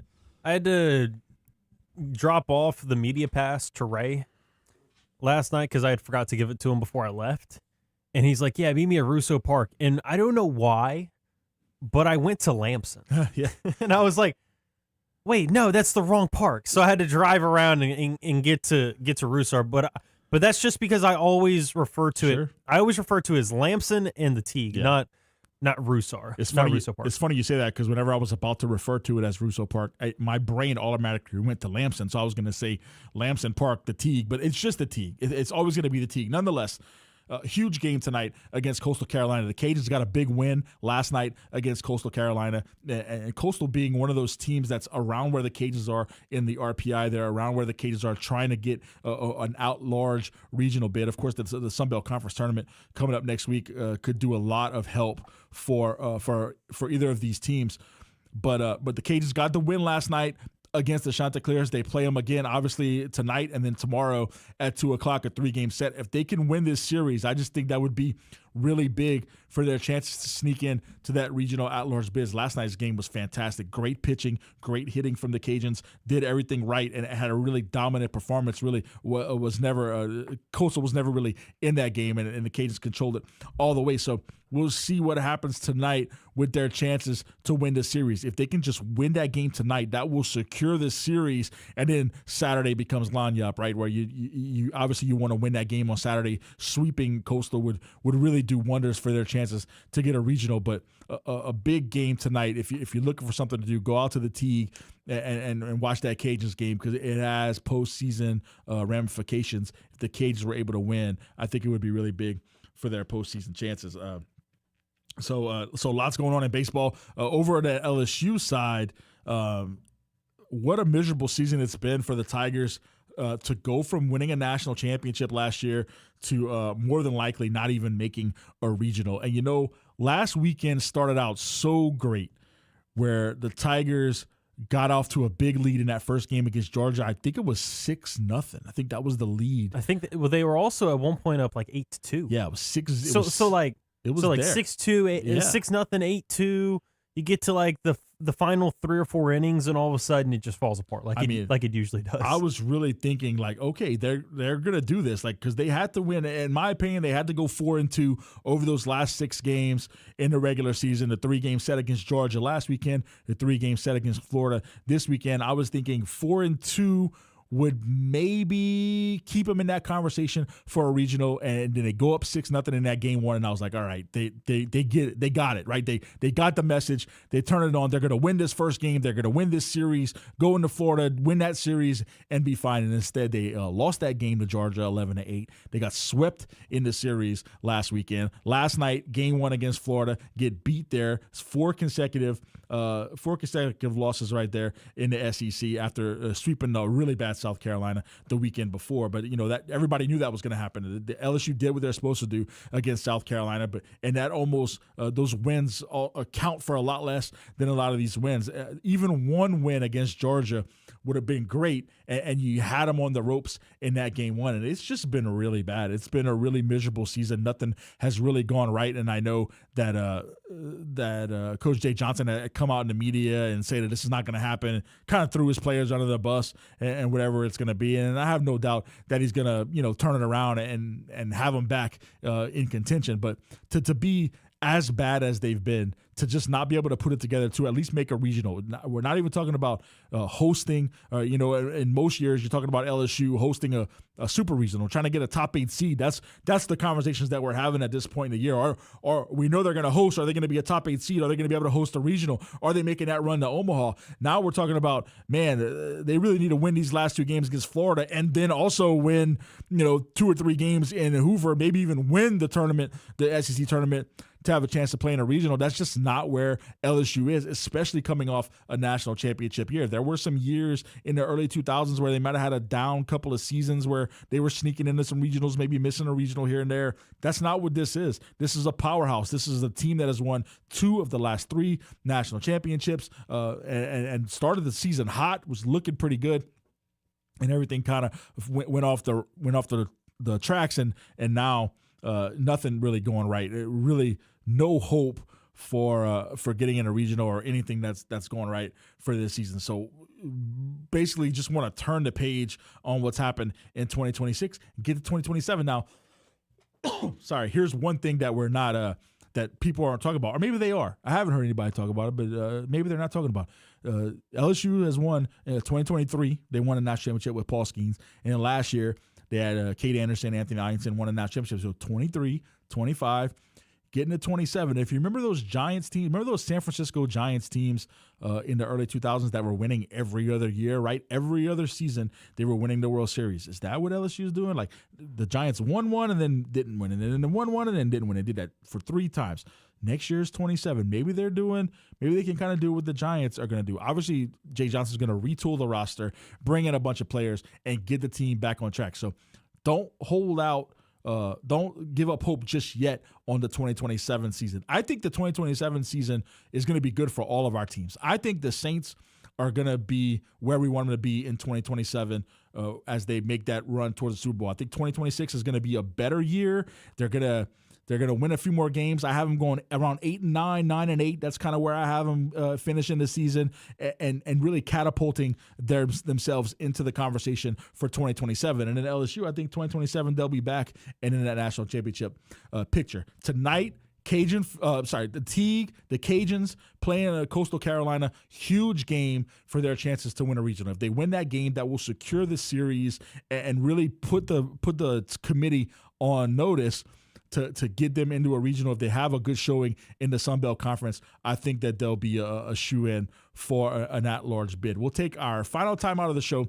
When we'll come back, maybe we'll talk about the foodie poll question of the day. It might have run its course, but we'll get one more segment of the day, and we'll also talk about receipts. Receipts were mentioned earlier. We'll talk about some receipts on commentary here on 103.7. This is the Lowdown. This is the Lowdown with D-Lo, live on ESPN 103.7 Lafayette and 104.1 Lake Charles, Southwest Louisiana's sports station. Did you know you can get great tasting Clear Springs artesian water right here in Louisiana and at your office and at your doorstep? Well, Clear Springs water is 100% local with their own bottling facility at the world-famous Kentwood Aquifer. No chemicals added, just pure Kentwood artesian water. Clear Springs Water offers delivery of 5 or 3 gallon water service with a hot and cold temperature water cooler and single-serve bottles delivered to your home or office. It's easy to reach. Just go to clearsprings.net, then hit the Contact Us tab or call 337-519-3563, extension 1. ESPN 103.7 Lafayette and 104.1 Lake Charles is your home for the Houston Astros. And the Astros stun the Mariners. Hunter Brown, Yordan Alvarez, and the rest of the Astros are looking to get back to the postseason. You can listen to every pitch, hit, and thrilling victory of the Houston Astros. Incredible! As Robert Ford and Steve Sparks will be on the call. Tune in this season for live Astros baseball on Southwest Louisiana's sports station. It's May, and spring is finally here. A time of growth, renewal, and hope. And what better time to kick off Mental Health Awareness Month? Johnwell Therapeutic Services are proud to highlight May as National Mental Health Month. Remember, it's okay to ask for help. Reach out to a friend, family member, or professional if you need support. It's okay to take things one step at a time. You're not alone. Johnwell Therapeutic Services, proud supporters of National Mental Health Month. Ready to transform your backyard into the summer paradise you've always dreamed of? With Duplessis Builders custom gunite pool packages, we make it simple to own a stunning, long-lasting, in-ground pool built just for you. Choose from classic designs, all customizable to fit your space, style, and budget. Our pools come with quality finishes, energy-efficient equipment, beautiful lighting, and professional installation from excavation to decking, so you can dive in before the next heat wave hits. Don't just dream it, build it. Visit duplessisbuilders.net. Everybody's talking about the big, beautiful bill, and it's game-changing for taxpayers. Hi, this is Kerry Bryson with the Bryson Law Firm. We've read the bill, and if you've been putting off a tax problem, it's time to call the Bryson Law Firm and get it resolved. This new legislation could give you a chance to get things straight with the IRS. Whether it's getting caught up on unfiled returns or negotiating IRS debts, there are a lot of new deductions and opportunities in the big, beautiful bill, and the Bryson Law Firm knows how to use them strategically. We've been staying on top of the tax changes in the big, beautiful bill, and we're ready to help our clients take full advantage. So if you owe back taxes or haven't filed returns in years, it's time to call the Bryson Law Firm and finally resolve your tax issues. Remember, if you have tax problems, you have legal problems. Call the Bryson Law Firm. Our headquarters are in Lafayette, and we have offices statewide. Or visit brysonlawfirm.com to schedule your free consultation with your local tax resolution law firm, the Bryson Law Firm. LSP filing number LA2519079. Attention first responders, police officers, firefighters, military and former military personnel. If you have an acre or more of grass to cut, Skag zero-turn mowers would like to thank you by offering you a special discount with their Simply the Brave First Responders program. Save big money on the industry's top-rated zero-turn mower at Nolan's Lawnmower in Carencro. Nolan's can offer well-qualified buyers 0% financing for 48 months. Come by Nolan's Lawnmower at 3547 Northwest Evangeline Thruway and check out the full line of Skag zero-turn lawnmowers.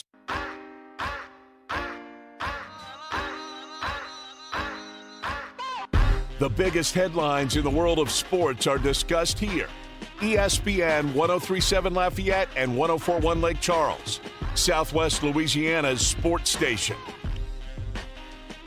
Not a whole lot of time left on the lowdown today. I'm Nick Fontenot filling in for Dawson. It's been fun. James is behind the glass producing, doing a great job as always. We could reset the foodie poll question of the day, but we don't have to because I'm going to just tell you guys, they're just all gross. Every one of them. None of them are good. You don't have to try any of them. There is French related. You don't have to do that. Let's talk about receipts, right? Earlier today, we had a phone call from the infamous Kyle, probably the most infamous caller in the sports radio in our area. And he called in, and I kind of took him to task on the air, but not while he was on the line. And he called back and asked for receipts. Said he has receipts. He was the first person that said the Saints were going to win in 2009. I have many receipts from Kyle. Obviously, I can't produce them. I wasn't recording the shows I was listening to. But two of the most famous receipts that I tell people about whenever I have a conversation about Kyle. One of them was right around the 2015, 16, 17 era.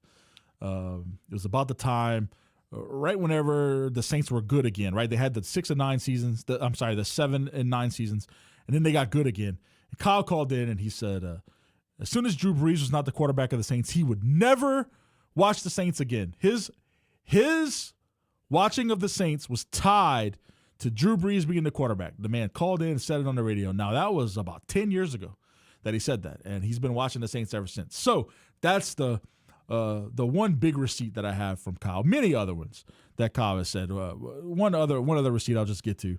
In 2018, Jordy Nelson was a free agent, and Kyle was calling in for a few days saying that Saints were going to sign Jordy Nelson. Well, he calls in one day, calls in the Foot Show, and he says, Jordy Nelson signed with the Saints is a done deal. Put it in the bank. He had it on good authority, had a source. Jordy Nelson was going to sign with the Saints. And it wasn't 10 minutes after he ended his phone call with Foot that Jordy Nelson signed with the Raiders. So that's just two receipts that I have about Kyle being wrong. I'm sure he's been right a lot, but he's wrong more than he's right. Thank you, James, for producing. Thank you, Dawson, for letting me guest host his show. I'll be back at some point. Till next time, this is Nick Fontenot, and one more last time, this is The Lowdown. May is Military Appreciation Month, and ESPN 1037 Lafayette and 1041 Lake Charles and Nolan's Lawnmower Sales and Service in Carencro will be honoring our military all month long. Nolan's is locally owned and supports our military community every day. We honor and salute because freedom isn't free. May is Military Appreciation Month, and we salute you. Powered by Nolan's Lawnmower Sales and Service in Carencro and ESPN 1037